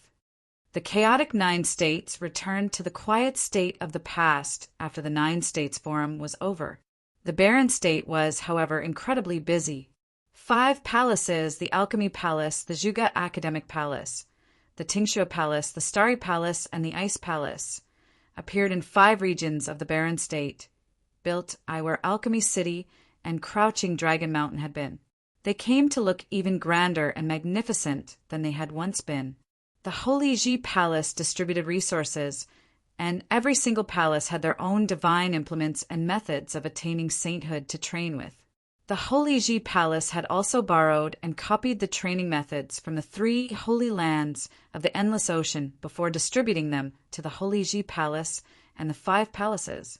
The same went with sage ritual implements as well. Every single palace had grown far more powerful than they had once been. Many of the figures ranked in the barren sky ranking had joined the ranks of the 5 palaces, willing to teach in the 5 palaces. Doing so would have served to further their training as well. The battle of proving holiness of the 9 states would soon be upon them, and all of them wanted a chance at that. In the past, most of the participants from the Holy Ji Palace would be reduced to cannon fodder in the battle of proving holiness, as there was no way that they would have been able to fight the cultivators from the other 8 states. However, things were different now. The sages of the Holy Ji Palace of the barren state possessed the power to shake 7 holy lands before. If Yi Futian were to participate in the event, few would have been able to match him in the battle of proving holiness. But then again, it remained to be seen if Yi Futian would have participated at all. Some speculated that he would, while there were others who thought that Yi Futian wouldn't bother. He would have definitely attained sainthood someday with his own power, and there was no reason for him to borrow external forces to do so. Time passed, and year 10020 of Divine Prefecture calendar was upon them. It was the year of the battle of proving holiness. Countless people at the pinnacle of the sage plane throughout the 9 states emerged from training in isolation. To most of them, they had been waiting for that day for a very long time. Many elderly cultivators who had secluded themselves from the world throughout the 9 states emerged, as well as top-notch figures of the younger generation from the past 20 years. They were the new powers and the geniuses who had rocked the 9 states. They were probably armed with powers comparable to that of their elders. No one had certainty of anything. Mighty ones gathered at the Holy Sage Pavilion of the Holy Ji Palace. Yu Qi, Zhuge Qingfeng, Yunshang, Sushang, and many others came. They were all about to participate in the upcoming battle of proving holiness. They were of inadequate powers 20 years ago, So much so that even the previous palace lord of the Holy Ji Palace sustained severe injuries from that event. 20 years later, all of the cultivators of the barren state were more than capable of competing in the battle of proving holiness and showing what they were made of. Yu Sheng walked up. Yu Sheng's current bearing looked completely different from how it was when he had first joined the Holy Ji Palace. He had once exuded wild, unrestrained power with just one look. While he still exuded power with his large, stout frame, his bearing had gotten more composed and internalized. His eyes were deep and emanated powerful pressure. Even sages at the pinnacle of their training would have felt vague pressure just by standing before him. Yu Sheng had broken into the mid-level Archmage plane and was simply one step away from the final plane of the Sage Planes. The Sword Saint, Gu Donglu, Zhuge Mingyue, and the others came from different directions and gathered around. "Where is the palace, Lord?" Sage Daozong asked. "He is not participating in the battle of proving holiness. Let's go." Everyone nodded, and none of them found his decision to be peculiar. Yi Futian's talents were such that he truly did not need to become a saint through the event. Furthermore, Yi Futian deemed his current plane inadequate, requiring years to temper his mind before he was ready. As such, the event was of little meaning to Yi Futian himself. As for the safety of the ones from the Holy Ji Palace, their current lineup, with Yu Sheng, the Sword Saint, Gu Donglu, and the others going with them, none of the Holy Lands would be much of a match for them. There was no doubt that the current powers of Yu Sheng, the Sword Saint, and the others stood at the pinnacle of the Sage Plane. "That guy is slacking off again," Zhuge Mingyue mumbled. Yi Futian had been gone for a long time. When the Nine States Forum was over, he went on a pilgrimage on his own. Or perhaps he simply wanted to travel the 9 states. The massive lineup from the Holy Ji Palace was frightening. Top figures gathered from throughout the 9 states, and that time it was a battle of proving holiness hosted by Emperor Xia himself. Many wondered how many saints would emerge. However, none of that seemed to have anything to do with Yi Futian. He was at the vast, endless ocean, which was located at the ocean state, the furthest state away from the barren state. A lone boat was floating on the vast, unending seas. There was a figure lying down quietly on the boat, swaying with the waves, thinking the sky to be his bed and the sea as his blanket. A dark, golden, huge bird circled above him in the blue skies. The bird was having a good time as well. There were powerful sea monsters emerging from the seas every now and then. The dark, golden, huge bird would then dive and tear them to shreds with its claws. None of the powerful sea monsters thought that a mutated black-winged condor possessed such terrifying powers. A king of a certain region of the seas went up to them. The monsters were easily killed. The boat continued to sway in the waves. The figure dressed in white seemed to have fallen asleep, forgetting everything about the world, and even forgetting what year it was. Time passed day after day, and the figure dressed in white seemed to be in an eternal slumber where he would never wake. A terrifying storm was upon them. A frightening whirlpool of lightning appeared before them. The light of darkness swallowed everything as towering waves rushed. That boat continued to sway in the storm, tossing about in the huge waves. Yet that figure seemed to have felt nothing at all. He remained lying down, and his body was tossed around alongside the boat. Terrifying lightning shot for his body and hit it, yet he continued to seem to feel nothing. Not even the boat was destroyed in that terrifying storm. It simply continued to toss in the storm. The huge bird continued to fly high in the air amidst the dark storm as if it would never tire. The boat was swallowed by the waves, moving alongside them. Everything calmed several days later. The boat finally stopped after some time, blocked by a huge piece of rock. He had arrived at an uninhabited island. The black-winged condor, flying in the air, dropped onto a huge rock and took a look at the young man on the boat. The sun shone on him, and it was getting hot. The gray-haired young man finally opened his eyes, slowly by then. He got used to the sunlight for a bit before sitting up. His hair was a mess, and he had grown a beard. It was obvious that he had not been grooming himself for quite some time. The young man was none other than Yi Futian. He settled the Holy Ji Palace's affairs after the 9 States Forum before venturing out into the 3 holy lands of the Endless Ocean. He observed the training methods of the Endless Ocean and developed his own understanding. So he brought the black-winged condor with him and drifted at sea afterwards. He spent his days either training or simply let himself drift at sea. Year 10020 of the Divine Prefecture Calendar, Yi Futian murmured. He and the black-winged condor's mind was connected, so he was still able to keep track of time nonetheless. The battle of proving holiness of the 9 states should have begun by now then. However, he was not in the least bit worried. With Yu Sheng, his eldest brother, and the others around, it did not matter if he participated in the event or not. Of all the figures who were at the front of the barren sky, ranking all those years ago, only his teacher, Dozhan, had been able to attain sainthood. As the participants from the Holy Ji Palace had experienced the sacred war firsthand, he wondered how many among them would be able to break into a new plane. The state of mind of Yu Qi, Zhuge Qingfeng, and the others should have all undergone changes after the sacred war. Their training should have been rock solid as well. Furthermore, there were several saints in the Holy Ji Palace whom they would have been able to learn from at any time. His body slowly rose to the air as he gazed at the island before him. He extended his hand and a halberd materialized. Formless current of rules coursed around Yi Futian, which he felt to be like wind and water with no still form. Boom! Wind blew, and Yi Futian disappeared from where he stood. The black wind condor's eyes were incredibly sharp, yet it was incapable of tracking him at all. It turned to look at that island and found a hole on it. Yi Futian's body had penetrated the island right away, appearing on the other side. The power of space rules vibrated, and Yi Futian's silhouette returned to that spot where he stood before, as if he had appeared out of nowhere. The first move, I shall call it the extreme shadow, Yi Futian mumbled to himself.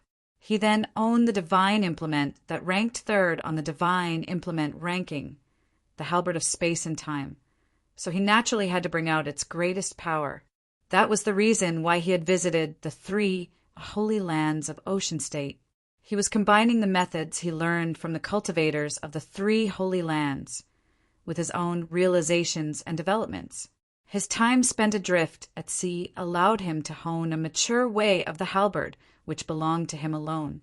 The light of calamity shone on his body as soon as he finished speaking.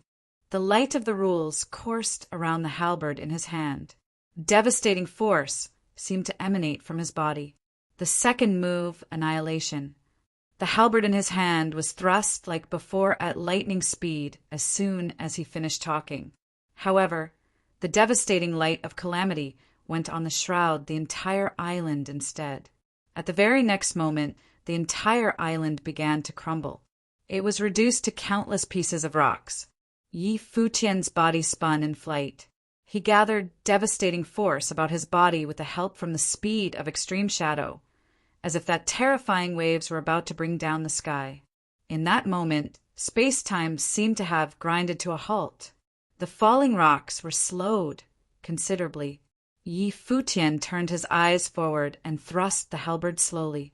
Third move, unending void. The space around them became extremely oppressive, as if the flow of space-time stopped altogether. Yet a devastating force remained bearing down on them. The halberd was fully extended, and within just an instant, the rocks were shattered in an instant, reduced to a powdery dust. Yi Futian did not stop with the movements on his hands. The dust was blown away by the wind in that oppressive space. There was no longer an island before him. Yi Futian looked pleased with himself. His time spent training, all that while was not wasted after all. The halberd disappeared, and everything was blown away by the wind. I have gained the halberd of time and space, nothingness, and I have created moves based on the move sets of the Ocean King and my own training. So I shall name the art after the weapon, nothingness. the black winged condor swooped down, and Yi Futian leapt onto the bird with a single step. A man and a beast were flying high up in the blue skies with the ocean beneath. The battle of proving holiness ended several months later, and 12 saints emerged from the event, breaking the record of the past century. 5 saints emerged from the Holy Ji Palace, shaking the entire 9 states. Chapter 1017. It was an old custom for the new saints to head to the upper worlds and pay a visit to Emperor Xia. Despite the 9 states being ruled under Emperor Xia's orthodoxy, only those who had proved their worthiness and became saints were deemed qualified to meet Emperor Xia himself. It was also a ritual of sorts in itself. It was an old custom for the new saints to head to the upper worlds and pay a visit to Emperor Xia.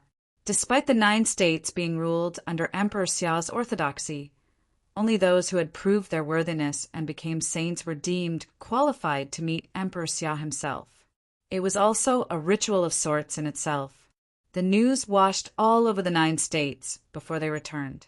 It was especially so in the case of the Barren State, where the news was all the rage at the moment. 5 saints emerged from the Barren State, and all of them hailed from the Holy Ji Palace. It was deemed an insane achievement. The Holy Ji Palace had once poured just about everything into nurturing one saint, as they had been forgotten by the rest of the 9 states for having no saints in their midst. There were now 5 new saints emerging from the battle of proving holiness. That was further boosted with the addition of the 4 saints already residing within the Holy Ji Palace, and the glass saint who had now joined the ranks of the lapis lazuli palace of the Holy Ji Palace. The Holy Ji Palace had 10 saints in their midst, making them the number 1 state in all of the 9 states. Furthermore, Yi Futian, Yu Sheng, the sword saint, Gudonglu, and the others had yet to become saints, yet they were nonetheless deemed to be people who would attain sainthood in the future. Many were wondering if their misfortunes had ended and if their glory days had finally come. A grand sacred war fought before involved 10 holy lands in it. Many mighty ones perished in that war, yet it nonetheless tempered and baptized the victors of the war. All the others who were not going to be proving holiness headed back to the Holy Ji Palace. The 5 saints of the Barren State were Yu Qi, City Lord of the Alchemy City, who formerly ranked 8th on the Barren Sky ranking. Yun Shang, the Lord of the Ice Temple, who formerly ranked 2nd on the Barren Sky ranking. Zhuge Qingfeng, clan leader of the Zhuge family, who formerly ranked 6th on the Barren Sky ranking. Su Shang of the Tingxua house, who formerly ranked 9th on the Barren Sky ranking. Yuan Hong, leader of the Golden Great Apes, who formerly ranked 18th on the Barren Sky ranking. It went without saying that all of the first 4 mentioned were lords of the Holy Ji Palace, while Yuan Hong was a guardian elder of the Holy Sage Pavilion. Their former ranking on the Barren Sky ranking was simply what their powers had been once. They had grown stronger since experiencing the sacred war firsthand, especially Yuan Hong, who took control of the heavenly battle matrix, which had been all fury and rage. Since then, among the former 10 ranked on the Barren Sky ranking, the ones who ranked 1st and 3rd had been the 2 previous palace lords, who had perished. The city lord of the White Cloud City and Bailuli both had yet to become saints, while Huang Yi perished in the war. For others and Dozhan had all became saints. It was an outcome that would have definitely caused a storm in the Barren State. It was also one that had rendered the ones who were ranked at the back end of the Barren Sky ranking incredibly frustrated. They had also participated in the battle of proving holiness. Yet in actual fact, those 5 from the Holy Ji Palace were not actually the strongest. Yu Sheng, the Sword Saint, Qin Zhuang, and Gu Donglu were just as powerful than any of the 5. However, the path to sainthood was not one that was measured solely through combat capacity. All 5 of them had stopped at the pinnacle of Sage Plane for many years, and their levels were stable. Their states of mind became increasingly whole and flawless after experiencing the sacred war. Yu Sheng, the Sword Saint, and the others were able to get their hands on some encounters that would further their journey to sainthood. In the battlefield of the battle of proving holiness, which enabled the older generations of the Holy Ji Palace to truly get their hands on the key factors of becoming saints. Thus, the 5 saints from the barren state emerged. Many mighty ones from the other holy lands cursed the Holy Ji Palace after the event for hoarding all sainthood resources to themselves, sharing between those who hailed from the barren state. All of the other holy lands of the 9 states were bullied. It was especially so in the case of Yushan, who happened to irk them the most. But then again, they had only grumbled and did not truly hold grudges against the Holy Ji Palace. The ones from the barren state had indeed brought overwhelming power onto the others in that year's battle of proving holiness after all. But then again, all of them had been merciful enough to go on to kill their opponents. Killing was common in the past battle of proving holiness. Furthermore, none of the holy lands would have held grudges against anyone. It was an unwritten rule. The opportunity to sainthood was destined to be one filled with blood and gore. If one chose to be a part of it, one had to be ready to fight with blood on their hands. The lineup from the Holy Ji Palace that time was truly invincible and the others had nothing to say about them. The emergence of the 5 saints had actually robbed the opportunities of attaining sainthood from other top-notch figures from other holy lands.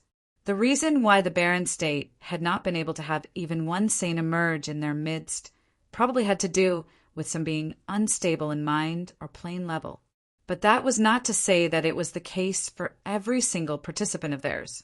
The previous palace lord of the Holy Ji Palace, Chunyang, actually had stable foundations for becoming a saint, yet he was unable to get his hands on such opportunities and was unable to make that one key step. He had even acquired irreparable injuries from the battle of proving holiness. The opportunities for sainthood had been taken by and shared among the other holy lands of the 9 states. It was finally the time for the Holy Ji Palace of the barren state to reign supreme. When news of 5 saints emerging in the battle of proving holiness spread throughout the 9 states, countless flocked to the 5 major palaces of the Holy Ji Palace, wanting to train within the palaces. For of the 5 palaces came to have a new saint among them as lords, making all of the palaces true holy lands. It was indeed an auspicious occasion like no other. The crouching dragon mountain of the barren state, which housed the Zhuge family, had transformed into the Zhuge Academic Palace. Countless went up the mountain and came before the Zhuge Academic Palace, wanting to enroll and train within the palace. Among those people, there was a huge group coming before the Academic Palace. They said, "We're of the Zhuge family in the past, and we would like to study in the Academic Palace." Their leader was named Zhuge Ji, who was one of the leaders of the branch. However, Zhuge Ji looked incredibly aged at the moment. He cupped his fists even when facing the guards of the Zhuge Academic Palace. The people of the Zhuge family followed the palace lord of the Holy Ji Palace to carve a new era of glory and prosperity.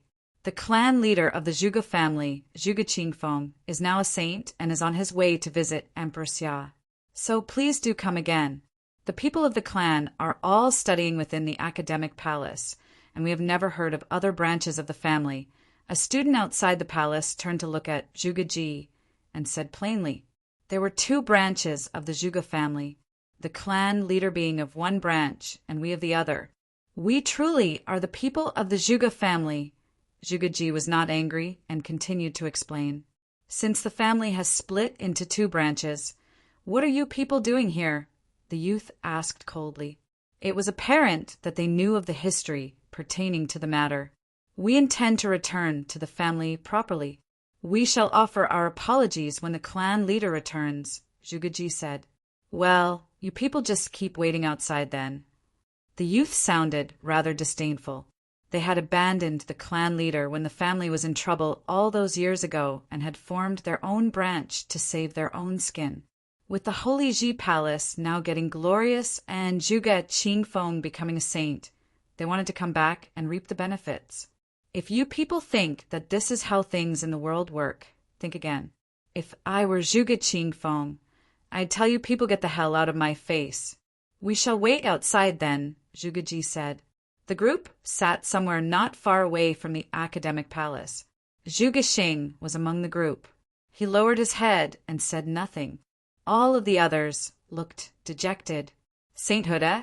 While they had been shocked by the achievements of the Barren State at the Nine States Forum all those years ago, they still had no intention of returning. However, their former clan leader, Zhuge Qingfeng, had become a saint.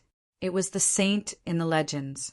If Zhuge Qingfeng was able to look after them in their training, some among their younger generations might have been able to grasp such opportunities as well. The shock of 5 saints emerging from the Holy Ji Palace rocked not only them. Zhuge Ji, there is only the Zhuge Academic Palace on the Crouching Dragon Mountain now, and the Zhuge family is no more. There is no way the clan leader will let you people study within the palace due to what did in the past. The Academic Palace is a branch of the Holy Ji Palace after all, and the Holy Ji Palace won't bother with people who forfeited honor and trust for their own benefit, like you people. It's best that you just get off the mountain. A voice was heard in the Academic Palace. It was from an old man of the Zhuge family. Zhuge Ji shuddered, slightly hearing his words. He looked in that direction and finally realized that there was no hope for them.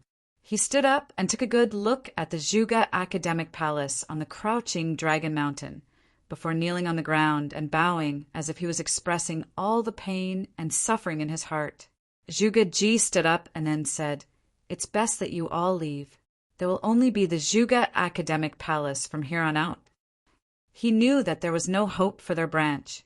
No one would have bothered with them, and the world would only know the Zhuge Academic Palace of the Crouching Dragon Mountain, which was helmed by the leader of what was once the Zhuge family, Zhuge Qingfeng, who had attained sainthood. Zhuge Ji also knew that the ones from Zhuge Qingfeng's branch would become the symbol of the Academic Palace, as Zhuge Qingfeng, who had become a saint, would be the gleaming symbol of the Academic Palace. The people of the Zhuge family would live better lives than before with him around. Furthermore, Zhuge Qingfeng had his daughter, Zhuge Mingyue, and his son-in-law, Gudonglu, by his side. They both were brothers and sisters in training to Yi Futian, the palace lord of the Holy Ji Palace. A group of people was seen standing on the golden steps before the main mountain where the Holy Sage Pavilion was housed in the Holy Ji Palace. The one who took the lead, who was dressed in white and had gray hair, was none other than Yi Futian. Yu Sheng, the sword saint, Qin Zhuang, Gudonglu, and the others were at his side. They all looked at the sky and were seemingly waiting to receive someone. The presence of saintly might in the sky became increasingly clear as they neared the Holy Ji Palace. A group of people was within sight, and they were none other than Yu Qi, Zhuge Qingfeng, and the others. A beaming smile was seen in Yi Futian's eyes. Countless figures from the Holy Ji Palace took to their sky and received the saints who had returned, saying loudly, "Welcome home, saints!" The voice reverberated throughout the heavens, and there were no words to describe how excited the people of the Holy Ji Palace were at the moment. The 5 saints walked up to Yi Futian. Their bearing changed, and they felt more surreal. Beaming smiles were seen from the eyes of all 5 of them, who then bowed and said, "Palace Lord." It was a surreal scene to have 5 saints bowing to the Palace Lord. Many of the Holy Ji Palace looked in their direction, and there were some with tears in their eyes. It was respect that Yi Futian truly deserved. Yi Futian's eyes reddened somewhat, and he felt something welling up deep down. He looked at the 5 figures he was so familiar with and bowed while saying, "Good work, everyone." It was a line to express his gratitude for all they had done for him and for the Holy Ji Palace. They spent the past years threading the line between life and death, and they have finally attained sainthood. They truly deserved it indeed. Yi Futian walked up and opened his arms. Hugging Yu Qi, he then hugged Zhuge Qingfeng, Su Shang, Yuan Hong, and Yu Shang. They put the fates of the Zhuge family, the Alchemy City, the Ice Temple, the Golden Great Apes, and the Tingxue House on the line, and followed him to war. They finally managed to attain sainthood. It was a pity that Huang Yi of the sovereign family had perished. There would have been 6 saints emerging. "Palace Lord, we have good news for you. Yu Qi looked at Yi Futian and said, "What news?" Yi Futian smiled and asked. The best news there was at the moment to him was seeing them return. "Princess Xia Qingyuan asked us to bring word to you when we were there to meet Emperor Xia.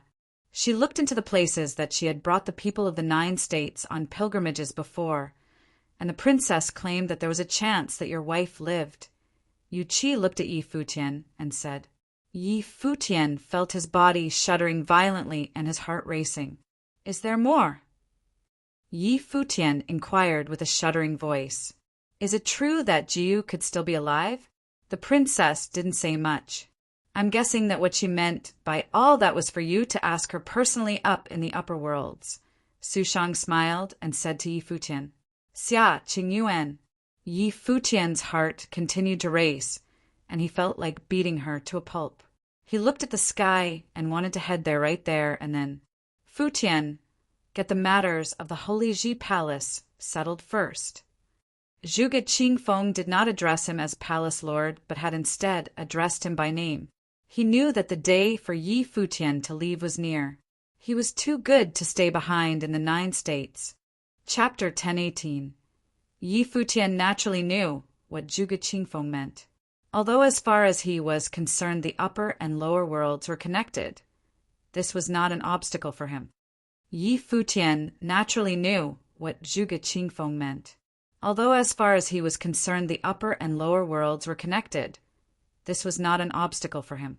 The 9 states was no longer a suitable place for him to cultivate. In the future, he would have to often cultivate in the upper worlds. He would probably have very little time to return to the 9 states. He would have to leave the palace's affairs to others to handle. "Uncle, you have now started on the divine path. The barren state is free from danger now, and 5 palaces stand in its 5 domains to preach the way of cultivation. I have left the master in charge of the Holy Ji Palace, with Grandfather Ape to assist him. There are also several palace lords garrison there." "It doesn't matter if I'm there or not," said Yi Futian with a smile. 5 saints had come into the world. Today, the Holy Ji Palace was at the height of its power. Everyone smiled and shook their heads. Palace Lord Yi Futian had always been a hands-off leader. He was the symbol of the palace, a totemic figure for them. But the palace's affairs were left to others to handle, and Yi Futian rarely took an active role in its day-to-day affairs. "Who are you planning to bring with you this time?" asked Yu Qi. "We'll see who's willing to come," answered Yi Futian. "You have us garrisoned here, but you also need some saints by your side." Yu Qi was a little uneasy. The upper realms were much stronger and more responsible than the 9 states. Within the 9 states, Yi Futian was the lord of one of the holy lands of the barren state. There, everyone had to abide by certain rules. But in the upper realms, it was different. Moreover, there were so many cultivators in the upper realms. Many of the top holy lands had more than a few saints. Given that if Yi Futian only brought a few sages with him, that would be cause for concern. Saint Jiang is naturally not going. He will stay in the palace and continue to stick to his beliefs. It may be a long time. "I will go ask Yaya," said Yi Futian. Everyone nodded. If Yaya went with him, they could relax a little. After all, Yaya was the inheritor of the Sword Saint of the Void. Not only was she already very strong, she would continue to grow stronger and reach her former peak. Even in the upper realms, there were few rivals for her. In the past, the Sword Saint of the Void had been without equal in the 9 states, and his name had shaken both realms. Yi Futian went to where Yaya was staying. He seemed a bit anxious. After all, after hearing the news about Jiu, he naturally wanted to go faster. However, he would not be that safe in the upper realms.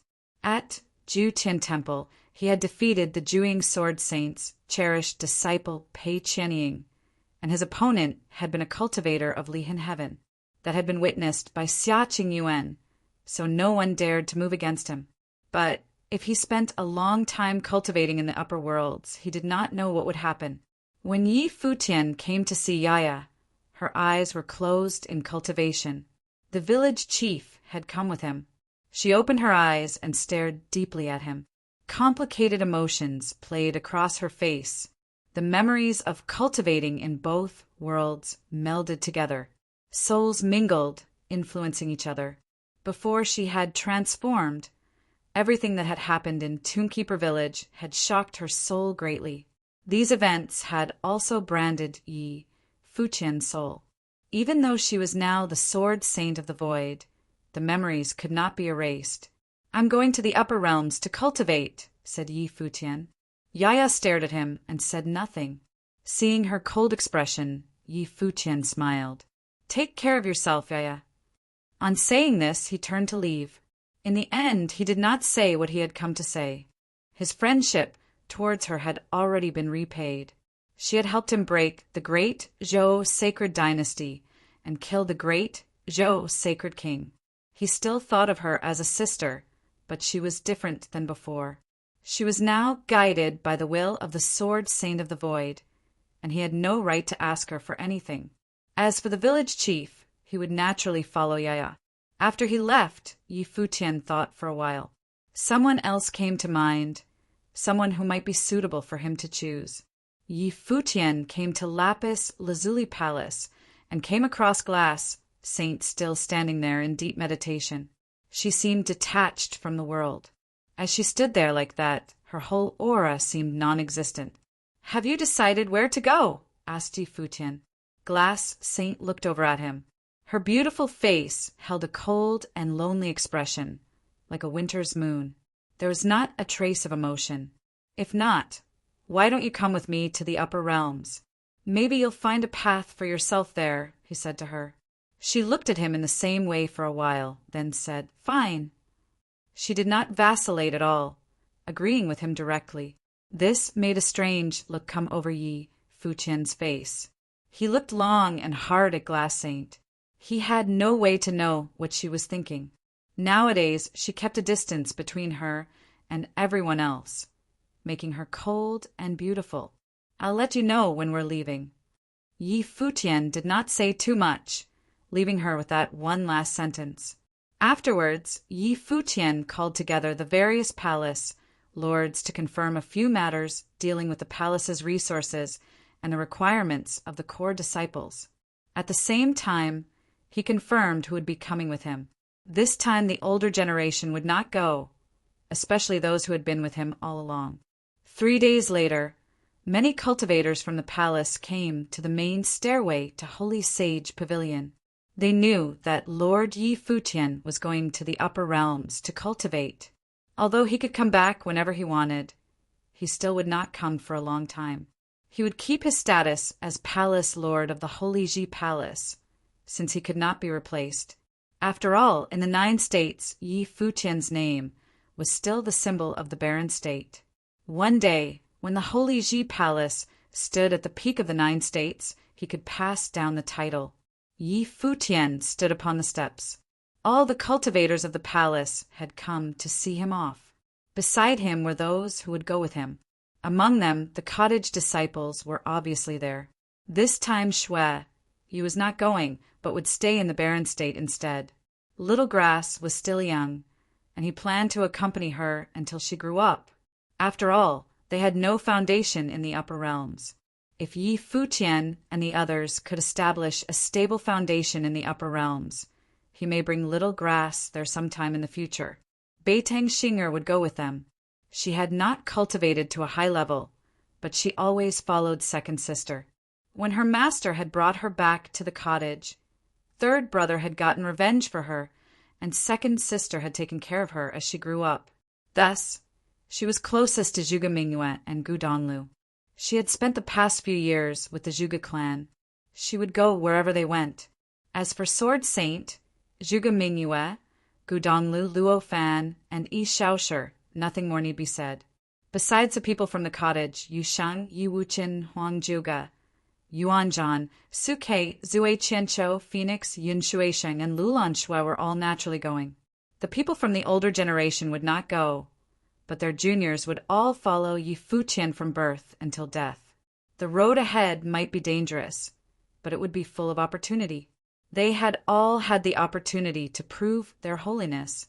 following Yi Futian. Their juniors would never have a chance to go farther. "Don't leave me too far behind," said Shui with a smile. Little Grass pulled on Yi Futian's sleeve. "Don't forget to come and see me, Uncle Yi." "Of course. You be good now, Little Grass." Yi Futian patted the little girl's head. Little Grass nodded. "I'm ready, brother." "When do we leave?" came a voice. Yi Futian looked up and saw a slender figure walking over, her body full of the vigor of youth. It was Longlinger. "When did I say I was bringing you?" Yi Futian was stunned. "Is there something wrong with me? You don't care about me anymore." Longlinger's eyes turned red. Her acting made everyone stare at her with mouth and eyes wide open. But Yi Futian did not blame her. This girl had been a little devil ever since she was a child. What do Aunt and Uncle Long have to say about this? Yi Futian asked dumbfoundedly. "That means you agree." Longlinger suddenly smiled. She pulled Yi Futian's arm and looked back at Long Ao and Mrs. Long, saying, "You see Mother and Father?" Brother Futian agreed. "You said that if he agreed you had no objections." Yi Futian stared at her dumbfounded. Mrs. Long shook her head and smiled ruefully. "Futian, I must trouble you to look after this girl." "All right." Yi Futian did not know whether to laugh or cry. This girl was a menace. Everyone came to see them off one by one. Glass Saint came as well and stood there quietly. Everyone glanced at the beautiful saint. She was completely different than before. Her character had transformed. Yi Futian swept his gaze over everyone, then slowly rose into the sky. "Let's go," he said, and they all set out. "Farewell, Palace Lord." Everyone bowed as they called this out. Their voices reverberated between heaven and earth. They looked up and watched Yi Futian leave. Yi Futian rose up into the sky, but he seemed to sense something. He was stunned when he saw what was in front of them. He saw a huge floating sword coming towards them. A woman stood upon it, her long hair flowing in the wind. The village chief stood calmly behind her. Besides them were also Qin Zhuang and Ing. The village chief smiled at Yi Futian, and he and the others climbed aboard the sword. The sword flew off into the distance. 3 saints were with him, as well as forces who were unmatched below the saint level. Even in the upper realms, this battle array would form a saint-level force. The guardians of the sky stairwell roundly berated those who had come from the lower realm. When they first saw this group of different level cultivators coming up the sky stairwell at the same time, the weak among them did not even dare to act against them. Helping them along was simply against the rules. But what could they say? The sage army that guarded Heaven's Gate was swept through, and they could not stop them. A group of figures climbed up the sky stairwell, still cursing the group of bastards who was rushing up. "Commander, should we send a report?" One of them did not want to accept this and wished to complain. "Go do it yourself." The commander was the same one as last time. He replied indifferently. Lodge a complaint? Besides the fact that he would lose face by doing this, Yi Futian's trip to the upper realm had been suggested by the higher-ups. What was there to complain about? Chapter 1019. After arriving in the upper worlds, Yi Futian and the others found an inn to stay at. After arriving in the upper worlds, Yi Futian and the others found an inn to stay at. The upper worlds and the lower world were different. Although the upper worlds were vast, the population was very closely crowded together, and there were endless grand palaces located there. After settling in, Yi Futian and the village chief went over to Emperor Xiao's palace. The news about Jiu had been hanging in his mind for the past few days, and now that the palace's affairs had been properly arranged, the first thing he would do while in the upper worlds was go see Xia Qingyuan. The others all took the time to stroll around and become familiar with Emperor Xiao's realm, and at the same time learn about the distribution of the top forces in the upper worlds, so they could form a complete map of them. But what Yi Futian did not know was that from the first moment when they had entered the inn they were staying at, they were already being watched. In Emperor Xia's realm, there was a grand community of palaces that an extremely sharp willpower emanated from. This was Jueying Palace, the place where the Jueying Sword Saint cultivated. At that moment, the Jueying Sword Saint was sitting upright in the middle of a giant diagram, cultivating. Invisible sword wills flowed all around him. He opened his eyes and asked, "What is it?" "My lord, someone from Tianji Pavilion is here, saying he has news of Yi Futian," said the person bowing in front of him. A sword will flashed in the Jueying Sword Saint's eyes. "Show him in." His expression was cold. Ever since Pei Qianying's defeat, he had paid close attention to Yi Futian's movements. But the 9 states were directly governed by Emperor Xia, and he set the rules there. The Jueying Sword Saint did not dare do anything rash. But his most cherished disciple had been destroyed right in front of his face. How could he forget that? These days his sword was unstable and often wavered, and he was getting tired of it. Thus he had paid Tianji Pavilion to inquire after news of Yi Futian. Tianji Pavilion did not originally worry about the affairs of the lower world because it was not worth it. No one ever asked them to pay attention to them, and so there was no profit in it for them. Thus they would not do it. But the Jueying Sword Saint had paid them a lot, and so they had personally sent someone to the lower world to observe the movements down there. They knew everything that happened in the lower worlds. Soon, a figure in a white robe embroidered with 2 fish representing yin and yang appeared. He squinted at the Jueying Sword Saint and then bowed, saying, "Greetings, Senior Jueying Sword Saint." The Jueying Sword Saint continued to sit there and said, "Get to the point. Yi Futian has arrived in the upper worlds along with many of the cultivators from the Holy Ji Palace. There are 3 saints among them, including Yaya, the sword servant of the Sword Saint of the Void, who may have inherited his position. You have seen her before. There is also the Lord of Lapis Lazuli Holy Temple. Besides them, there are many sages who are very powerful. Almost all of those who went to the trials with Xia Qingyuan are there. This group made it up the sky stairwell into the upper worlds." The man from Tianji Pavilion smiled slightly as he said this. His report was very detailed. He had investigated those who had come very thoroughly. The Jueying Sword Saint's brow tightened suddenly. So there were 3 saints with him, including the heir of the Sword Saint of the Void. He had no way of shaking such a powerful battle array. "Where are they now?" asked the Jueying Sword Saint. "They've taken up residence at an inn. You may not have heard, but Yi Futian has gone to Emperor Xia's palace with one of the Sword Saint of the Void's sword servants, probably to pay his respects. As for the real reason for his visit, we don't know yet, but we will find out as soon as possible," continued the man. The Jueying Sword Saint nodded as he listened to his visitor continue. "There is one more thing I must remind you of. Yi Futian's performance in the Sacred War in the 9 states was outstanding, and it is being said that there is no one who can match him below the saint level, and in terms of combat prowess he is said to be without rival. Emperor Xia is probably already paying attention to him, and as far as we know, Princess Xia Qingyuan has paid a visit to the Holy Ji Palace." The Jueying Sword Saint frowned. Yi Futian was a palace, lord of a palace in the lower world, a vassal of Emperor Xia. If what his visitor said was true, and Yi Futian had indeed attracted Emperor Xia's attention, then if he killed him it would displease the emperor. But many cultivators from the Holy Ji Palace had come. Perhaps he could start with them and find out Emperor Xia's attitude that way. "Father," came a voice. He looked and saw Pei Qianying coming towards him. He no longer had the same temperament that he'd had before. His hair was messy and his eyes were hazy. After his life spirit had been destroyed, his path of cultivation had been interrupted.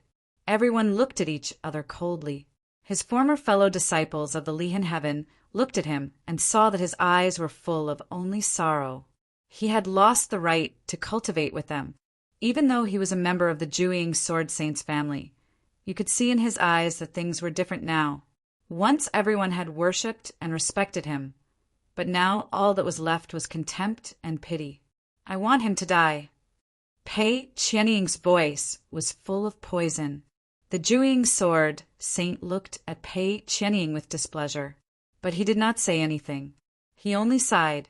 He had, after all, once been his most cherished son. He could understand his pain. "Come with me to Lihan Heaven," he said. Pei Qianying saw his father's intention at once. He nodded and said, "All right." The Lihan Sword Palace in Lihan Heaven was the foremost holy land dedicated to swordsmanship in Emperor Xiao's realm. Its current master was Emperor Xiao's foremost sword saint, the most powerful swordsman. His fame was not limited to Emperor Xiao's realm.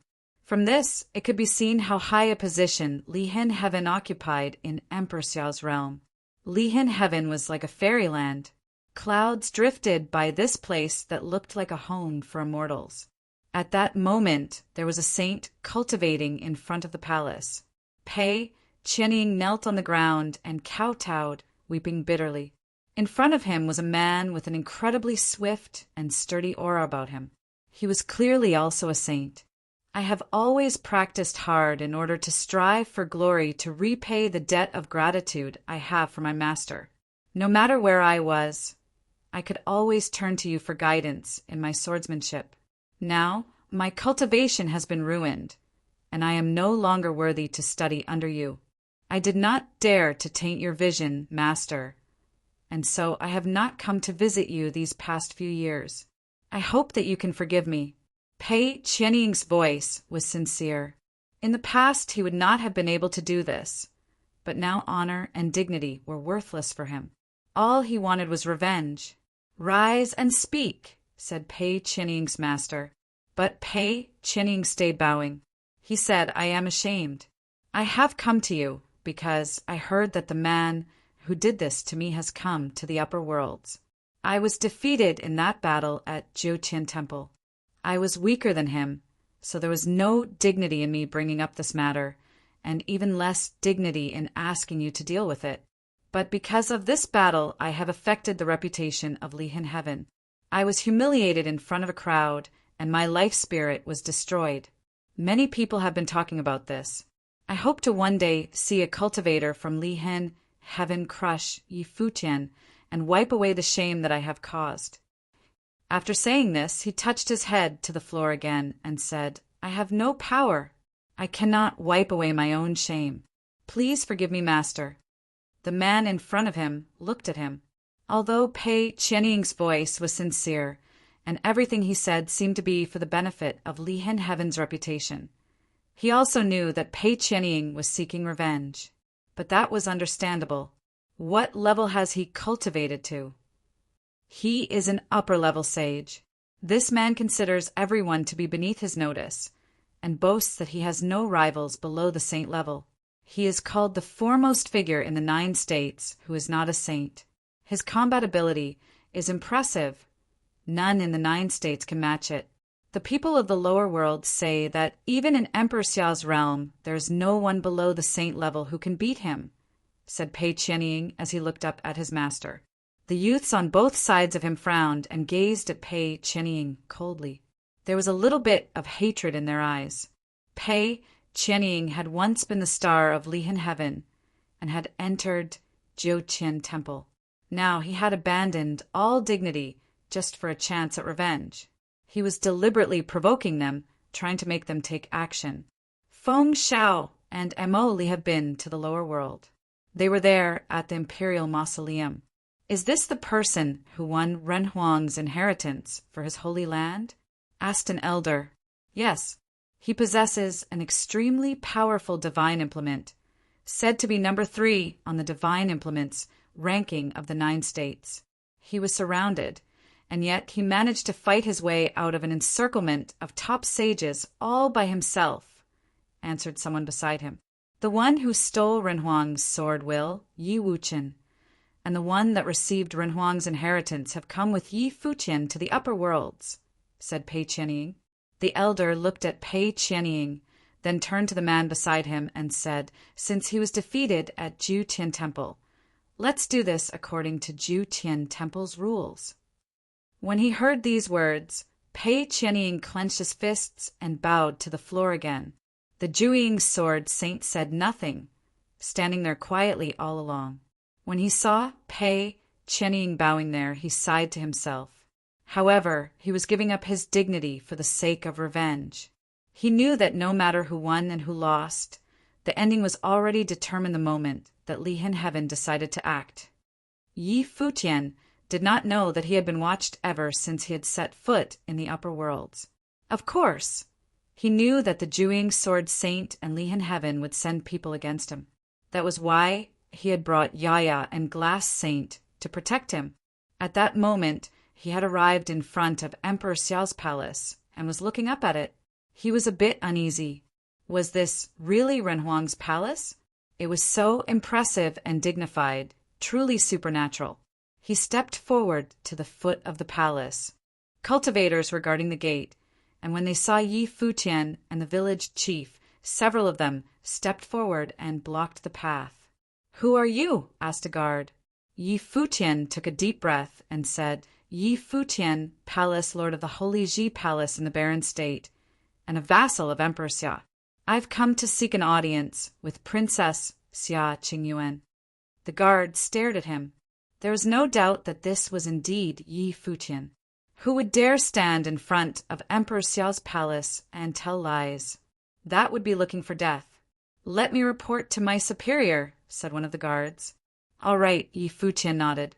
He stood there in front of the gate, quietly waiting. Emperor Xiao's palace was so strict that even small matters needed to be reported from the lowest levels to the highest, all throughout the palace. Yi Futian was a little anxious, but he kept his eyes fixed ahead of him. After a while, a maid came out. She looked at Yi Futian extremely coldly and said, "You are Yi Futian?" "Yes," Yi Futian nodded. "The princess says that she is not receiving guests today, and has asked me to personally see you off," said the maid. "Ah." Chapter 1020. Yi Futian frowned.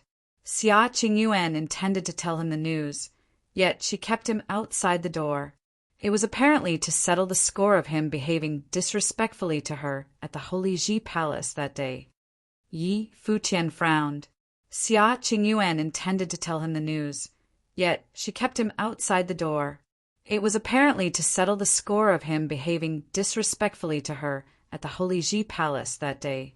Xia Qingyuan crashed into his bedchambers, and it irked him. As such, he behaved glumly to the princess back then. "Hugh," Yi Futian reminded himself of Jiu and said to the servant girl, "Please inform the princess that I, Yi Futian, would be willing to come to her place to apologize for any disrespect I caused in the past." The princess said she is not seeing anyone, and that is final. "Please come again, Palace Lord Yi." The servant girl's attitude did not change one bit and replied. Yi Futian looked at that servant girl, and his silver hair billowed in the wind. His pointed eyes came to bear a tinge of coldness in them. That servant girl sensed the coldness emanating from his and averted her eyes, not daring to look at them any more. He turned and looked at the tall palace tower and felt rather cold inside. If Xia Qingyuan were to take revenge on him with other matters, he would not have been bothered. But playing him using news regarding Jiu was another matter altogether, and one could have imagined what he was going through. "Please inform the princess that I shall come again tomorrow," Yi Futian said to the servant girl, then turned around to address the village chief. "Let's go." There was nothing he could have done about Xia Qingyuan's antics. That place was Emperor Xiao's palace, after all. It was not just him. Anyone who came from Emperor Xiao's realm would have had to lower their heads at such a place. No one dared to get nasty there after all. "Bring him up here." A voice was heard from high above, which sounded rather fleeting. Yi Futian stopped dead in his tracks before turning around. He then saw the servant girl said to him, "Come with me." Yi Futian stepped forward and passed the Heaven's Gate, heading into the Heavenly Palace. The village chief stayed waiting outside. Emperor Xiao's palace was not a place that would have allowed entry with permission, and that applied to even the saints. Xia Qingyuan had only asked for Yi Futian to be brought in after all. Yi Futian went upwards for the heavenly tower, coming before a mesmerizing palace with clouds everywhere, looking immensely beautiful. The place was immensely thick with spiritual qi, making it seem as if it was indeed a fairyland. They stepped past a fairy bridge and came before a lotus pond. The silhouette of a man appeared there, yet when said silhouette turned around, the face of said figure was an extremely beautiful one. Yi Futian greets the princess. Yi Futian bowed and said.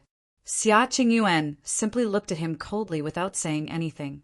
You insist on maintaining such aloof attitude despite having favors to ask from others.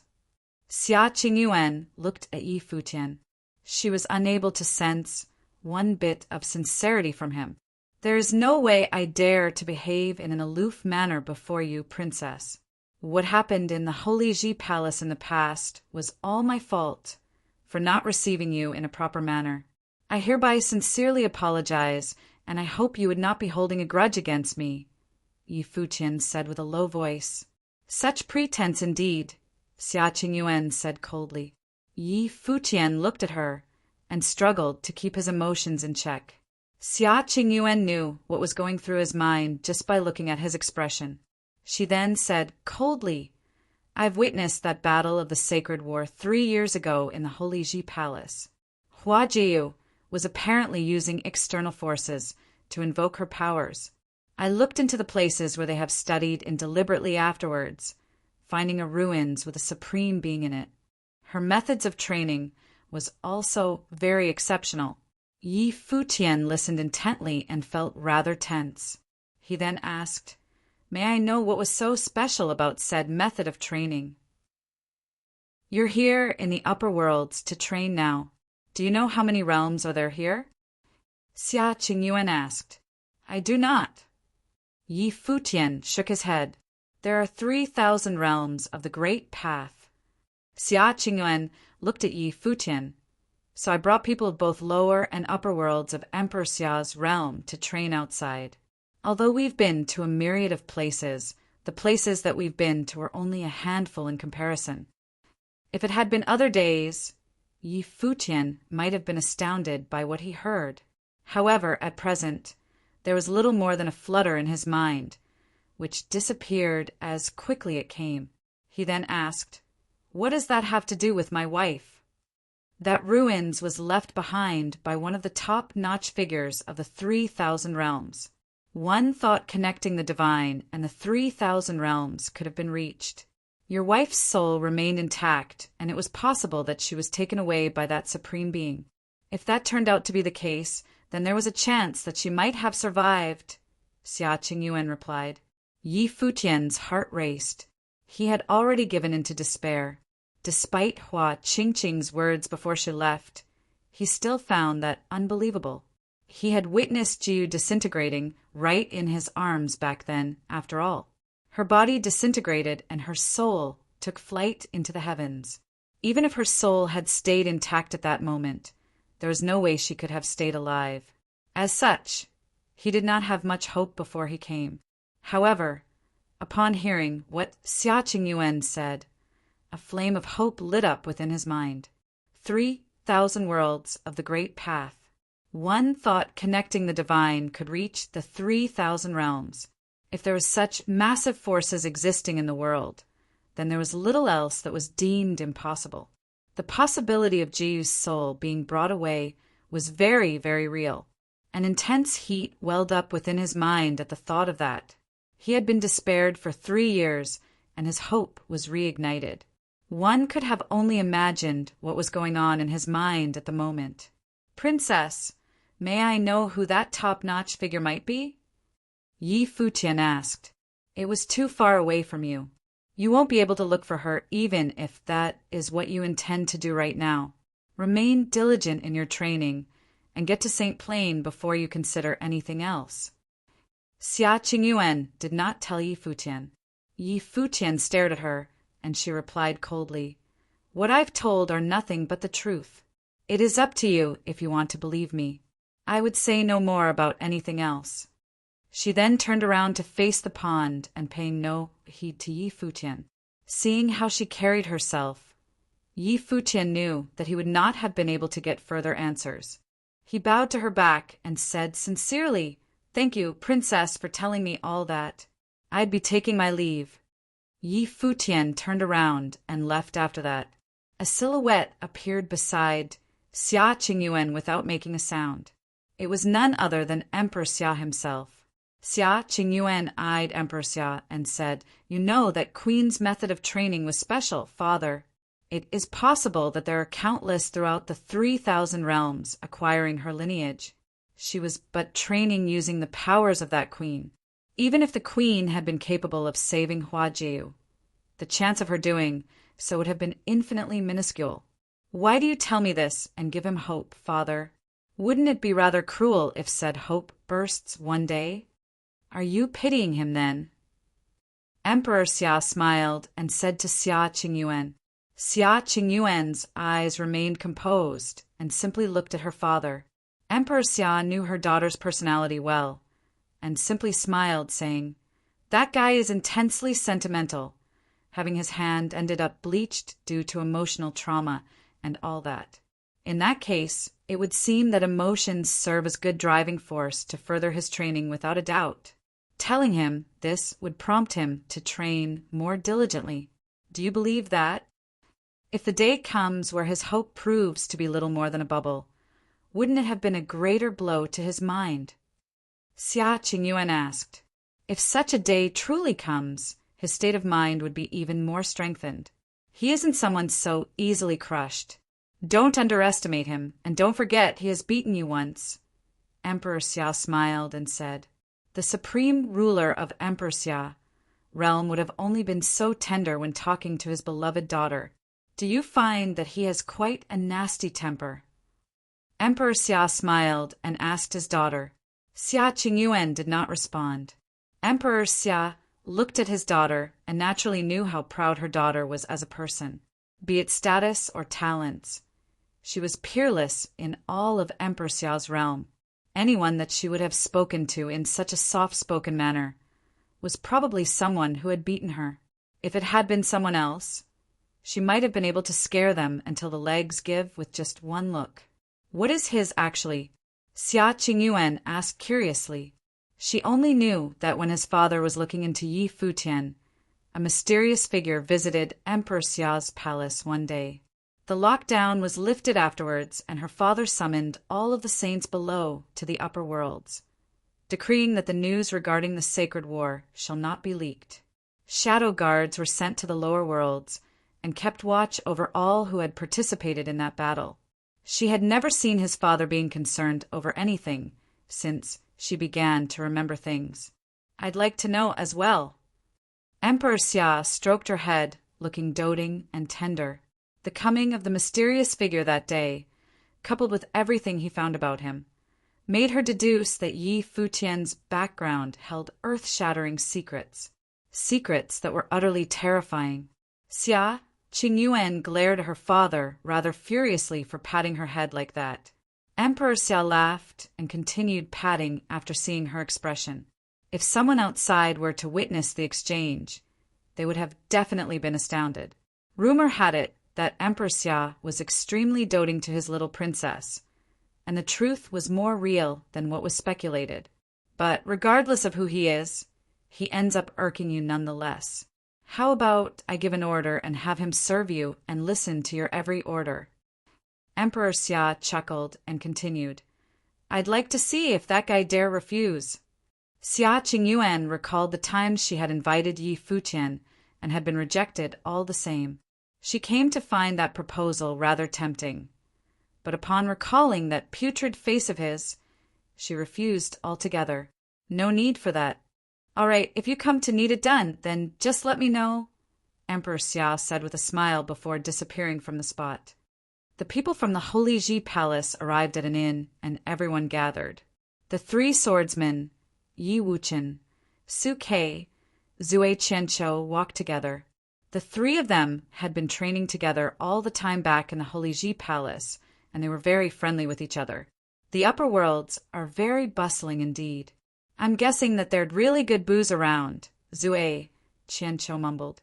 He intended to take his time and take a good look of the upper worlds. Booze is boring. The girls on the upper worlds, on the other hand, boy, beauties are everywhere. Suke at the side narrowed his eyes and saw a female cultivator not far away, looking rather stunning. People of the upper worlds were commonly of high training, so their bearing were all exceptional, and it was a given that they all looked stunning. Yi Wuqian had long gotten used to the antics of both of them and did not pay any heed. Zui Qianqiu really loved booze more than anything, yet Suke was just all talk. Suke stopped at that moment. Then both Yi Wuqian and Zui Qianqiu followed suit as they sensed something. Suke hailed from Tingxua House, so his senses were the sharpest of the three. He sensed killing intent headed for them. A group of people rode swords and came at them, dropping before them in an instant. All of them emanated startling sword will. It was apparent that they were all pure practitioners of the sword. They looked at Yi Wuqian and the other two with very, very cold eyes. Do you people have business with us? Suke narrowed his eyes as he looked at the group. They have not been arriving at the upper worlds for long, so there was no way they would have offended anyone. Unless, old scores to settle, all of those people were swordsmen, and the three of them have indeed had scores to settle with swordsmen. Chapter 1021. A group of swordsmen dropped from above, attracting the attention of people around them. There were people gasped in surprise, seeing the garb the swordsmen wore. A group of swordsmen dropped from above, attracting the attention of people around them. There were people gasped in surprise, seeing the garb the swordsmen wore. Swordsmen of Lihin Heaven. The number one holy land of the sword in Emperor Xiao's realm would have attracted attention wherever their people went. There were people gushing in from other places, seeing the group of swordsmen from Lihin Heaven descending. Everyone looked in their direction. Those people then eyed Yi Wuqian and the other two beside him. Who are those three cultivators? Lu Cheng of Lihin Heaven. Someone recognized the leader of the group of swordsmen, and they shuddered. Who the hell are those three? Getting not only the swordsmen of Lihin Heaven to mobilize, but even Lu Cheng, who ranked 9th on the Jiutian ranking as well. Lu Cheng had tested his mettle in the Jiutian temple, being ranked on the Jiutian ranking. It was said that he was already at the pinnacle of sage plane and was one step away from becoming a saint. Anyone who had seen him fight in the Jiutian temple was able to recognize him right away. It seemed other than Lu Cheng. None of the swordsmen from Lihin Heaven right before them were weak people as well. But then again, someone who trained in the number one holy land of the sword in Emperor's realm would not have been anything less than a rare genius to begin with. Lihin Heaven. All three of them knew what was going on immediately. It was said that Pei Qianying, the cultivator whom Yi Futian had crippled in the Jiutian temple back then, was a cultivator from Lihin Heaven. Those people were from the number one holy land of the sword in Emperor Xiao's realm, and all three of them stepped onto the upper worlds. It could have been said they were stepping into the turf of others. The upper worlds were not a part of the 9 states. Let's go, Suke said lightly, and all three of them retreated like bolts of lightning. It was not a good thing to run into people from one such holy land as soon as they have gotten to the upper worlds. Regardless if they ended up winning or losing the fight, things would have turned out really messy. They, cultivators of the Holy Ji Palace, were fresh off the boat there, and so none of them wanted to make any trouble for the Holy Ji Palace. But then again, that was their wish, and the other party might not have shared their intentions. The cultivators of Lihin Heaven turned into swords immediately and blocked their way. All of them were capable of moving at extreme speeds. Formless sword will fill the air and reach the three of them, making them feel extremely unwell, and their spiritual will seemed pained. Lu Cheng turned his eyes at the three of them. He looked composed as he said, "The three of them are sages. Will play by the rules of the Jiutian temple of old, challenging you three as fellow sages." It was an order from their teacher. As such, Lihin Heaven did not feel the saint. They needed to win according to the rules, which they lost back then. It was the pride of theirs as cultivators of the number one holy land of the sword in Emperor Xiao's realm. While they knew that the ones freshly arrived at the upper worlds had saints among them, but the people of Lihin Heaven were not concerned about them making a move. Lihin Heaven was the one calling the shots in Emperor Xiao's realm in that regard. Anyone dared field a saint to take on their sages might as well be digging their own graves. Yi Wuchen, Su Ke, and Zue Qianqiu all burst with stunning sword will. Terrifying sword aura storms whipped up around them. If they were unable to leave, then they might as well fight. Cripple them and leave the one-armed swordsman's spirit behind. Lu Cheng's voice was a cold one. Pei Qianying was his younger brother in training. While they hardly talked to each other and the relationship was more like that of an acquaintance, but they hailed from the same holy land nonetheless. The score of him having his spirit crushed was something that had to be settled the hard way. Get out as soon as possible. Don't linger. Su Ke said to Yi Wuchen and Zue Qianqiu telepathically after sensing the powerful sword will around them. While all of the combatants present were sages, but their enemies consisted mostly of those at the pinnacle of Sage Plane, which differed considerably from the three. They were not dealing with the geniuses of the 9 states at the moment, but the top-notch swordsmen from Lihin Heaven of the upper worlds. As such, it was immensely difficult to fight with such a visible plane difference. It was especially so that all 3 of them were isolated from the entire group.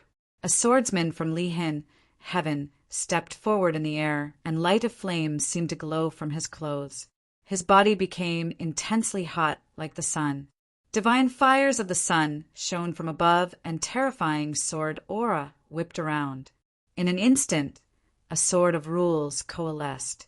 That sword seemed to have been forged by the fires of the sun, burning with glittering light of flames, and it seemed that the space around it burned as well. Chu Qingyang, the glaring sun flames. Many in the crowd who watched from far away reminded of a swordsman from Lihin Heaven as they looked at the handsome face of that one who attacked. It was a genius swordsman who went by the name Chu Qingyang. Who are the Lihin Heaven dealing with this time? They were wondering who those 3 are for prompting the Holy Land to field such a lineup. Why is Lu Cheng mentioning about the rules of the Jiuqian Temple? Another one from the left struck. That figure was armed with a thin sword, which was as thin as the wings of cicadas. The sword seemed to be devoid of weight altogether. The wielder seemed to be moving with the patterns of the rules of wind, emanating a flighty aura. Li Qiufeng, the autumn wind sword. The one who spoke before spoke again, seemingly very familiar with the swordsmen of Lihin Heaven, so much so that they seemed to recognize them simply by observing how they wielded their blades. The 3rd person attacked, and he was different from the first 2. He wielded a heavy blade which had no edge, looking like something that was incapable of cutting at all. He was tall and exuded power. He did not look like a swordsman, yet no one dared to take him lightly. There were no weaklings among the swordsmen of Lihin Heaven. It was especially so in the case of Wang Mang, the overbearing sword. The 3 of them formed a triangle and stood high in the air, taking on the 3 below. Their aura was overpowering, and the other swordsmen spread out, standing around to prevent the 3 from escaping. Everyone who saw that realized that that was the end for the 3 of them. Anyone that Lihin Heaven intended to cripple had no way of escaping, especially so when assaulted by such a lineup. It was apparent that Lihin Heaven had intentions of letting their prey escape. Boom! A stifling pressure swept the place, and many felt as if a huge pressure had coiled around their chests. Those power of rules alone was enough to make a lot feeling they were about to suffocate. Wang Mang, the overbearing sword, struck first. He stepped forward and held his sword with both hands, striking down hard from above. A stifling rumble was heard in an instant, as if the air had been split open. Boundless might of the heavy sword was brought down. A terrifying storm whipped about in the air, pressing onto the 3 of them. They looked up in the air and felt countless heavy swords raining down on them, as if slivers of souls of swords pierced the air and pinned their spiritual will down, intending to shatter them into pieces. The three of them felt immense pressure on them within an instant, so much so that they seemed to have trouble even walking. The ground beneath them continued to crack, and the cracks spread out, as if intending to create a crater right there and then. The powerful ones far away all sensed the stifling pressure, and they continued to retreat. Yi Wuchen, Zui Qianqiu, and Su Ke were at the center of the storm. Their sword aura coalesced into a river and shot up at the heavy sword. While all of them were at Archmage plane, they still paled in comparison to their opponents as they were at upper level of said plane. If it had not been for having undergone the medicine baths that St. Jiang had prepared for them for the past few years, that one strike would have injured all three of them. Lihin Heaven's rules of the sword were capable of targeting mental powers. Chu Qingyang, the glaring sun flame struck, shooting down the light of the sun with just one stroke from above. A beam of sunlight packing intense heat shone on them. They felt as if the intense heat was about to tear their spiritual will powers apart before the sword was even about to reach them. Wang Meng, Chu Qingyang, and Li Qiufeng were all at the pinnacle of sage plane after all. While the Lihin Heaven swordsmen were arrogant, they dared not underestimate their opponents nonetheless. The group of sages sent after the people of the one who claimed to be peerless in all of the 9 states and had actually beaten the Jiuqian temple would have definitely been extremely powerful. Any one of them would have been ranked at the forefront of the sage ranking if they were to be cultivators of the 9 states of the lower worlds. Li Qiufeng struck as well. A storm seemed to have whipped as soon as he drew his sword, hitting all 3 of them. Thousands of currents conjured by the sword were fearsome enough that every single current would have been able to cut down sages at the pinnacle of the plane. When all 3 of them lashed out, many sent their condolences to the ones at the receiving end silently. It was extremely difficult for anyone below Saint Plane to withstand such attacks. Even sages at the pinnacle of their training would have had a hard time, especially when the ones taking the attacks were sages who had yet to reach upper level of Archmage plane. It seemed to have sufficed with each lashing out with one strike. Yi Wuchen, Zui Qianqiu, and Su Ke were caught in the middle of the storm. Brilliant light burst from Yi Wuchen's body. The sword, while coursing about his body, seemed to have mystical powers and felt excessively overbearing. A silver sword shot out from the center of his brow. That sword spirit burst with dazzling glitter. Thousands of sword will raged and set out to tear everything apart. The attacks that were hammering on the spiritual will on all 3 of them were torn to shreds. The silver sword rang, and terrifying storm of sword aura was conjured. A huge sword was materialized with the silver sword at the center. Brilliant golden light surrounded the giant sword. The 2 mystical beams crossed and looked incredibly dazzling. Break! Yi Wuchen looked up, and a beam of ferocious sword was shot from his eyes. He pointed at the air with a finger, and the giant sword unleashed towering sword aura, shredding the might of the sword pinning them. All sword wills were torn to shreds within an instant. Renhuang's sword will. Lu Qing took a look at Yi Wuchen. His younger brother in training has had a scuffle with that man over that Renhuang sword will, attempting to strip his life spirit to refine the Renhuang sword will. However, Pei Qianying was crippled before he was able to finish. Yi Wuchen, at present, seemed to have infused the Renhuang sword will within his life spirit, enabling him to borrow the might of the Renhuang sword will.